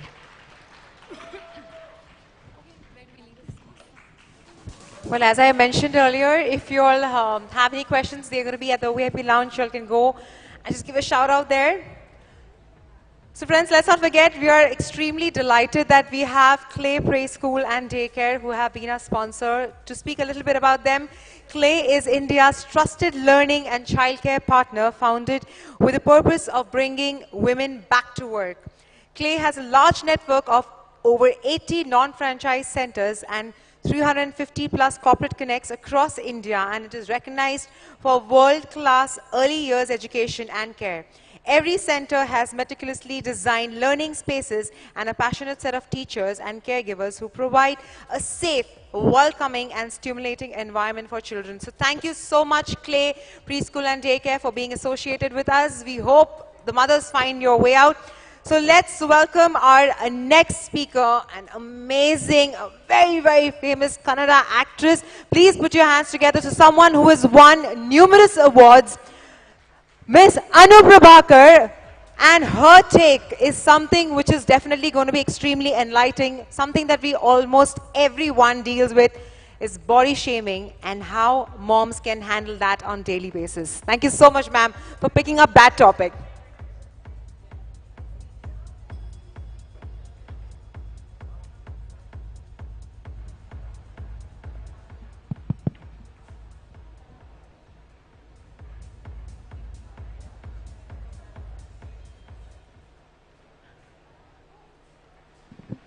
ವೇದಿಕೆಯ ಮುಂಭಾಗದಲ್ಲಿ ಉಪಸ್ಥಿತರಿರುವಂಥ ಎಲ್ಲ achievers, ಮಹಿಳೆಯರಿಗೂ, ಇಲ್ಲಿ ನಡೆದಿರುವಂಥ ನನ್ನೆಲ್ಲ ಸಹೋದರಿಯರಿಗೂ ನಿಮ್ಮ ಅನುಪ್ರಭಾಕರ್ ಮಾಡೋ ನಮಸ್ಕಾರಗಳು. ಮೊದಲನೇ ಪ್ರಶ್ನೆ, ಎಷ್ಟು ಜನಕ್ಕೆ ಕನ್ನಡ ಬರುತ್ತೆ? ಕನ್ನಡದವರು ಕೈ ಎತ್ತಿ ದಯವಿಟ್ಟು. ಅಪ್ಪ, ಖುಷಿ ಆಯಿತು. ಓಕೆ. ಯಾಕಂದರೆ ನಾನು ಯಾಕೆ ಈ ಪ್ರಶ್ನೆ ಕೇಳಿದೆ ಅಂತ ಹೇಳ್ತೀನಿ. ಮೊದಲನೇದಾಗಿ ನನ್ನ ಪರಿಚಯ ಮಾಡ್ಕೊಳ್ಳೋಕೆ ಕನ್ನಡಿಗರು ಅಂದರೆ ನನ್ನ ಪರಿಚಯ ಇರುತ್ತೆ, ಪರಿಚಯ ಮಾಡ್ಕೊಳ್ಳೋ ಅವಶ್ಯಕತೆ ಇಲ್ಲ ಅಂತ ಅಂದ್ಕೊಂಡಿದ್ದೀನಿ. ಮಿಕ್ಕಿದವ್ರಿಗೆ ನಾನು ಕನ್ನಡ ಚಿತ್ರರಂಗದಲ್ಲಿ ಕೆಲಸ ಮಾಡ್ತಿರೋದು ಅಂತ. People who don't know Kannada or don't follow Kannada films, I am Anu Prabhakar. I am an actor from the Kannada film industry. I have been around for 22 years. Acting is my passion. 22 if you consider my stint from when I started as a leading lady. If you take my stint as a child artist as well, then it's about 34-35 years that I have been working. Tumma echo ಆಗ್ತಿದೆ ನನಗೆ, feedback ಅನ್ಸುತ್ತೆ. ನಿಮಗೆ ಸರಿಯಾಗಿ ಕೇಳಿಸ್ತಾ ಇದೆಯಾ? Can you hear me well? Clearly? Okay, great. Because Lakshmi 20 ನಿಮಿಷ ಕೊಟ್ಟಿದ್ರು. I was given 20 minutes to speak. And I think I will not take so much time because they are running crazily behind schedule. So I will speak just for a few minutes, and then maybe a couple of minutes if any of you want to ask me any question regarding my work or the topic that I'm going to be talking about. I'm sure you've seen the schedule and you know the topic that I'm addressing. Lakshmi or phone ಮಾಡಿ ಕೇಳಿದ್ರು, ಈ ಥರ I'm thinking of this program. Tayandragoskara, for the mothers. So we'd like you to have, we'd like to have you on the show and, on the dais addressing, would you want to be part of a panel or would you want to talk to them directly? So I said, panel discussion la namge ashtond buddhi illa. ಇವಾಗ ನೋಡಿದ್ರಲ್ಲ 4 ಜನ ಎಷ್ಟು ಚೆನ್ನಾಗಿ ಮಾತಾಡಿದ್ರು. ನನಗೆ ಒಬ್ಳಿಗೆ ಅಂದರೆ ನಾನು informal ಆಗಿ I can address you people. So I said no Lakshmi, I think I will speak alone. And also, I will definitely not be formal. I don't know how to give formal speeches on stage. I'm very informal with the way I dress, with the way I carry myself, and with the way I interact with people. So I'd rather talk to them one-on-one for just a few minutes. Anta. So when I was thinking about what topic I should address, as an actor, as a woman, as a mother, I felt body shaming was a topic that came to my mind. Yakandre, I don't know how many of you are aware of it. Recently, there was this television actress called Chetna Raj Anta. I don't know, did you hear about her? Did you read about it in the papers? I'm sure you all did. Yeah. So basically, she was a 21-year-old girl who tried to go in for a fat reduction surgery, and which turned out horribly wrong. And she lost her life. It turned out to be fatal for her. And just to give you a short background, ee hudgi tumma chanagi odkondlante. She's from a small town, and then her parents wanted to get her married, but avಳು illa nanu I want to try my hand at acting anta heli Bangalore bandidale. Bandu, she's got a few opportunities here and there, but every now and then she heard people telling her, ಸ್ವಲ್ಪ ದಪ್ಪ ಇದ್ದೀರಾ, ಸ್ವಲ್ಪ ಸೊಂಟ ಅಗಲ ಇದೆ, and all that. So I don't know who makes these norms, first of all. But anyway, people who tend to sit in a place of, power, where they can take decisions or have an, impact on other people's lives, they somehow sometimes turn out to be mean people. So I don't know who put this thought in that girl's head. So her parents didn't support the idea, but still she went ahead with the surgery.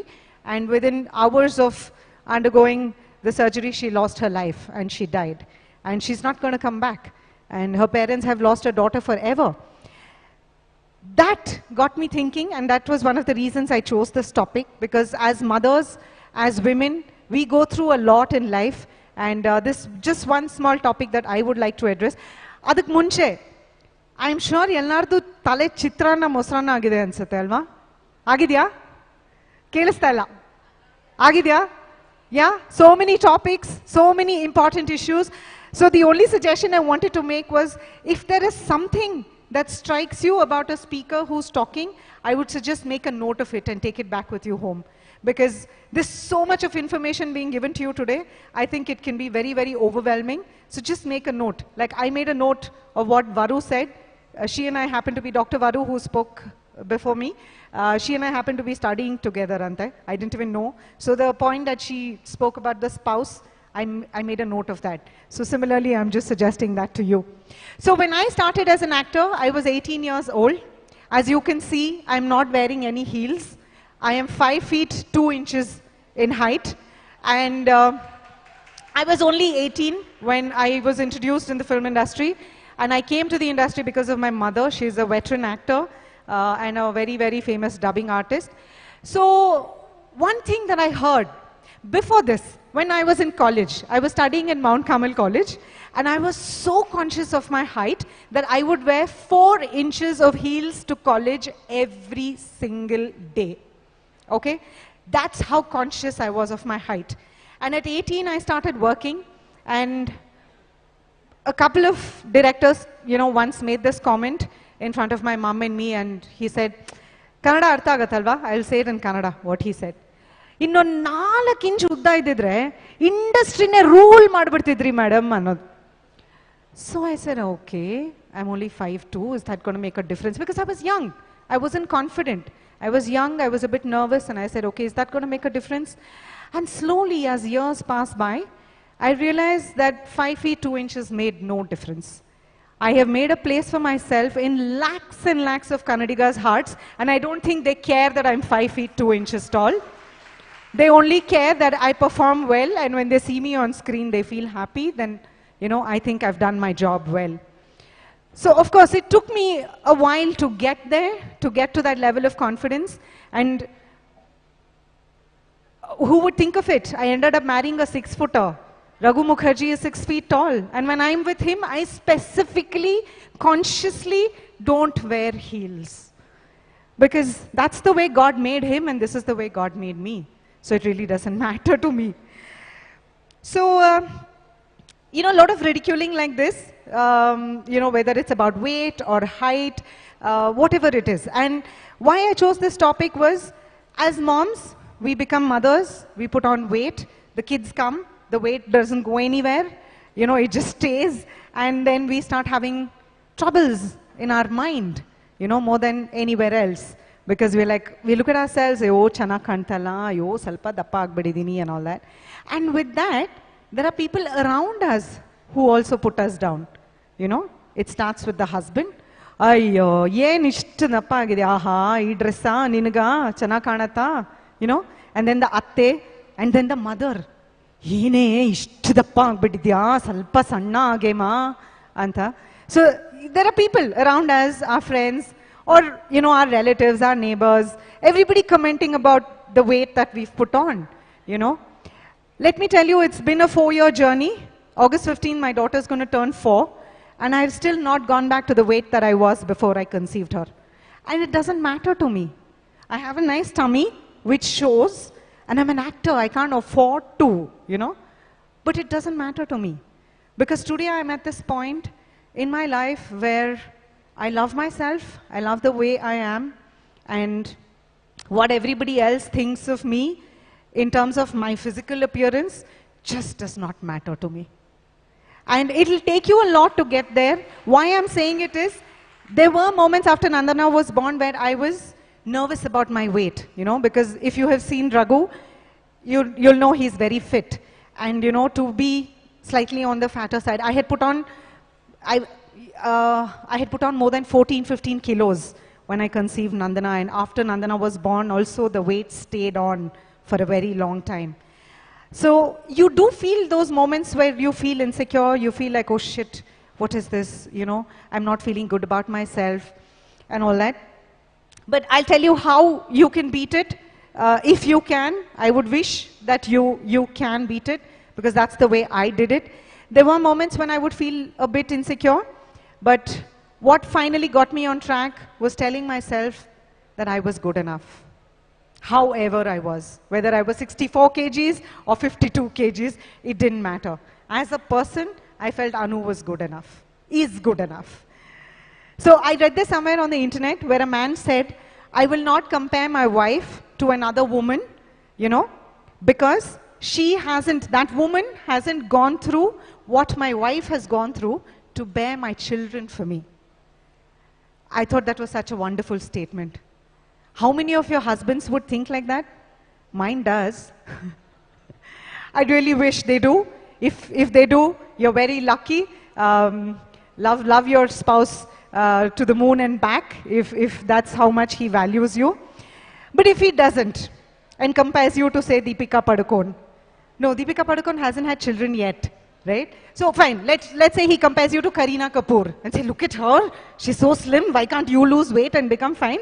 If he does things like that, all you need to do is turn around and compare him to somebody. If he likes Bollywood, compare him to Ranveer Singh. Say, are you confident enough to do a nude photo shoot? Huh? Or if he likes cricket, or say sports, you know, Nadal, Federer, or cricket, compare him to Virat Kohli. Avunu appari nodi eshtu fit agidane neevu hengidira ನಿಮ್ಮ ಹೊಟ್ಟೆ ಹೆಂಗಿದೆ ಅಂತ. Just give it back. That's all I would say. If you're, you know, unfortunate to have a partner who will put you down like that. But I really wish and pray that all of you have partners and support at home that will celebrate who you are as a person. And so basically, to wind up my topic, everything that we go through, straight hair, curly hair, fair skin, dusky skin, thin, no hair, gray hair. Look at Ashika, how stunning she looks with her hair. And if you come closer, you will see I also have a lot of grays. I'm 42, I've been acting for a long time. People tell me, you know, now chikku vayasinda nim cinema nodkondu beldidivi. For a second it's like, okay, how old am I, you know? But then it's okay. I started acting when I was very young, so I don't take it to heart. So basically, what I'd like to conclude my topic with is, God made each one of us a certain way, and we are His creation. The fact that we are His creation makes us special. So please accept who you are, what you see in the mirror is the best version of you that the universe has made. So please accept that, don't fight it, enjoy it, live it to the fullest. You know, life can be so beautiful then. So basically, my only takeaway for you today from this 10 minutes that I've been given to speak is, please accept yourselves the way you are. You are the best version you can ever be, and God created you. So just enjoy yourself and be happy. And in all this, I would just like to make one point. Yes, of course, you need to, you know, whether you're slim, like I said, they say, oh, you've put on weight, you're slim, whatever. Ultimately, what matters is your health. So take care of your health. It doesn't matter whether you're slim or fat or whatever, as long as you're healthy. So there used to be a point when I was, you know, when Nandana was newborn, when I had put on weight and the weight was bothering me, not because of the way I looked on or off screen, but because I was physically not able to do the activities that I was supposed to do. You know, I was getting tired. My legs, my hands, my back, everything would hurt. So I said, okay, it's time that I do something about it, and I did. So my request to you would be the same. Your physical appearance really doesn't matter as long as you're a healthy person and you feel good about yourself. So finally, Janani Janma Bhumishcha Swargadapi Gariyasi. If you all know what that means, mother and motherland are more superior to heaven. So mothers are being literally compared to heaven, saying they're better than heaven. So imagine the kind of pleasure your child derives from you, you know, the happiness that they seek from you as a mother. So imagine if you're a happy mother, how much more happiness your child would receive. So always, please stay happy, you know, because that reflects on your children. You stay happy, your children stay happy. And there's a reason why they said, Matra Devo Bhava, Pitra Devo Bhava, Acharya Devo Bhava, Atiti Devo Bhava. Matra is first. There's a reason why universe also put you on top of the list, because you are special. Let's say we are special, okay? So enjoy that, celebrate yourself, and just enjoy life and stay happy, okay? And don't forget, if your husband puts you down, don't forget to put him down too, okay? Have a lovely evening, Lakshmi. Thank you so much to you and your team having me here. I thoroughly enjoyed it, seeing all of them, hearing a couple of them. Mrs. Kiran Bedi, all of them. So thank you so much. Wish you all the very best. I was given, I think I've taken a little extra time. Have I? Shona? It's okay. And congratulations to you also. I think the schedule has gone totally haywire, but you're handling it so well. So congratulations. Thank you so much. Is there anything anybody would like to ask me? Yeah, I you'll had have told opened up for Lakshmi, if any one of you want to ask me any questions. I think Prasad is already here. So another 10 seconds. Oh, fantastic. Nobody wants to ask me anything. Great. So, yes. Oh, we have one question. A picture with me? Of course. We'll meet outside. Okay? My daughter's in the crash, so we'll meet outside. Okay? All right. God bless you all. Enjoy life and enjoy yourselves. Thank you so much. Thank you so much. Well, once again, thank you all, audience. A special thanks to all the speakers. You all have really been extremely sweet, accommodating us and understanding. As Lakshmi said, she's just delivered her 4th baby. That literally feels like delivering the 4th baby because the kind of chaos that has happened.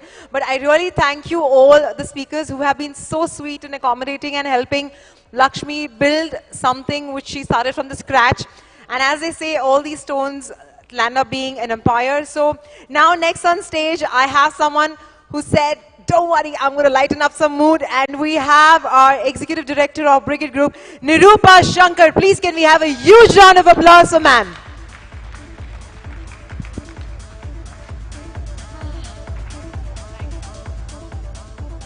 Hello, everyone. Good evening. Can I get a good evening back? And I'm going to let you in on a little secret. So if you could all just stand and do this for 30 seconds. Just hold it for 30 seconds and I'll tell you why.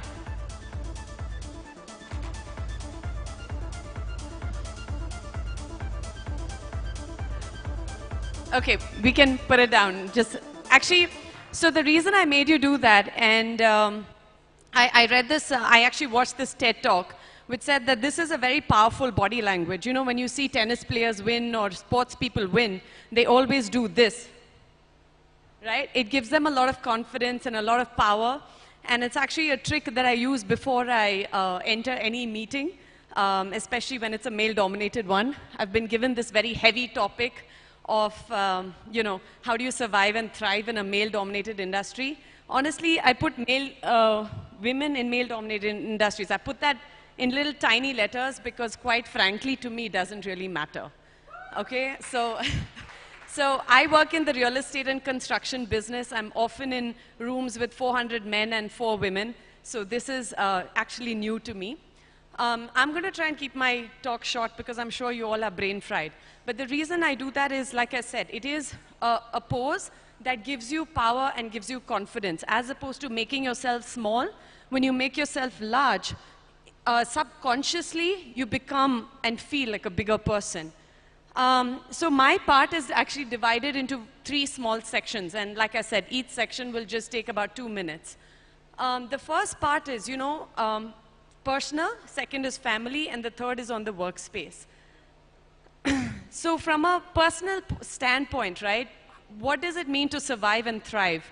Quite frankly, there are only 2 aspects to it from a personal side. You know, the first is the mindset. You know, to work in a male-dominated industry, the first is, hey, I should have the mindset that I need to be financially independent. My initial topic that was given to me was on financial independence. And I think it's very important as a woman to be financially independent. Because when you are financially independent, you get to make your own choices. You get to say, hey, if I want to buy that bag, I want to go on that holiday, I want my child to go to this school. If you have the funds to pay for it, you know, those decisions are yours. And I feel that freedom, in a way, is, do you have the ability to take decisions to run your own life however, in whichever way you want?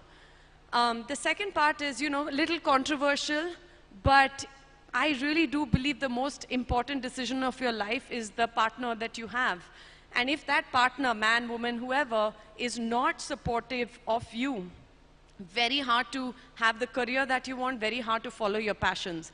I remember a long time ago when I was in the US, I had a boyfriend who was in the US with me, studying with me, so-called forward-thinking guy because he'd been exposed to a lot of things. But when we were very serious at one point, he said, listen, but I wouldn't be comfortable with my wife making more than me. So then I said, okay, I guess then this is it. We break up now, isn't it? You know, like, what else do you say to such questions? The second part is on the family, right? And I say this because I think it's a very real situation. I've seen my best friends who were my competitors in school, I've seen them not work anymore, fall off the career path, only because their in-laws didn't want them to. You know, they got married, maybe her husband did or didn't stand up for them, but the in-laws didn't want them to, and they fell off the career path, they fell off the whole job market. So I say, you know, when you marry somebody or get into a relationship or serious relationship with anybody, you're marrying that family too. My mother-in-law, for instance, she got her PhD at 55, you know, so there was no expectation that I needed to be in the kitchen or it was okay. When I said, listen, can you take care of the kids because I have to stay late at work, she said, no worries, I understand. So all this makes life easy, you know, and everything is about how do you make life easy and supportive for you to actually do what you want to do. I think a lot of women have spoken about this earlier, about having that support system and support structure. Also my parents, right? I think we're 2 girls, and my father always never allowed us to take a break. He was always like, you're going to work. And I remember when I was 4 months after delivery on maternity leave, I was in a nightie because you're feeding like a cow for a long time. He looked at me and was like, why are you still in your nightie? When are you going to get back to work? And it was just 4 months after having my little one.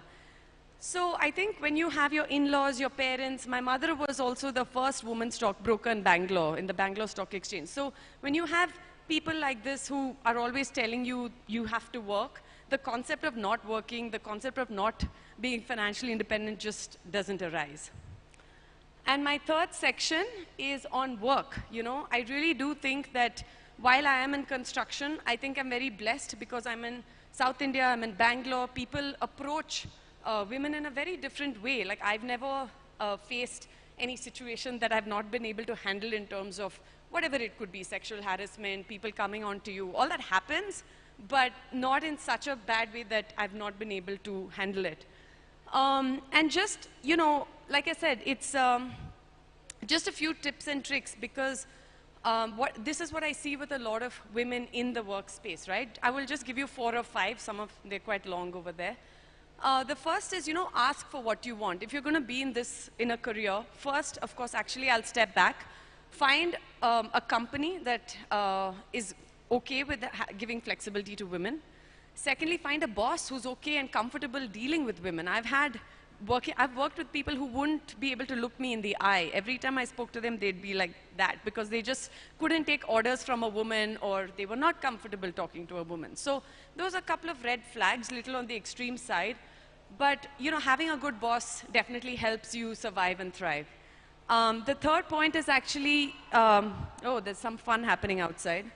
The third point is actually once you're in that job, ask for what you want. Like I've seen a lot of women who are equally accomplished as their male counterparts, but they're not asking for what they want, right? And once they do, it's very likely that they get it as well. Couple of other things, I would say, you know, keep upskilling yourself. Every couple of years, ask what value can I add to this organization? How do I get better at what I do? And when you try to solve problems for the company, you know, don't say, okay, I've been here 2 years, I haven't gotten a promotion. When you start solving problems for the company, that recognition will eventually come. And lastly, if you want to get specifics, you know, it's very important to do some things that women don't normally do.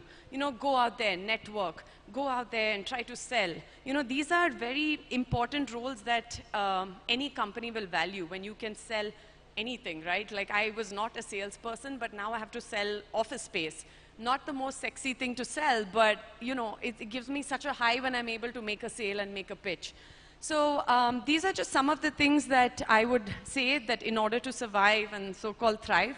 Also, like I think the previous panel with Ashika and Bindu, a bunch of them said, you know, making time for yourself. You know, surviving and thriving is not giving your whole and soul to work. Like I know I've been running myself to the point of exhaustion many times. Like yesterday I was in Kochi, took a flight back, came here this morning. I had 3 engagements to do, but my body just said no. I had a headache. I was almost on the verge of getting a fever, so had to take medication. And I don't think that's the healthiest way to go about it. So setting boundaries and doing things for yourself, you know, like I love participating in triathlons. And I've had a lot of snarky comments, you know, people saying, oh, you're running all the time. How do you have time to run your company? So I said, don't worry about it. I do it before you wake up. So, you know, people love to put you down when you doing something else. So I've had comments where people say, you know, she doesn't seem as committed. And I'm like, why would somebody say I'm not committed to work when I'm giving so much of my life to it? And it's because I have another passion, which could be in sports or whatever it is. And, you know, that's okay. Those are the comments you'll have to take and grow a thick skin and just let it slide off you. And so that's what I'd say, you know, make time for yourself, do the things that are important to you. And when it comes to work, it's not about, don't focus on your gender, you know, focus on doing the job well. And people will respect you as, you know, as your results show for themselves. So that's all I had to say. I decided to keep it short, but I actually wanted to see if any of you had any questions, and I'm happy to answer or continue as well. Yes, please go ahead.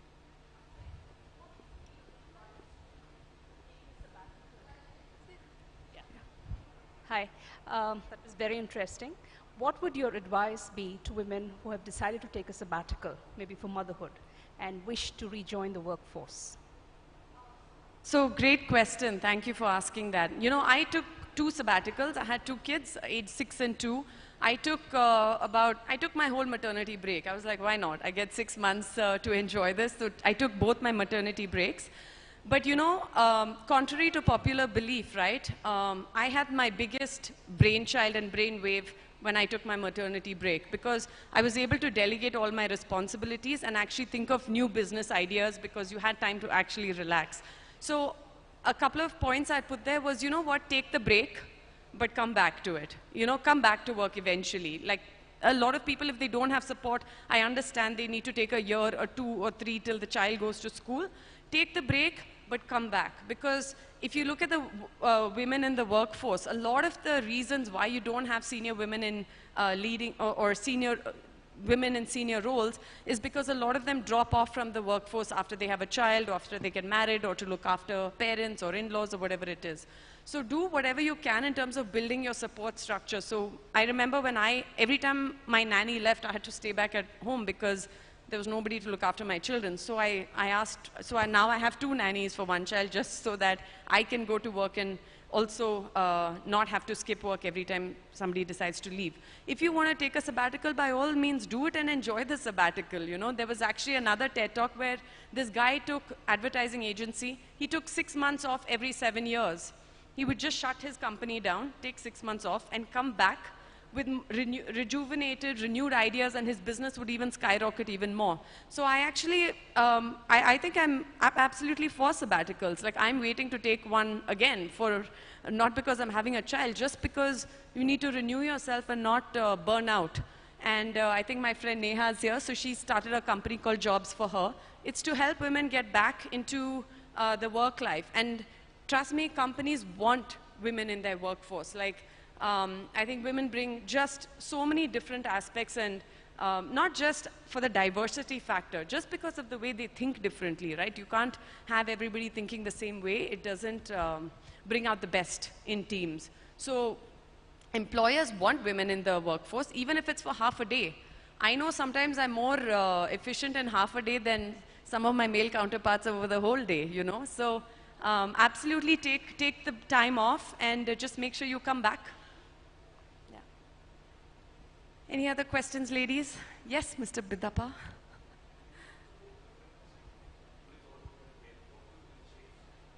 So the question was, if I would do it again, how would I do it differently, and what would I change?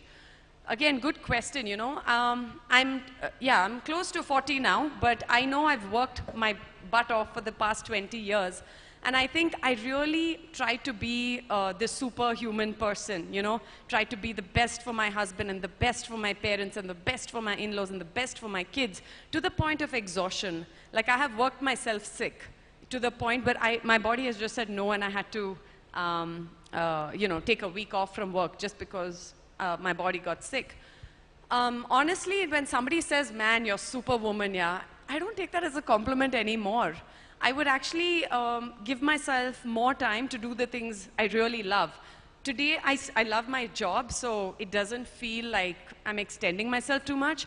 But I would honestly just try to take a couple of steps back, and I don't look at superwoman as a compliment anymore. I don't want to try and do it all. You know, I want to do it not at the cost of health, you know. So, because there were months when I slept only 5 hours a day just so I can go exercise, and I can put in a full day of work, and I can come back and take care of my kids. I don't want to do that anymore. I want to sleep 7, 8 hours a day, you know, and enjoy life and enjoy my kids. So there are things I don't compromise anymore. So in the morning, between 7 to 9 is for my kids, and evening 7 to 9 is for my kids. I make sure I bathe them, get them ready, and go to work. And in the evening, I don't go out on weekdays. I just say no to dinner invitations. So I can be there to bathe and put my kids to bed. That's the only, I'm not there 9 to 7 otherwise. So this is the only time I get for them, and that's non-compromisable. So I've said no to a lot of things, and I've learned to say no to more events. Otherwise, you know, women love to please and try to please everyone. That's our nature, and even I like to please everyone. But I think it's saying no to the things that are not important in your life and your priority. So I think I would say no a lot more, and not try to work to the point of exhaustion. There's no point to that, you know, and enjoy doing your work and enjoy every aspect of your life without finding it to be a chore. So yeah, setting my priorities, not saying no, saying no more often, and that's it. Yeah, thank you. Any other? Thank you, ladies. I guess that's it. Thank you for having me, and I'm looking forward to the next session, which will give us some comic relief. Yes. So we wanted some breather, and we decided to once again tickle our funny bones. But before that, I must tell not just the funny bones, we have something for you all. IIPC, also known as IIHM Institute of Pastry and Culinary, is the newest feather in the cap adorned by IIHM, the leading institute of hospitality education in the country. It's a pastry school opened in Bangalore, offering different pastry program. You all are welcome to go right there and meet the chef and try everything for free. Free. All right, so please, we have on stage Harpriya Bands. Can we have a huge round of applause?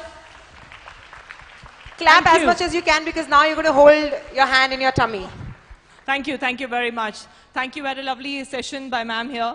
And you said it very rightly that yes, it's a man's world and unequal pay and all that. Definitely it's a man's world. I mean, look at toilets, for example. We have to go looking for toilets, and men, well, the world is a man's toilet, like they say. In fact, I'd like to bring to your notice, we have a few gentlemen here. Do any of you know when is Men's Day celebrated? Nobody knows? Oh my God. Yes. You're very close, and it's nice it's coming from a woman.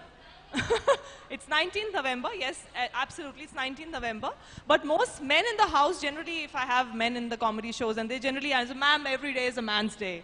I'm like, yeah, of course, just like every place is a man's toilet, definitely. And that's why, along with Men's Day, there's another very important day celebrated. Do you know what that is? The World Toilet Day. इससे ज़्यादा क्या ही hint होगी कि पहले अपनी toilet training तो पूरी कर लीजिए. Right? So anyway, I'm not here to complain about men, and I don't hate men at all. Not at all. I've loved all the men in my life. My father, my brother, my husband, my ex-boyfriends, loved them all. Right? So not at all. So in fact, मैं तो भगवान की बड़ी शुक्रगुजार हूँ that I wasn't born in the age of महाभारता, जहाँ मैं ज़्यादा पाठ पूजा कर लेती मुझे एक के साथ 4 पति फ्री भी मिल सकते थे. मुझसे यहाँ एक नहीं संभाला जा रहा, उसने 5 संभाले एक साथ, ladies. And then the world blames her for Mahabharat. भाई महाभारत तो होनी थी, कोई आसान काम नहीं है 5 पतियों को पाल पोस कर बूढ़ा करना. Not an easy job. अभी तो शुक्र है सास एक ही थी. ये सास वाले जोक पे ना जनानी ऐसे लेडीज बड़ी खुश होती हैं. They're like, yeah, absolutely. सास ना होगी बेचारी विलन होगी. हाँ, वैसे आजकल मदर इन लॉज इतनी बुरी नहीं है, they're quite sweet. हाँ, आजकल की तो बहुत ही स्वीट है. वो जमाने गए कि सास ऐसे रोब से बोलती थी कि बहू मैं सुबह 6:30 बजे उठती हूँ, मेरी चाय तैयार रखना. आजकल तो सास बेचारी बोल दे कि बहू मैं 6:30 उठती हूँ, बहू पहले ही छलांग मार के बोलती है मम्मी मैं तो ना 8:30 उठती हूँ and I have black tea because I'm on a vegan diet. So ये तो हाल है. Anyways, my mother-in-law is very sweet, so please don't judge me. She's very sweet. Obviously sweet ही होंगी, तभी ऐसी daughter-in-law को tolerate कर रही हूँ जो stand-up comedian ही बन गई. स्टेज पे खड़े होकर उनके खानदान का नाम बिल्कुल भी रोशन नहीं कर रही. राइट? बड़ी स्वीट है. वैसे भी आई फील अच्छा रिलेशन मेंटेन करना चाहिए. मुझे कुछ नहीं चाहिए, मुझे सिर्फ उनका प्यार आशीर्वाद चाहिए, उनका आम का अचार चाहिए, उनका सरसों का साग चाहिए, उनका 4 करोड़ का मकान चाहिए, बस. मैं इतने में खुश हूँ, seriously. Right? So talking about Mahabharata, I feel that thank God that God learned his lessons immediately after Mahabharata and implemented demonetization of husbands. मैं कहती हूँ शुक्र है भगवान का कि भगवान को enlightenment आई और हम ladies बच गई. लेकिन क्योंकि जनानियों का तो आपको पता है, मुफ्त में मिल रहा धनिया मिर्ची तो हमसे छोड़ा नहीं जाता. Right, ladies? हमने husband कहाँ से छोड़ना था? हमने कहना था रख लेते हैं, कहीं तो काम आ ही जाएगा. देखो घर में बड़ी चीज काम तो आई जाती है. एक आधे को ड्राइवर ही बना लेंगे. राइट? लेडीज खुल के हंसी, ऐसे शर्माइए मत, आराम से हंसिए, आराम से. It's all on me. But ladies सोचो कि फिर हमारा लॉकडाउन में क्या हाल होता. क्योंकि लॉकडाउन में तो मैंने 2 ही बातें सीखी हैं, माई लेसन्स इन लॉकडाउन। एक कि पति जो है ना वो आते जाते ही अच्छे लगते हैं।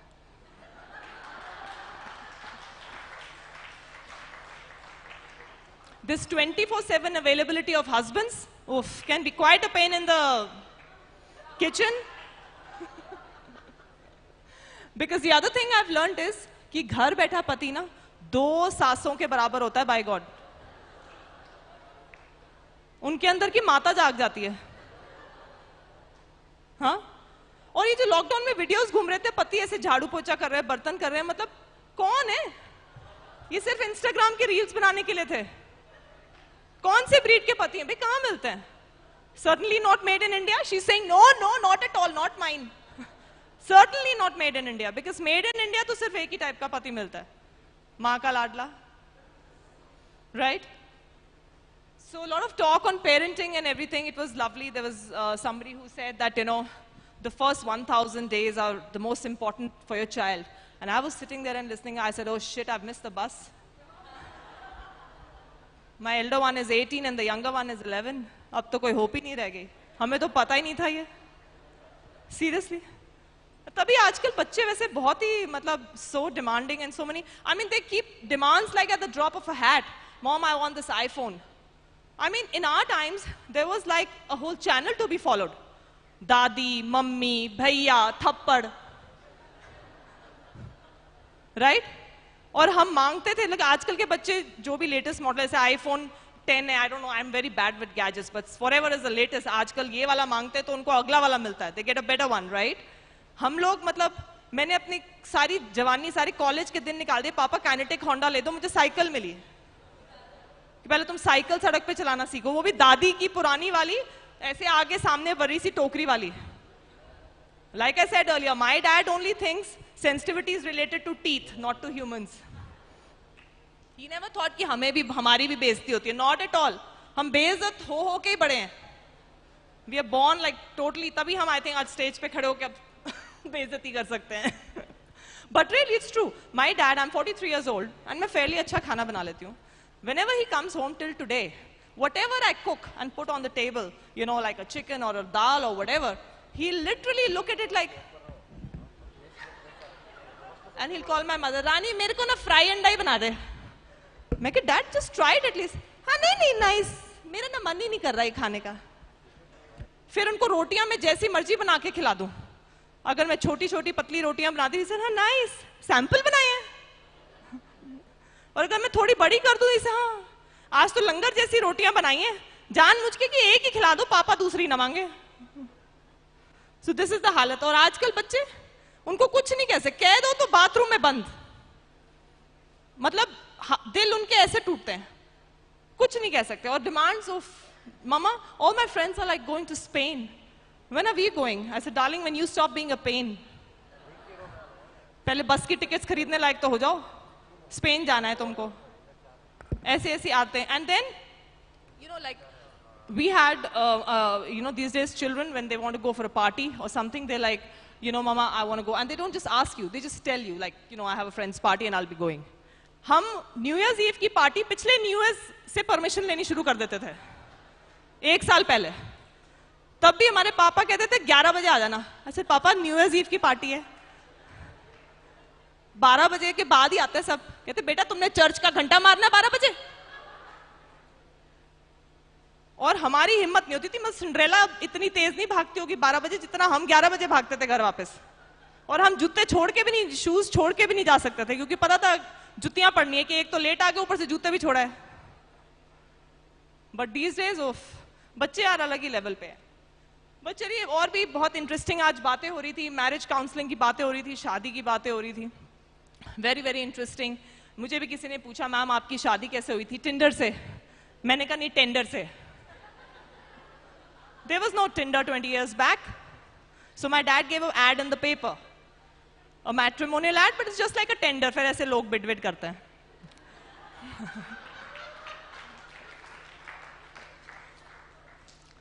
So, but I guess आजकल these apps are nice. This Tinder and all good apps for whatever dating and mating and whatever, falling in love, like they say. oh, somebody was saying fall in love and all that, you know, that you should fall in love. No, okay, people in love, give me a cheer, like, not with yourself, with other humans. Nice. The rest of you are all like married, of course. It's fine, it's fine. Don't, I'm not being judgy at all. I mean, I'm also, you know, just married, not in love. शादी का प्यार से कोई लेना देना नहीं है. वैसे भी love is such an overrated emotion, I think, totally. Don't you think so? I mean, इतने तो side effects हैं. Loneliness, depression, suicide, honor killings. बहुत ही ज़्यादा हो जाए तो शादी. अब देखो मेरी तो अरेंज मैरिज हुई थी. सो अरेंज मैरिज वालों का तो वैसे भी लव से लाइक वी हैव नो लेना देना एट ऑल. हमारी लाइफ में ना, राइट मैम, हमारी लाइफ में love is like asymptomatic corona virus. कब आया, गया, हुआ, नहीं हुआ, बच्चे तो हो गए, लव तो हो ही गया होगा. अब इससे तो और नहीं होना, किसी और से चाहे हो जाए, right? But people with a love marriage, anyone with a love marriage, give me a yes. Yes, lovely, fantastic. इनको मिलता है धोखा.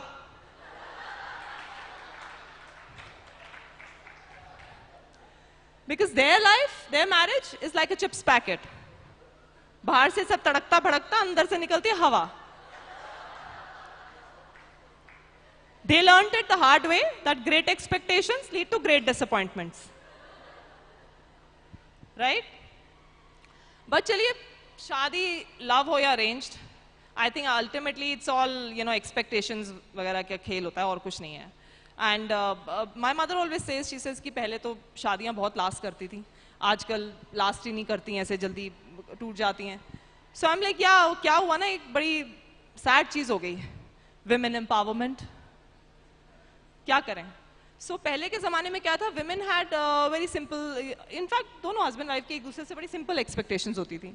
You know, wife को ही होती थी कि चलो हम कभी चाट खाने जाएंगे, कभी घूमने जाएंगे, पिक्चर देखेंगे, husband की तनख्वाह आएगी, मैं कोई साड़ी ले लूँगी, ये simple expectations होती थी, right? Husband की भी simple expectations होती थी कि मैं शाम को घर आऊँगा, मुझे गरम खाना मिल जाएगा, रात को sex, right? Simple things. Don't feel shy, ladies. होता तो यही था. फिर आजकल क्या हुआ? Then after so many years of evolution and all of that, what happened that women don't need husband की तनख्वाह anymore, right? So women, you know, I have now, they want greater things. They want companionship. They want compatibility. They want intellectual conversations. They want soulmates. And all of this the husbands cannot understand. ये सब उनके syllabus से बाहर है. वो क्या हुआ ना, women empowerment में like I said, उनका syllabus किसी ने update ही नहीं करा. वो अभी भी prehistoric चल रहा है. शाम को eating, रात को mating. Right? So my husband, he also sometimes cribs. He's like, yeah, whatever, you know, तुम लोगों की expectations ज़्यादा ही सिर पे चढ़ी होती हैं. तुम लोग adjust नहीं करते. I said, what nonsense? Of course we adjust. I said, of course, सारा time हम कितना adjust करते हैं. We wanted a honeymoon in Paris. We settled for Kullu Manali. Right? We wanted diamonds for every anniversary. We settled for flowers. Right? We wanted George Clooney. We settled for you. Right? So he also, you know, turned around and he's like, ah, ठीक है, okay. I also expected Katrina Kaif. I said, listen, Katrina Kaif also expected Salman Khan. She settled for Vicky Kaushal. So thank you, ladies and gentlemen. That was my time, and I hope you enjoyed my comedy. And if you did enjoy, please do follow me on Instagram at Harpriya Bains. Thank you.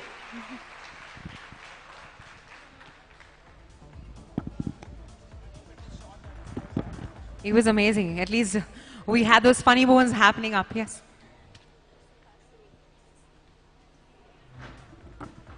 All right, so we're going to be having our next speaker joining us. But before that, yes, again, if you can just set up the chairs.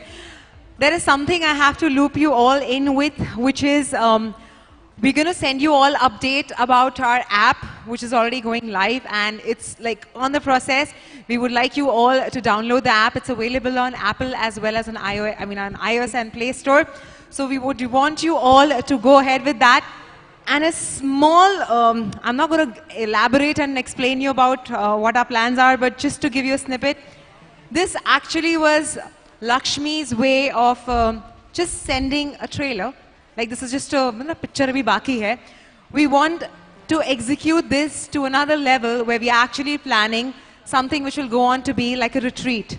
So, because we know you cannot take everything back in one day, so we are soon going to come up and the announcements are going to be there. It's going to be a planned retreat. We are going to be completely away, rejuvenated. We have all the sessions from grooming to makeup and whatever we can curate in those few days that we are going to execute. Lakshmi is going to plan all that out. And we're going to send you all the messages very soon. So hope your good wishes are there and we managed to do that. All right, so can I please invite next on stage the senior most consultant with Motherhood Hospital, Dr. Suhasini Inamdar. Please, can we have a huge round of applause for her? Can I also get a mic, please?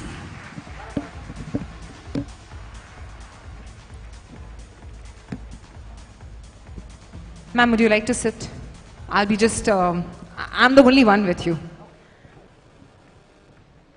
So when I got to know that the topic that she's going to talk about, I told Lakshmi, you know what, I think I have to go. Because I have been dealing with, I think I was very young when I was detected with, now which has become a very common issue called PCOS. Correct. It's like the thing, you know, when you say it's trending, that's exactly what is happening with the polycystic ovaries. It's like trending. You talk to 10 women, 8 have them. Earlier, you know, during my time when I told my friends that I'm suffering from PCOS, they were like, what's that? What? Like, are you okay? Is it like hereditary? Are you going to pass it on? Mood swings, you know, the issues that we all face. I think you would be the right person with the kind of experience of over 30 years that you have. Could you just give how do we tackle the entire lifestyle and this mood swing and so-called PCOS, which has become like the trending issue with all of us? Okay, that's a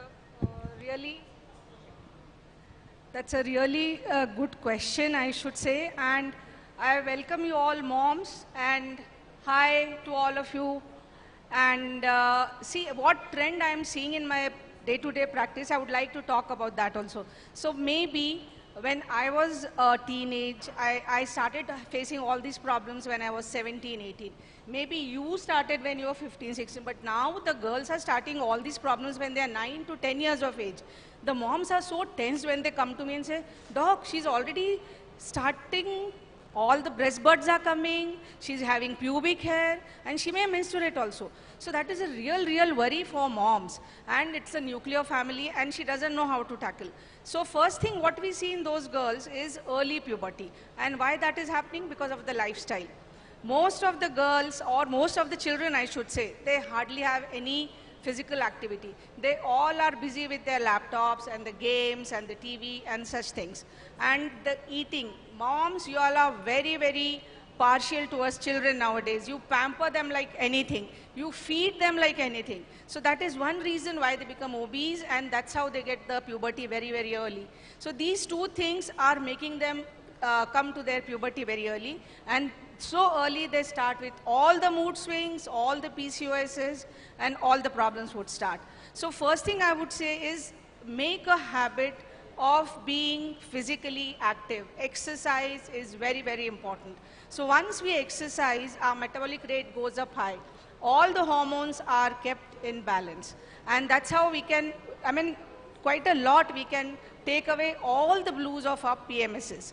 So we can divide our menstrual cycle into two. The first half will be estrogen, and the second half would be progesterones. So progesterone hormone is known to cause a little bit of depression. You feel very hungry, you feel very annoyed, you feel like almost killing your boss if you are at work, or doing some tantrums, throwing the vessels if you are at home, and having those bad days of your PMS. And the hormone, which is so-called happy hormone, serotonin, it also goes down during the first few days just before your menstruation. So what I would suggest is good amount of exercise, which will secrete a lot of endorphins, which are happy hormones. Second thing is eat food which is rich in serotonin, which is basically eggs, veggies, all types of veggies, fruits, all seeds, nuts, and plenty of water. So these things will really take care of the serotonin hormone going up. Another thing what you should take care is the water retention should not happen. So cut down on your salt. Don't have too much of salt or sugar. But yes, dark chocolate is a great thing to have if you have symptoms of PMS. So this is how you tackle your PMS. And the cramping and the premenstrual and the menstrual cramping, it also can be taken care of very well with the exercise. You do good amount of exercise, the flow in all your pelvic organs, it is really, really enhanced. And your skin also glows, so you feel good for yourself. So exercise is the main thing which will take care of all these problems. There are some medications also, you can take those for your premenstrual syndrome, and that work very well. You know, you can take it for 3 to 6 months and you are good to go for a year or two.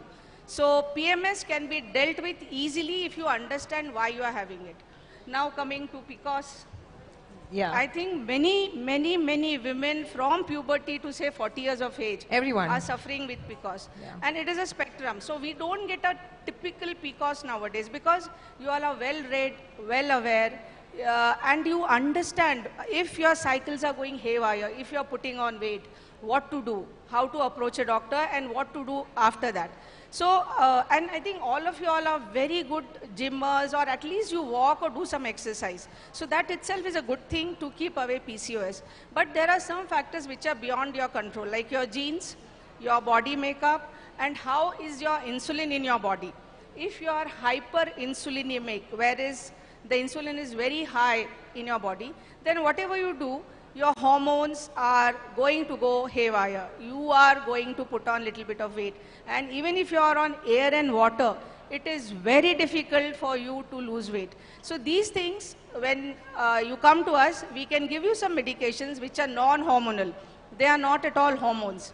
That will help you to bring down your insulins to normal, and then your routine will set right and it will do you good. So PCOS is not only about not getting periods in time, having acne, having hair fall, but it is also about preventing diabetes, hypertension later on, conceiving in time whenever you want to, and avoiding any type of cancers in the uterus. So this is the goal should be that you know, a PCO girl should not reach there. We should cut short the journey and look into the well-being of a PCOS girl. But what I feel, what I see, basically it is a lot of body shaming, and they are so low in their confidence when a girl has PCOS. So I think it should be about everybody. Yeah, especially the ones, you know, the symptom of getting facial hair, exactly, which is one of the symptoms. That is when the maximum body shaming starts, because I remember I was a part of it, and I remember people asking me, don't you shave?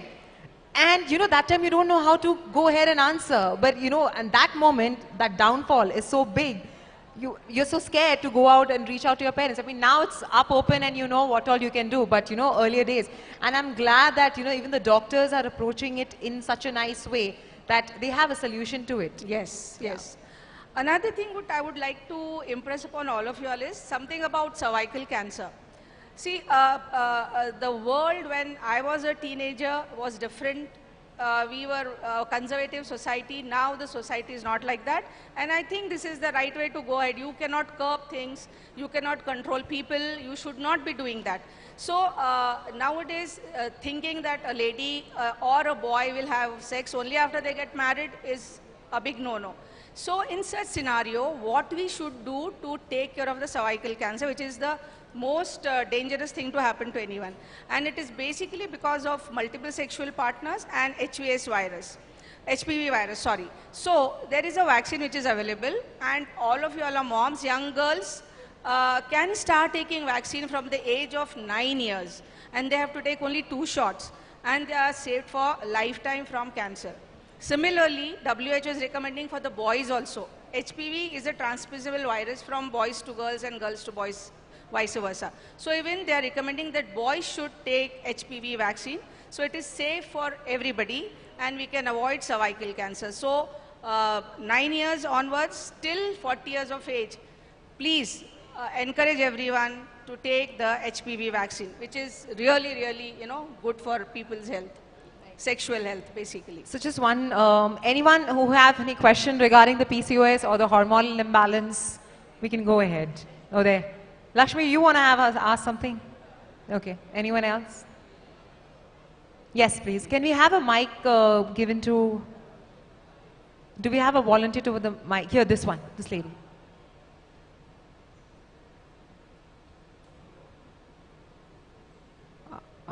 Okay, you know what? Come, I'll give it to you. Makes it faster. I think one is here. Hi. Hi. So if you have PCOS and if you realize that your metabolism has become slow, how do you bring it back? Your to what it metabolic... was? Yeah, if your metabolism has become slow, how do you bring it back to what it was? So PCOS is a hormonal disorder, as you already know, and here... And what if you're not on any medication, like at all? Sorry? And what if you're not on any medication? No, it's not at all about medication. So what I wanted to tell you is it's a hormonal imbalance. So when a girl has been diagnosed with PCO, better to check your thyroid also, because maybe they are cousins, you know. So maybe if PCO is there, even the thyroid would be there on the lower side. The best way to raise your metabolic rate is good amount of exercise, and there are two schools. One says that, do intermittent fasting. Another says you eat small meals at frequent interval. So that will boost your metabolic rate. So these two things are there. Then there are some things like green tea and all, but there are no evidences. Coffee good? Like black coffee? Usually they say black coffee is also good too. Yes. But So, is it good? Too much of caffeine is not good, but we don't know because there's no evidence which is saying that, it will raise your metabolic rate. Temporarily, yes. If you think like that, then even smoking increases the metabolic rate, but so much of danger, isn't it? So, there are no evidences which says that. So, best thing is to exercise and frequent small meals and hydrate your body, and that will do the trick. So exercise as in 2 hours a day, 1 hour a day? You can divide your exercise schedule, and you have to change the pattern of exercise every now and then. So it is not like that, you're gymming hardcore 2 hours and you don't get any results. It's not like that. Even if I am climbing up and down the stairs, that will increase my metabolic rate because my heart rate goes up. So it is as simple as that. And spread out the exercise throughout the day. You have to do weights also so that the muscles are built up and a lot of energy spent keep maintaining your muscles. So that also helps. So does sleep matter? Like good amount of sleep? Yes, definitely. Sleep is the best healer of anybody's body. Any ailment will really will be taken care with a good sleep. So yes, good thinking. We have one more question. The question that you asked about the exercise, I've even got to know that if you, I don't know how right I am, but if you do a lot of aggressive workouts for the ones who have PCOS, it kind of aggravates because there is amount of testosterone that might release, because if you're very aggressive with your workouts, they say you have to divide with PCOS your workout into something which is little basic and little calming workout plus strength training. Is that right as well? Yeah, so what you're saying is absolutely right. So it should be divided between a good cardio and weights. It should not be weights, and weights, wherein you build it too much of muscle, you are taking a lot of protein to build the muscle, and then everything goes haywire there. So that is also not correct. So that is absolutely wrong. And you should have some body fat beneath your skin. It should not be only skin and muscles and bone. So that is also true, because there the conversion of testosterone to estrogens happens. So little bit of fat is required. Important. So you remember the Ajanta, Ellora, Khajuraho figures? Yes. Yeah. 36, 24, 36. Okay. Yes, please. Good evening, ma'am. I actually just wanted to ask you, there are a lot of, when you scroll Instagram or any social media, they say you can reverse PCOS. So I want to understand from a medical perspective, is it true? Like, whenever we are detected with PCOS, they say your ovary is 10 cc or 13 cc and your size is increased. There are multiple cysts. So when you do a follow-up, or when they say, okay, you exercise, your periods are under control, everything, all your hirsutism, everything is under control. But is there any physical reversal where they say there is a complete reversal, or is it something, is it like a lifelong problem that you deal with, or is there some reversal that can happen with this condition? That's what I want to understand. So I tell everyone, all of my patients and everybody whosoever I meet who has problem or query about PCOS, nowadays, I say that it is like your best friend. It will never leave you. You can keep it as a best friend or the enemy.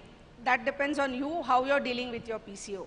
So ovaries will remain in that pattern. You cannot reverse them to normalcy, but you can keep it under control. What I mean by keeping it under control, you maintain your weight, you maintain your menstrual cycles. I don't mean 30 days once menstrual cycle. I mean 2 months also if you get once. That is also called maintaining the menstrual cycle. Keeping the ovarian size, whatever I saw last 6 months back, should be almost the same or lesser than that. I will be happy if it is same also. I don't want too much of shrinkage in the size of the ovaries. So your acne is gone down, your hair fall has become less, your skin is improved in the complexion. So these are the things which will tell, yes, you are keeping your PCO under control. But if you are talking of reversal, then that doesn't happen. So don't fall prey for such things that, oh no, they will reverse your PCO. No, that doesn't happen at all. Yes, we have one more question. Can we please get the mic? Hello. Oh, you have the mic first? Okay, you can go ahead. Yeah. Ma'am, I just want to ask you some questions. My daughter is 13 years old, okay? She used to play badminton, okay? Is it advisable that when she will get the periods, is she need to take some 2 days rest or what it is, what the medical science told? She plays badminton. Should she take rest when she gets a menstruation? No, no, not at all. No rest during periods. No rest. No, not at all. She can able to play? Everything. Swimmers can swim, players can play, whatever it is, they can continue doing that. How many of you all are using menstrual cups? Wow. Biggest liberty.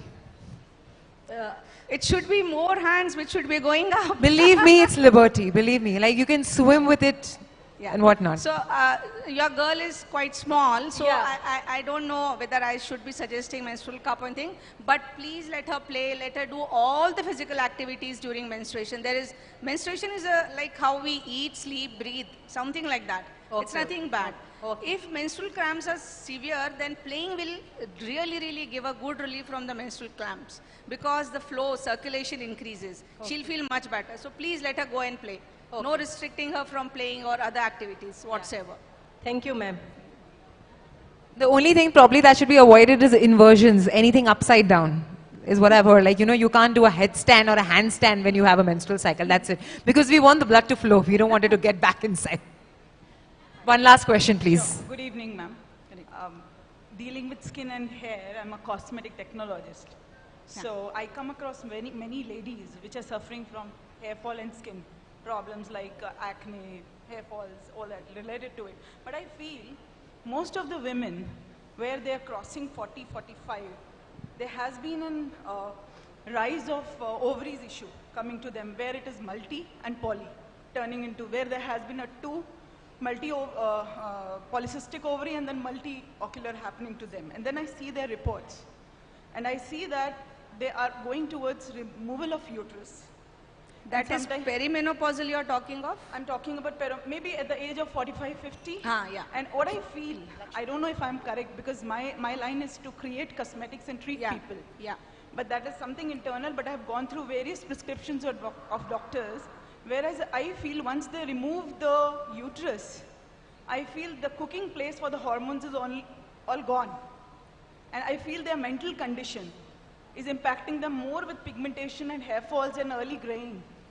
They are far more at a worst situation than they were before. How to avoid removing their uterus to an better extent, whereas they have a proper exercise happening towards their uterus zone. That will help them to clear off their ovaries, cystic formation happening. It's a clot formation happening out there. They need to work out on that area to bleed it out. So I would want a suggestion from you for every woman sitting here is how you avoid removing of your uterus, because that's the option given to them. And I feel they are at a much worse situation after that when they reach me out for their skin and hair problems. Thank you. So that's a good question. The cyst, what we see in perimenopausal age is because the cycles are altered. They are more far spaced, So the follicle where the egg rests is developing and not releasing the egg. So it retains in the ovary, and that's how it becomes multifollicular ovary. Ovary and uterus, they hardly work in sync. The uterus doesn't listen to ovary and the ovaries are not bothered about uterus. At times, they work in sync, and that's how a lady would become pregnant, basically. So ovarian hormones basically are responsible for the problems what you are saying. So removal of uterus is not the solution. And it is a myth that, you know, if a lady menstruates, then she'll be healthy. It is the, I mean, if you think about only menstruation, then that doesn't work. But the story behind the menstruation, that yes, her hormones are all right, she's ovulating in time, and that's how she's menstruating, then the story is correct. So removal of uterus per se, I don't think will improve the cysts in the ovaries, or improve her hair fall, or improve her skin, or anything of that sort. But yes, perimenopausal age, supplementation is very important. So if she takes good amount of calcium, magnesium, vitamin B6, B12, then, and of course D also, then she'll be in a good shape. Her ovaries will be good, her general health, skin, hair, bones, everything will be healthy. And after 40, it is very, very important that at least in a diet, we include something which is rich in calcium and magnesium. So millets, like in Bangalore, we get abundance of ragi. Ragi is a very good millet, very, very good millet. So we should have ragi, we should have lot of fruits, banana, oranges, which is rich in C. These all will take care of our skin, hair, and of course, if vegans or vegetarians should go in for soya, something like that, which is rich in protein as well as the vitamins. That really helps. But removal of uterus should be kept for medical reasons where, you know, there is really some problem with the lady's uterus. And then only the uterus should be out. Otherwise, no. Basically, no. Okay, thank you so much, ma'am. Well, all the other questions, ma'am will be there for some time in the VIP lounge. So if you have any more questions, you all can pop in there. Thank you so much. You replied to a lot of questions that I had for a very long time. It was really nice. Thank you so much. Thank you so much. Please, let's have a huge round of applause for ma'am.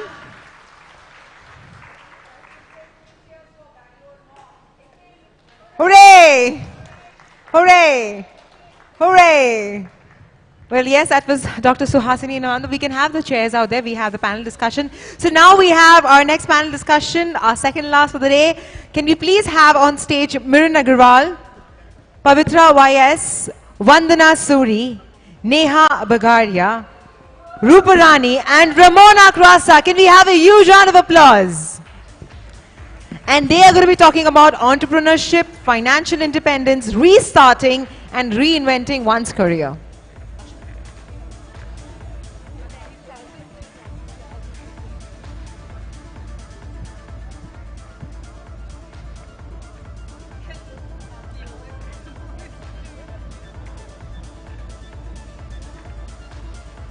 Yeah. So restarting the career, I think that's an important topic to talk about. It is because, you know, we give our time for kids, which is very important. We love them, but also how do we kickstart our career, whether it's pregnancy break or whether it's maternity, or you've taken like few years off from workforce. So we created this panel with wonderful bunch of ladies, and each one, they're special in their own way. We have Neha Bagaria. I'm going to ask you a couple of questions. Now, Neha Bagaria, as you know, she's founder of Jobs for Her. Very beautiful company, and she helps women get the jobs and let you lead. Like, what is your advice for women who are kickstarting their career? Hi, everyone. I hope you're having a great day today. It seems like Lakshmi's gone all out and curated an amazing day for all moms in Bangalore. So big kudos to Lakshmi and her team for doing that. And I was really happy to hear the question in the previous, when Nirupa was speaking and somebody asked, you know, how can I get back to work? And I was like, yes, we have women in the audience who want to get back to work. And I couldn't wait to get on the mic and tell you all a little bit about how to. And really the how to is very simple. Start today. There are lots of different ways, right? It all depends on what stage of your life changes you're at. But no matter what age, how long the break, what domain, it's possible to get back to work. And now it's been 7.5 years since I've been running Jobs for Her, which means that we have seen stories of women getting back to work after 6 months to 15 years later, and it's all possible. And there are really 3 important things that help in getting back to work. The first and most important thing is upskilling yourself. Okay, all of us, if we've taken a break in our careers, even if it's 6 months or 10 years, a lot changes in the workplace during this time that we were on a break.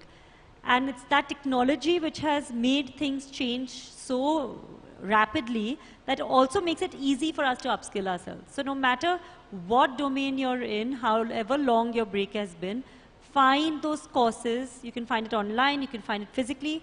Find those courses and get back to school, get back to learning. That upskilling itself will give you the confidence of realizing that, hey, all the stuff that you had learned, that you had worked in, has not gone away. It's all lying there, you just have to get updated. That's great. The second thing really is to surround yourself with the right kind of people. So there will be enough people who will be pulling you down. You do not need that, okay? Find the people who will be pushing you up instead.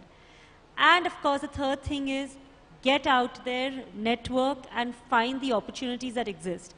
I mean, a lot has changed in 7 years. When I started JobSaha, I can't tell you how many companies told us that we don't want to hire women, we don't want to hire women returnees, we don't want to hire mothers.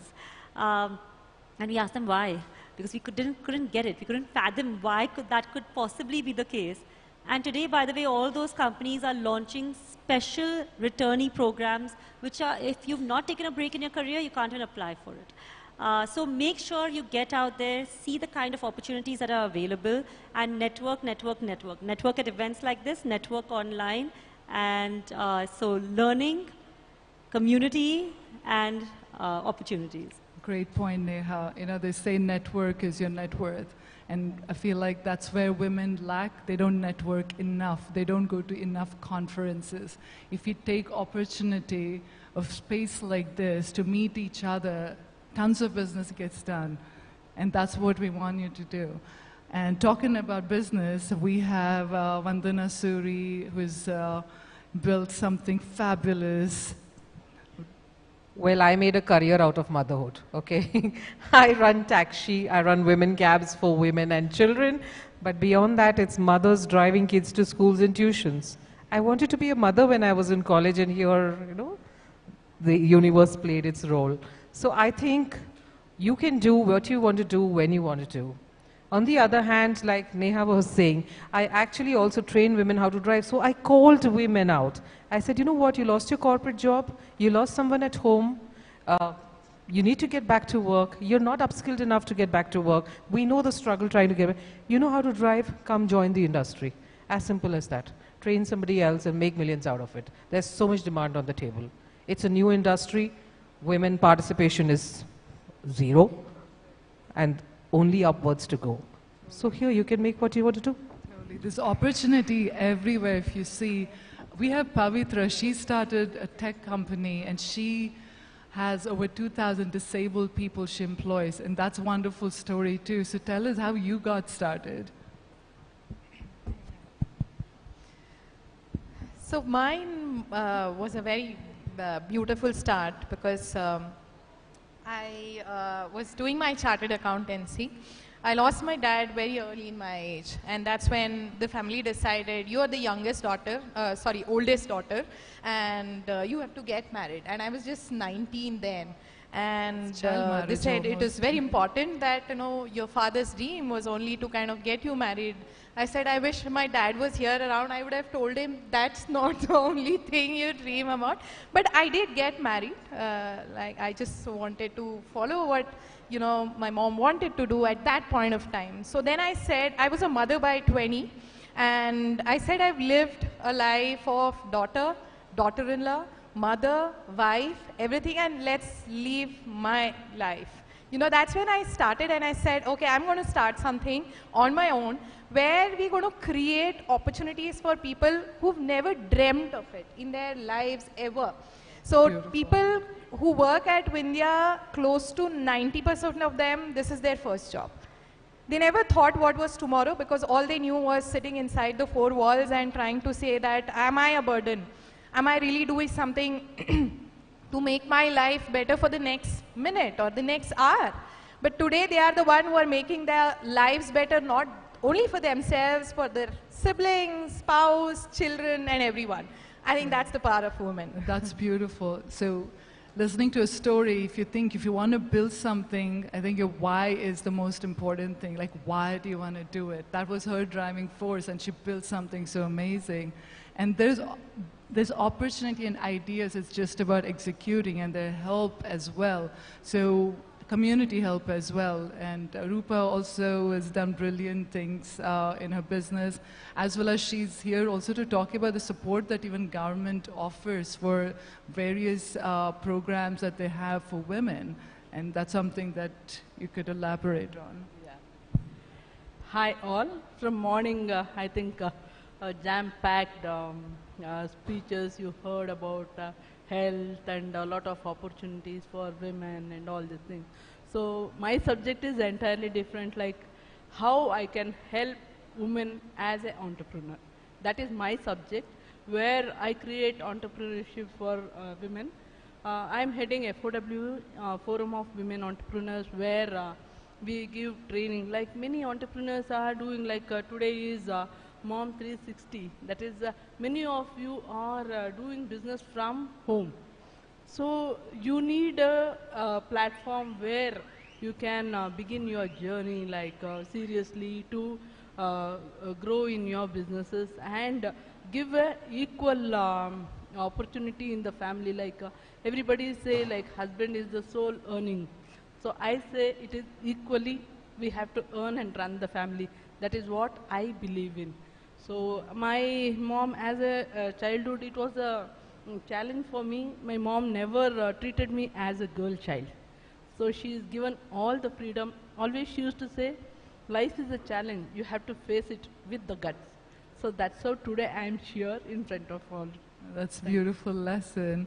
And you made a good point with even finances. We get busy with kids and we assume like it's the husband is the one usually who handles the finance, or the father. So we have Mrin, who has beautiful things to say about financial literacy, which is quite important for women, especially moms. When we're so busy chasing our kids, we need to also think of finance as well. Well, good evening, ladies, and it's lovely to be here today. Certainly, managing money is, I think, the last priority for most women. In all the responsibilities that you have as a mother, somehow this is something that gets missed behind. I come from a field which employs very few women. I think, Vandana, you were also in it for a short period of time. Very few women, you find very few women advisors in India, and very few women money managers in India. So I have, for 20 years, I was managing very high net worth wealth.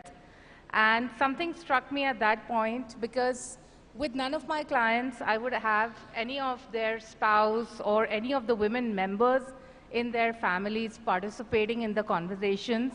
And that's what got me to really start focusing on financial literacy for the educated, for women specifically, and for others as well. So that's my story. But yes, it's, you know, someone talked about economic independence in one of the previous panels about, you know, earning your own money and not wanting to ask someone money for a bag. But financial independence is much more than that. It's really about having enough to live life on your terms and do what you want the way you want to do it. Wonderful. So your quick message to moms, 5 seconds each. This financial independence. Yep. Okay, very, half your tensions are over. See, you can handle two things in life. You can handle your emotional stress and you can handle your financial stress. Your emotional one is going to take much longer. Financial is easier. Take that. Beautiful. Start reading. It's difficult to look at managing money if you've never done it in your life, but you do need to do it, and for that you need to start reading first, and you need to lose a little bit of money in order to get the experience. Well, your working is going to get you a lot in life, not just going to be a way to keep busy, but a way for you to be able to learn, to earn, and to really give contribution back to the society. Yes, I believe in vitamin M. M is money. Without money, we are nothing, right? So we have to start earning, self-independent, and financially we should be strong enough. That's what I believe in. Stop feeling guilty. I think that's the first thing all mothers think, that am I giving enough time to my child? Is she or he scoring well? Am I the reason why she's not doing this? Is she going for a, sport, dance, everything, right? Just stop being guilt. And two is, I think you should not forget that there's a child in you. So please bring it out and don't be a parent always.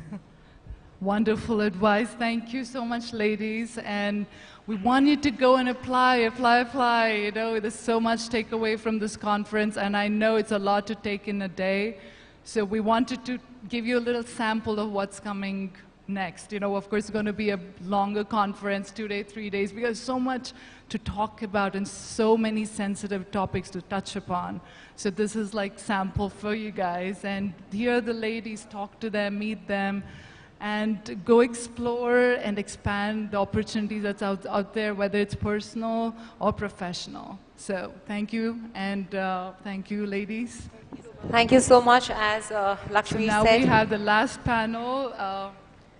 We just have this as a trailer. We really have something bigger in store, and we all are going to send out the messages to you all, because this was just the way to curate that what exactly Lakshmi has in mind for the future. So we have something bigger coming up, and we can't wait to send out all those shout outs to you all. So please, can we have a huge round of applause for the panel and Lakshmi herself.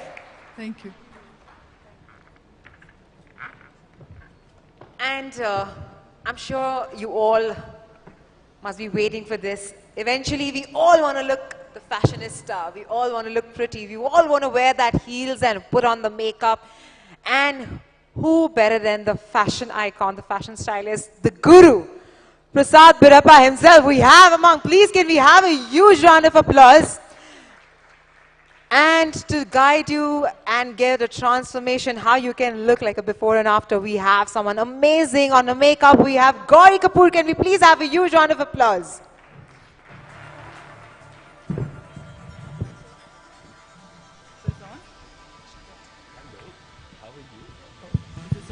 So I've known Prasad for a long time. In fact, I started modeling career with him. He was one of the first few who discovered me, because I'm quite tall, as you know. So I got dragged into modeling, of course.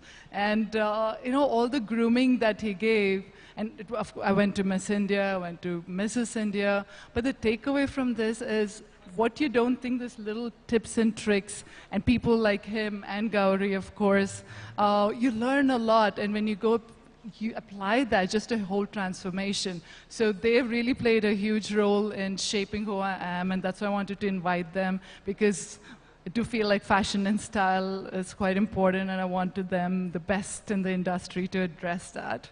Panel, you all can please take a seat. Please, Thank you, Lakshmi. Please. I know you all have had a long and sort of very fruitful day, but we'll be quick. Gauri, there's a mic over here for you. So besides looking good, I just wanted to say one thing before we started. You do know that women are the more evolved of the species. So I think that a lot of women have to understand one thing, that all men are bullies. And men tell you something, and they try to make you think in a certain way. What you need to do, and this is what I tell my daughter all the time, is you need to learn to push back. Don't get bullied.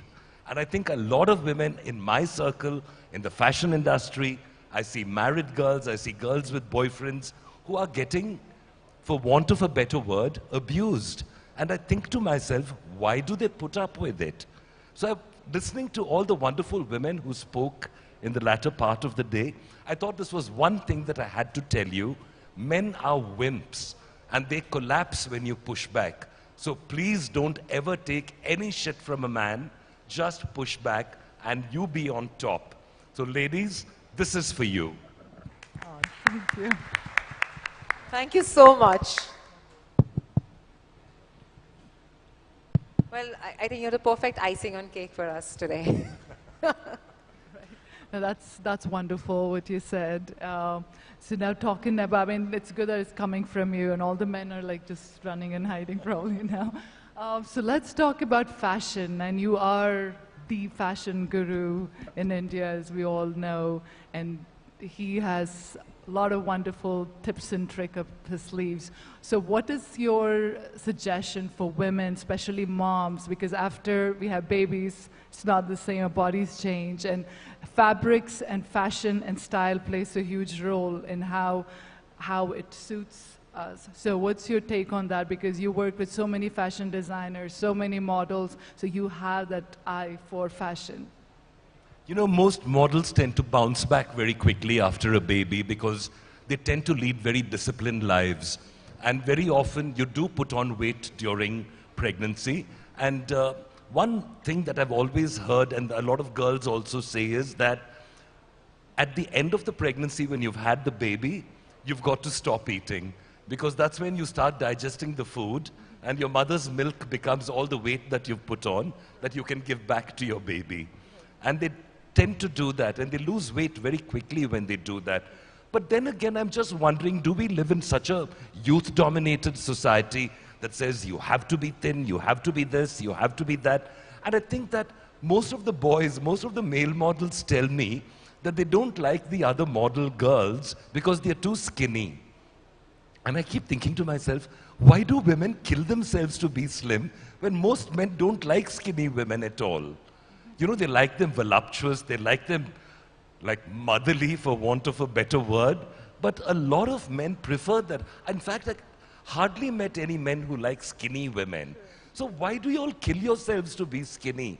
I mean, what's with this thing that's been fed into you and says, you have to be thin, your waist has to be 26 or 28, and your bust has to be this much, and your hips have to be that much. Don't listen to anything. You feel healthy. You feel comfortable in your figure, just be that. Be healthy. That's the only thing that I can say. One of the things that we teach young models, and Gauri knows that also, is the importance of a good diet, because you are what you eat. You want to look like that shiny red apple, eat the apple. You want to look like a samosa, eat the samosa. It's your choice. So you become what you eat. So be very careful about what you put in your mouth, because I think that is the basic discipline of good health, is good eating. And always making sure that you don't deprive yourself. I mean, why should you stop eating chocolate? I think chocolate is one of the few joys left in life. Why would we put away something like that because somebody told you that you have to be thin, you know? And body image is such a issue right now, especially with social media.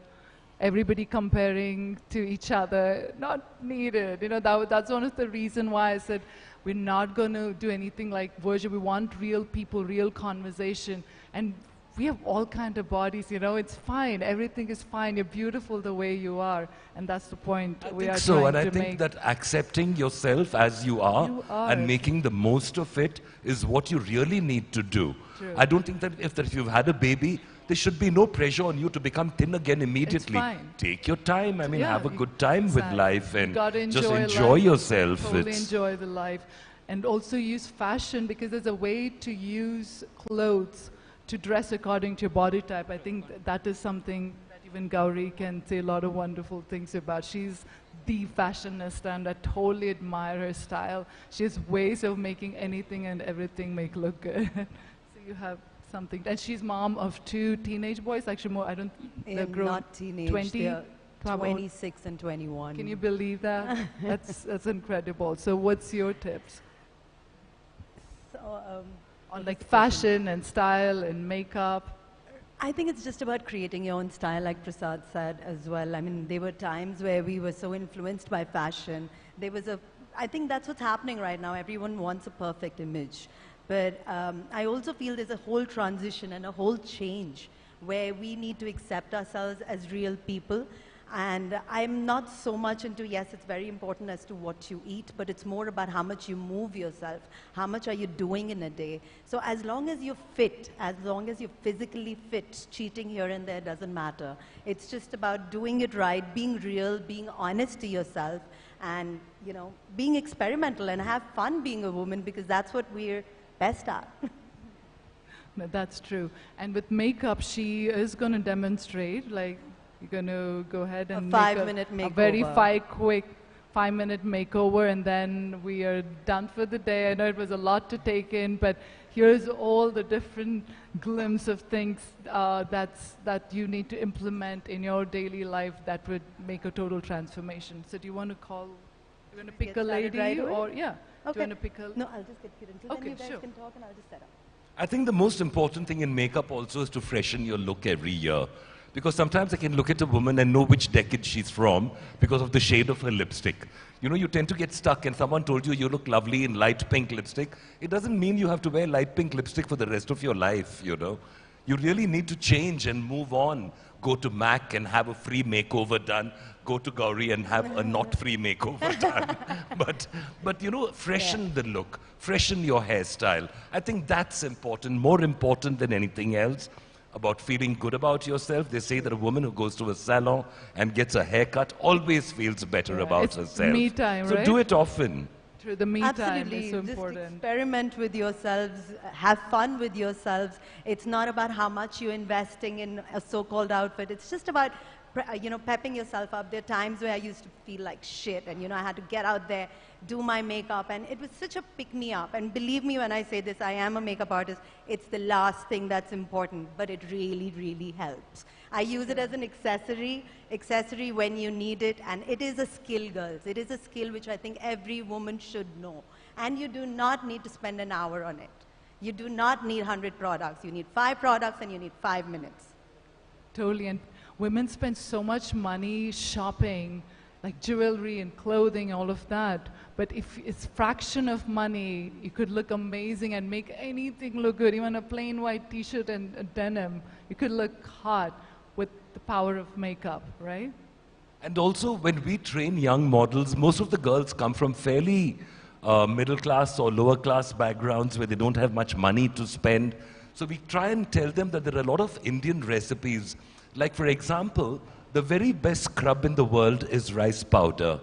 You know, the same powder that you use for what we call puttu. So you get powder in different consistencies. So if you use the rougher rice powder for your body, you can use it for your elbows, your knees, your butt, wherever you have darker skin happening. And you use the finer one as a scrub for your face. But before Gauri takes over, I have to share Shobha Day's tip with you. Shobha Day turned 74 this year and has the skin of a 30-year-old woman. How does she do it? She wakes up every morning and she makes a tablespoon of fresh cream from the top of the milk, you know, malai, with half a lemon squeezed into it, mix it up nicely, and after you've used your face pack or scrubbing your face with rice powder, apply this generously all over your face, especially under your eyes and your neck. It is magic. It's better than the most expensive cream that you can buy. Train your servant to make this little katori and bring it up with your bed tea and immediately put it on. Leave it on for half an hour. Wash it off when you wash your face or have a bath. It's a gentle bleach. It takes away all the dark circles. And for some reason, it makes the wrinkles on your face a lot less. Because I think it's a living kind of moisturizer. So do try the lime and milk trick. You'll thank me for it every day of your life. Lime and malai or the milk? Malai from the milk, right? from the top of the So milk. my grandmother died at 99. She lost her eyesight, but when she died, she did this every day. She didn't put nimbu in it, but she did it every day, but she died glowing. That is a fact. What he's saying is a great tip. Do and try aloe it. vera, girls. Aloe vera is another second thing. And that you I can swear use it by. on your hands, your feet, whatever needs excessive moisturization, you can use lime and cream. Wonderful. So Gauri, you want to take over? Okay. Yeah. We're going to have Gauri Thank you, take ladies. over the stage for a quick makeover. Okay. Who's coming?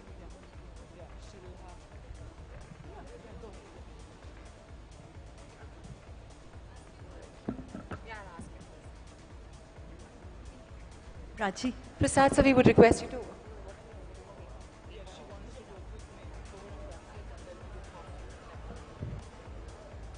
All right, so we have a quick makeover that's going to happen.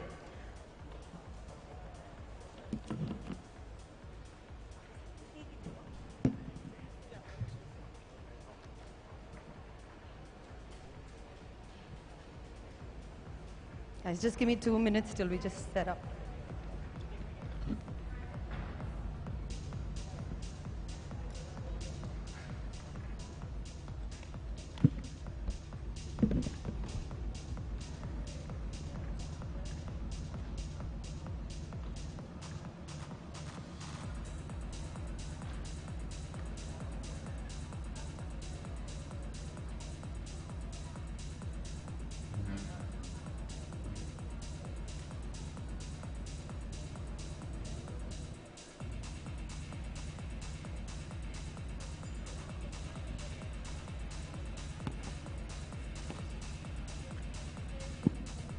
I'm going to use a minimum amount of products. I'm just going ahead with the BB cream.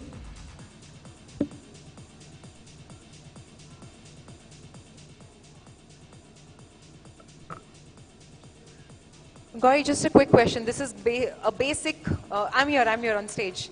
This is a basic thing that you're doing for every day, probably, that they can try? Every day. It's like this a is girls' 5-minute everyday makeover. Absolutely. It's a 5-minute. And honestly, nobody wants to spend too much time in front of the camera. So I'm just making it really quick, really simple, because I think I've spent 25 years learning how to simplify everything. And that's what I'm showing you all today. Great.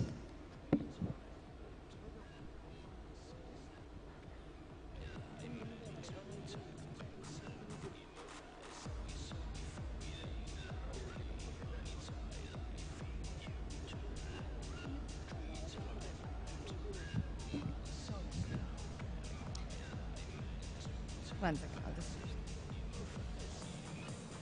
So I'm using a BB cream, and I'm just mixing a medium one with it. The advantage of using a BB cream is it doesn't look like you have foundation. It still looks like skin. And this is perfect for women who say, oh, we don't like makeup. We don't want to put too much of makeup. It's the perfect way to look natural. Now, again, you get a lot of foundations, different kind of foundations. But this is one of my favorites.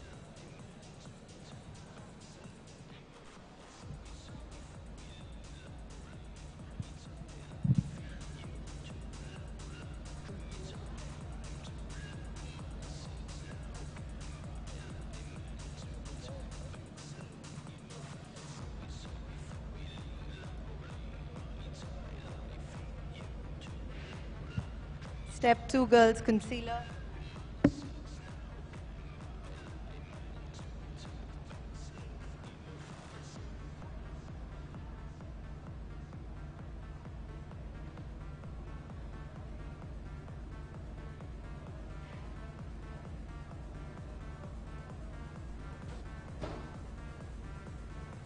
The mistake that normally people make is they do an overload of concealer. I'm not even using a brush. I'm just using a finger. And I sometimes feel that's the best way to apply it.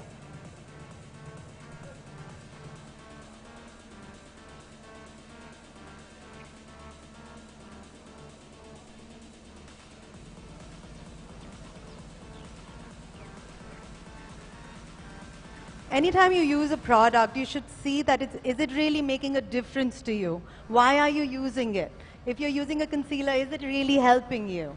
And if you're using a BB cream, are you happy with the coverage? What is it giving you? I see a lot of girls who come to me for classes use products. They have like a whole lot of products, but they don't really know what to do with it or how to use it right. So I would say, from my point of view, buy 5 products. Make it an investment which is worth it. So buy the products that work for you and make a difference.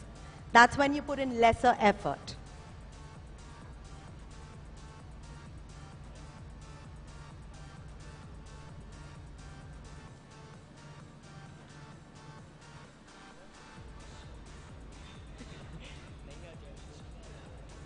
I'm not doing contouring or anything of that sort. I'm just making her look. Give me the concealer again.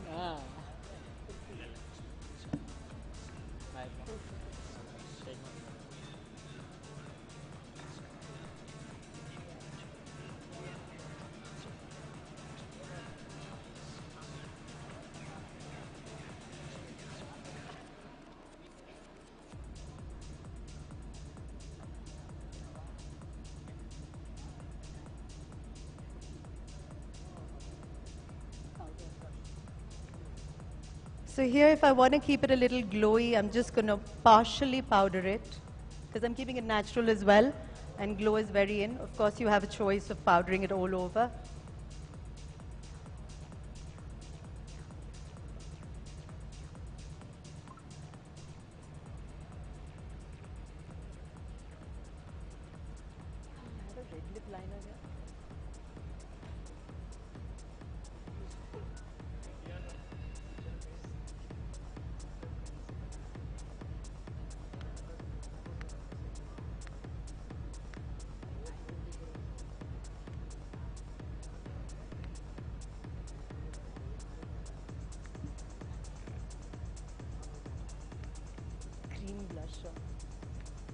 pouch में.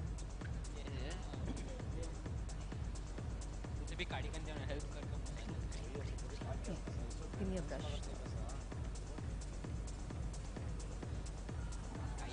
So now we have a different kind of blushers. I'm choosing to use a cream one. You could use a powder, you could use anything. I'm just keeping the glow intact. I'm keeping it very sheer.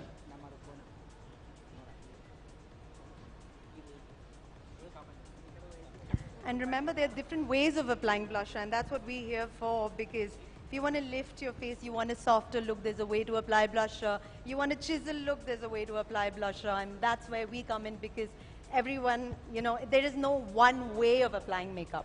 There's a technique for everything. And that's why knowledge, once you have it, it becomes so easy.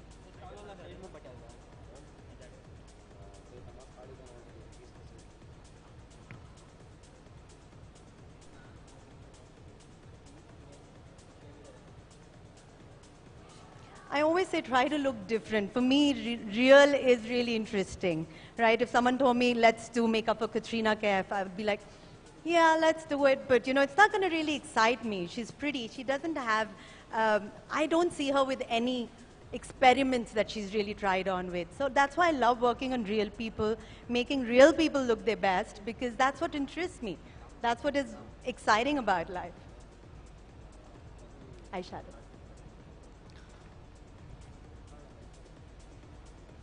So I'm just using an eyeshadow. You can use a cream one if you want. So we've gone with 3 products till now. This is the 4th.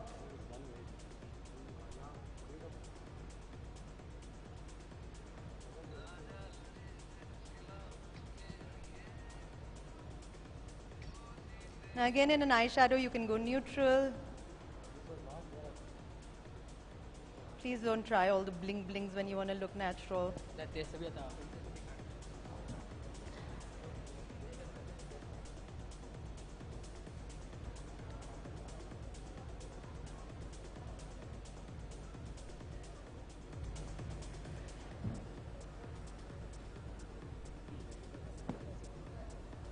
Mascara. So there are 2 ways. Either I can lift her eyes with a brown pencil. Let me show you that, but that's an option. Give me the brown pencil. Like that.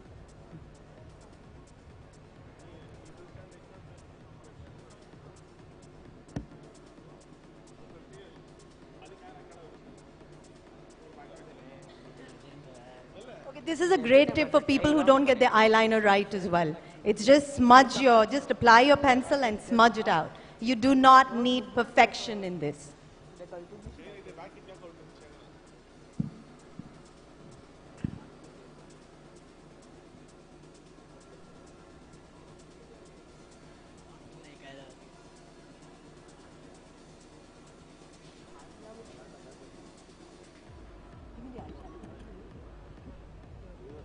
I've used 2 brushes so far.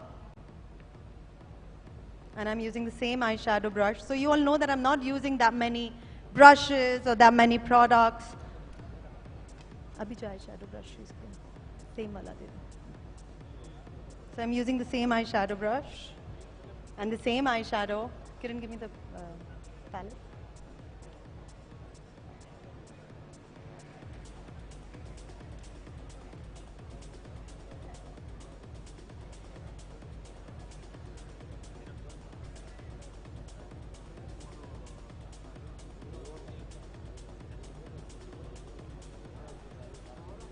Yeah, as I said, this is an option. You can just go with the mascara as well. Mascara.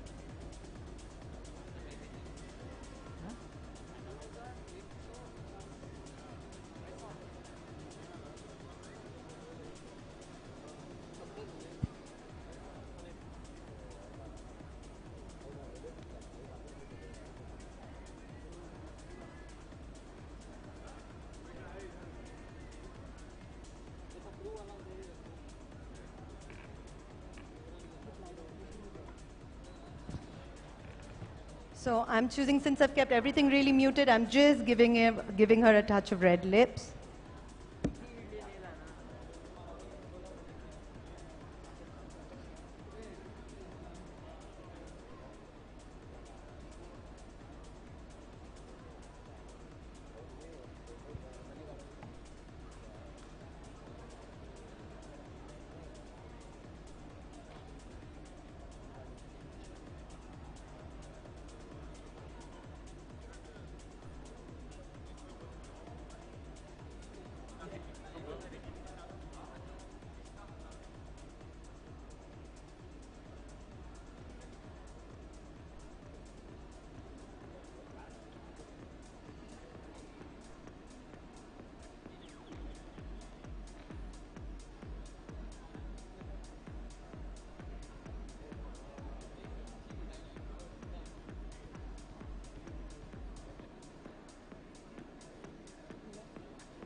Of course, you have an option whether you want to go completely muted on the lips or you want to go red.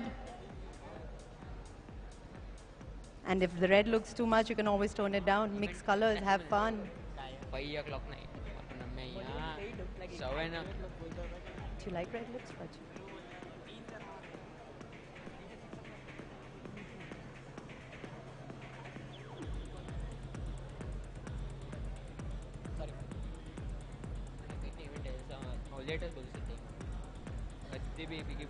Okay, what I'm going to do is, so that's it. We've used 6 to 7 products. We've done her makeup. What I'm going to do over here is just add a little lipstick to her cheek. That's another tip that I'm giving you all, a cream lipstick. Naz kiya na. Nars.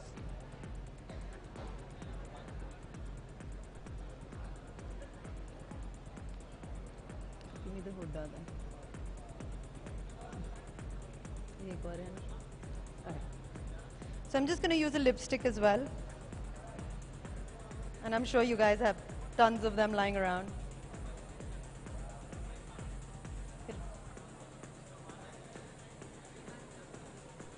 Okay, as you can see, I've used just 2 brushes and 6 products, right? That's how many I used?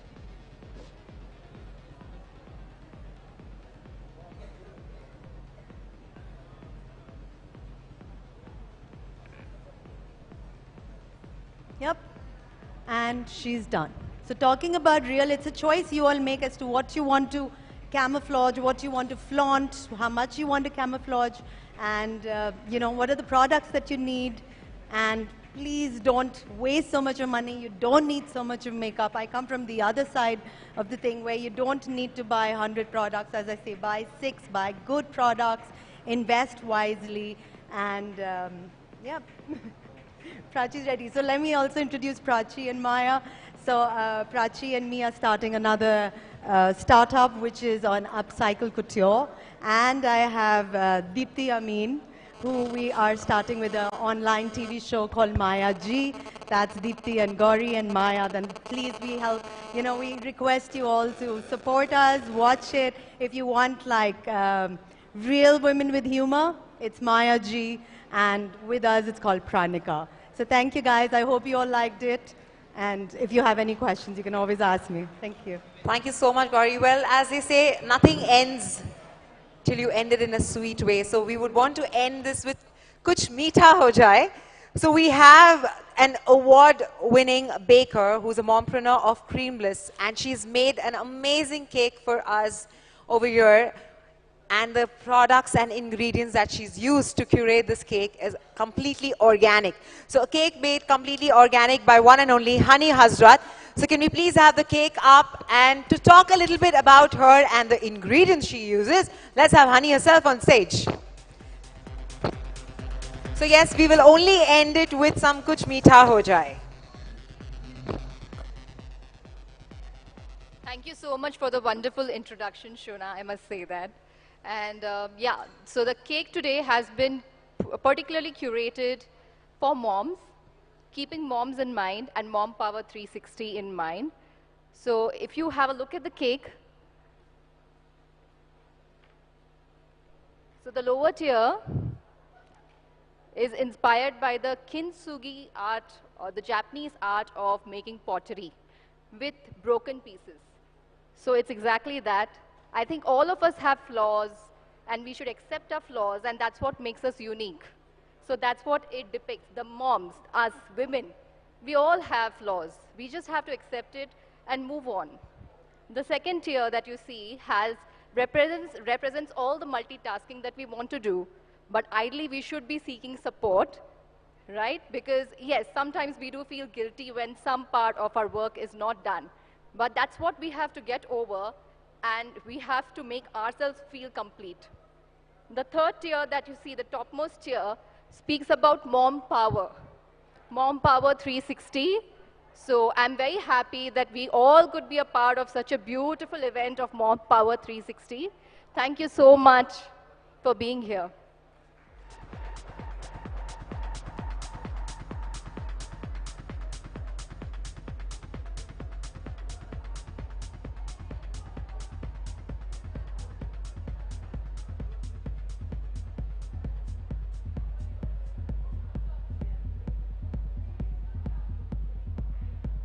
So we have a beautiful page on Instagram. It's called Creme Bliss Bakery.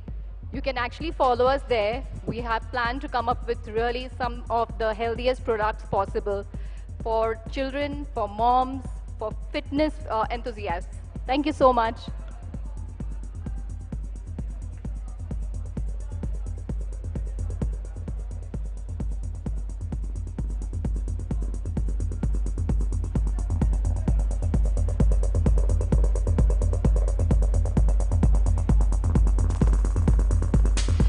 Prashant, she just delivered the 4th baby. Lakshmi, am I right? Lakshmi? She can hear.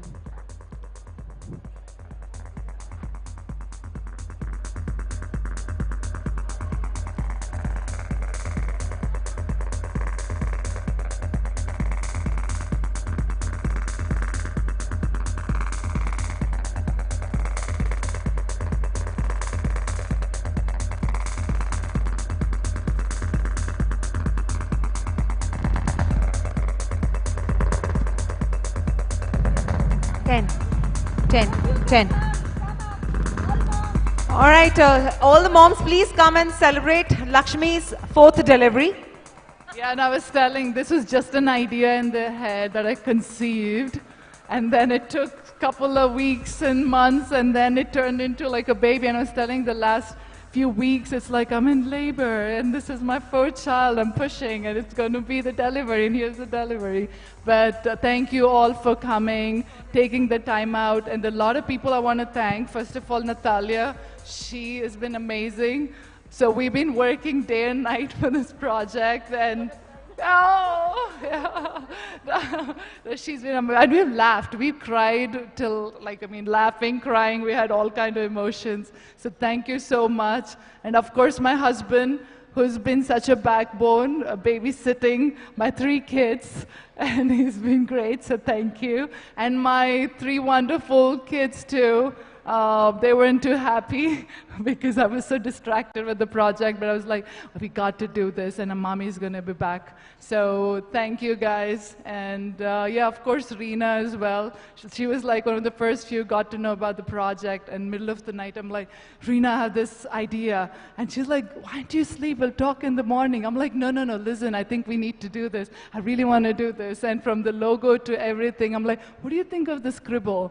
So that's how it started, and it's not, this is our first event. We're not the event management or a big company that does it. I'm just a mom, and so is she, and all the others who supported. So it's something that came from heart, and I really hope that you guys enjoyed it, and just a snippet, and we're going to do more. So thank you again. So celebrate my 4th child, and we're going to cut the cake here.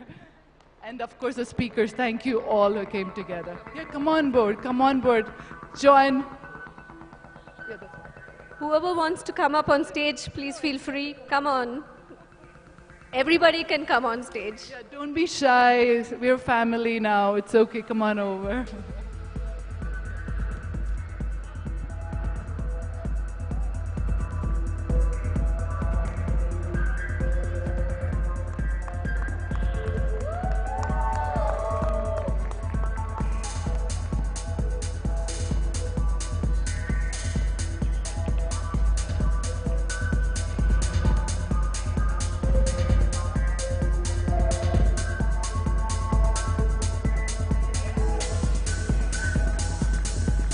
If by any chance, DJ, do you have a congratulations song or anything that sounds amazing for us?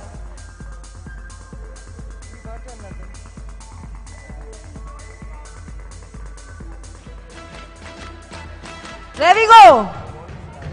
Congratulations and celebrations when I tell everyone that you're in love with me. Congratulations. And Tejas, the production guys have been up whole night, and he's a new dad, and he's so sweet.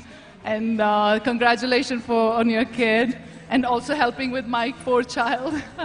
So thanks again, you were incredible. And of course, Himalaya, Make My Trip, NutriShake, all of them who supported this, and IIHM, all of you guys, thank you so much.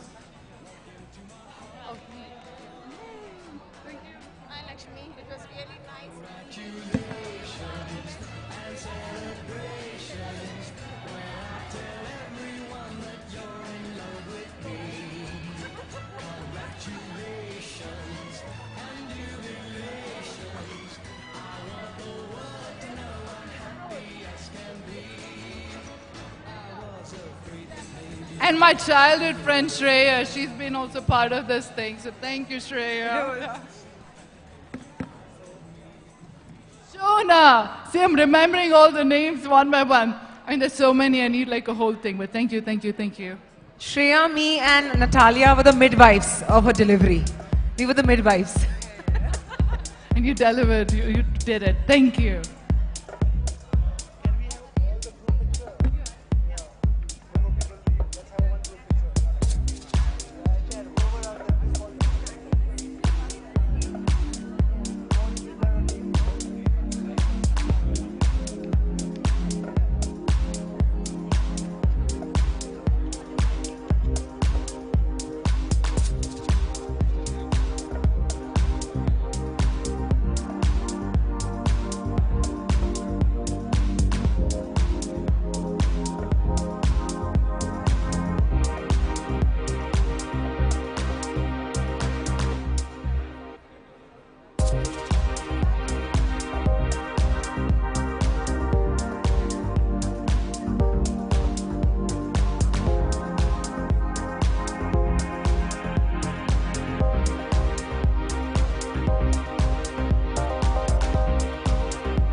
So guys, Dr. Kiran Bedi couldn't come here in person because of certain other commitments she had. So she's coming live so she can talk to you guys about it.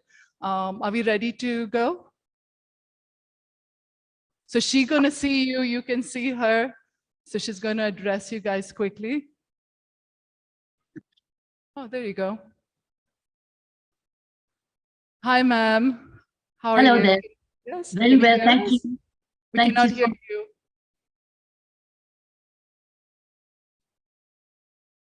Hold on one second. Oh, I see myself there. I'm sorry, I don't know where the camera is. I'm trying to figure it out. We're not getting the voice. Just give us 1 minute till we figure this out.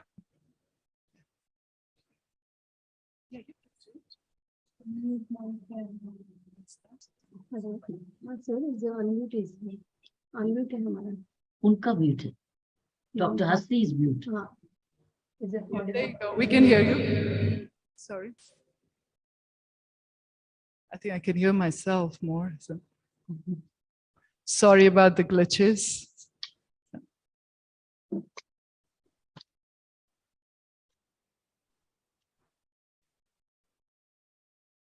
ये चला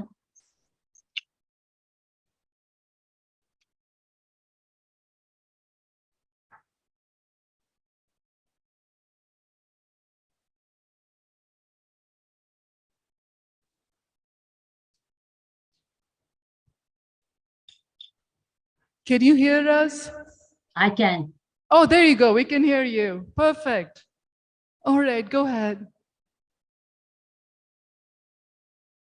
So introduce me. What are you looking at? What are you working on? I know you're talking about mothers, moms.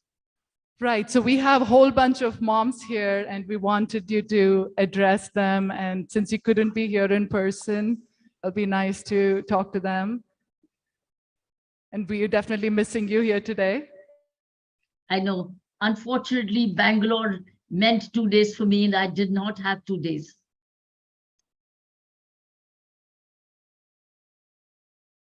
Can we have the curiosity of questions coming from the floor? To read the mind as to what is it relevant at the moment, because so much must have been said already. Let's go to the unsaid. What is fresh I can contribute? Is it my experience, or is it, what is it? Any message that you have for moms? You're a power woman, you're a mom, and we want your message for the mothers here today. We're waiting to hear from you. My immediate message off the cuff is there are two kinds of mothers: working mothers and stay-at-home mothers. Working mothers have very special needs, and stay-at-home mothers have their own needs. So I think we need to quickly now, earlier we did not have this issue of working mothers and working mothers outside the home. All mothers work. Very few are paid or earn outside. The point is every woman is a working mother if she's either working at home or outside. And there are reasons for her also, compelling reasons and personal reasons to work from outside the home as well. For the reasons, all of us are now educated. All of us are qualified. All of us are looking for our own expressions. All of us are working mothers, are looking for fulfillment and realizing our own potentials. One. Now, and when she is a mother, it's not a working woman. I'm not talking about a working woman. I'm talking a working mother. And mother of how many children? That's another issue. And then a working mother with dependent parents who may need health care. So I think we need to distinguish between the needs, challenges before mothers working outside the home as well. And secondly, mothers working from inside the home, probably working from home these days, and also managing home. I think that's a question. And we need to have, if we've already addressed it, I'm very happy, because I have been both.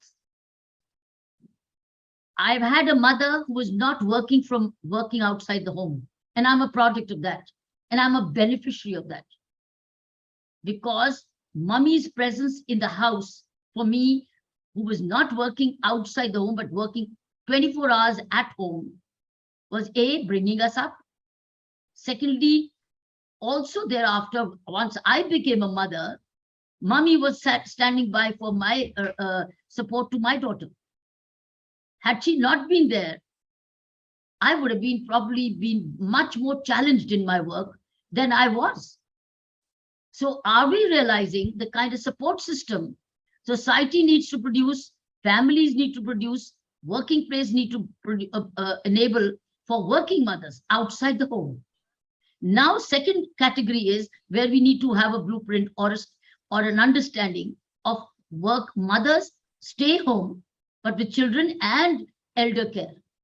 How do they deal with their upbringing, the bringing up of their children and management of their household with demanding husbands sometimes, and sometimes demanding in-laws, demanding parents, or needing to support. So I think these are the questions we need to address. If the House has addressed these, is very, very important. But let's look at working mothers working outside the home. What is the role of the workplaces? How do the workplaces help them or support them? Do they? I don't think so. And then what kind of husband support or spousal support they need? So I think these are the questions which I'm raising right now. There are answers and there are sometimes no answers. But one answer straight away is any woman who's working outside the home as well is now doing 3-4 things at the same time as a working mother. A, she's rearing children if she doesn't have a supportive husband. Rearing children if she doesn't have supportive family, which is in-laws, but on the contrary, dependent on her for many other care. So I think this woman is three times pressured. So how does she manage? Does she step away from work? But if she does step away work, where is her economic needs? Where is her economic needs? I'm not talking about economic independence. Economic needs, how does she fulfill them? Does she ask? Is she in a position to give? How does she provide for a better quality of life, which the current situation demands? So I'm still raising questions because I'm a class apart, because I had a mother staying back home and encouraging to see, ensuring that I work 24/7. And my mom was there till my age of 50. So by the time my daughter had grown up. So she was there. I quite concede there is no substitute for your own mother. But here was my grandmother, my mother, who was more than a mother to her. So, but it was not the best solution. So how do such children grow? Where's the society? Where is the neighborhood support system? Where is the work support system for working mothers to mother their own children? And then what about the fathers? What kind of fathers the society is producing? We mothers, what kind of we mothers are producing, the sons producing sons? Are we making them gender neutral, gender sensitive? Are we preparing them for homemaking, housekeeping, or homekeeping? Are we? Or are we giving them the message that you are different and that you will be supported in the coming days? Or as you get married. So marriage is an additional support for you. And are we telling our daughters, look, marriage is going to be an additional pressure for you. And then once you get married, it will be further pressure. In fact, I've always said, look, there are three W's which are changing the world. The weather, the web, and the woman. The weather, the web, and the woman. 3 W's are changing the world. Web has changed us. Weather is changing us. Woman is changing us. In what way is the woman changing us? The educated woman is now her needs are as equal as the man's needs. But when both become parents, what does she do with the child? So the child is looking only for her. But is the father standing by? Is the father sharing in maintenance of the home? And when both come back to work, is she in a position to play the role of a mother? Or is she only for a breakfast tiffin and a bag and the shoes in place and the uniform in place? And has he done his homework? So I think these are very big challenges. Let's raise these questions and address them. This is what I would say as an opening statement, my friends.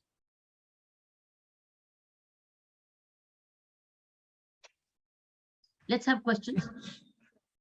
Well, I must say thank you so much. And little sorry about whatever mishap that happened. We must be very grateful. Why are we getting the feedback? Why are we getting the feedback?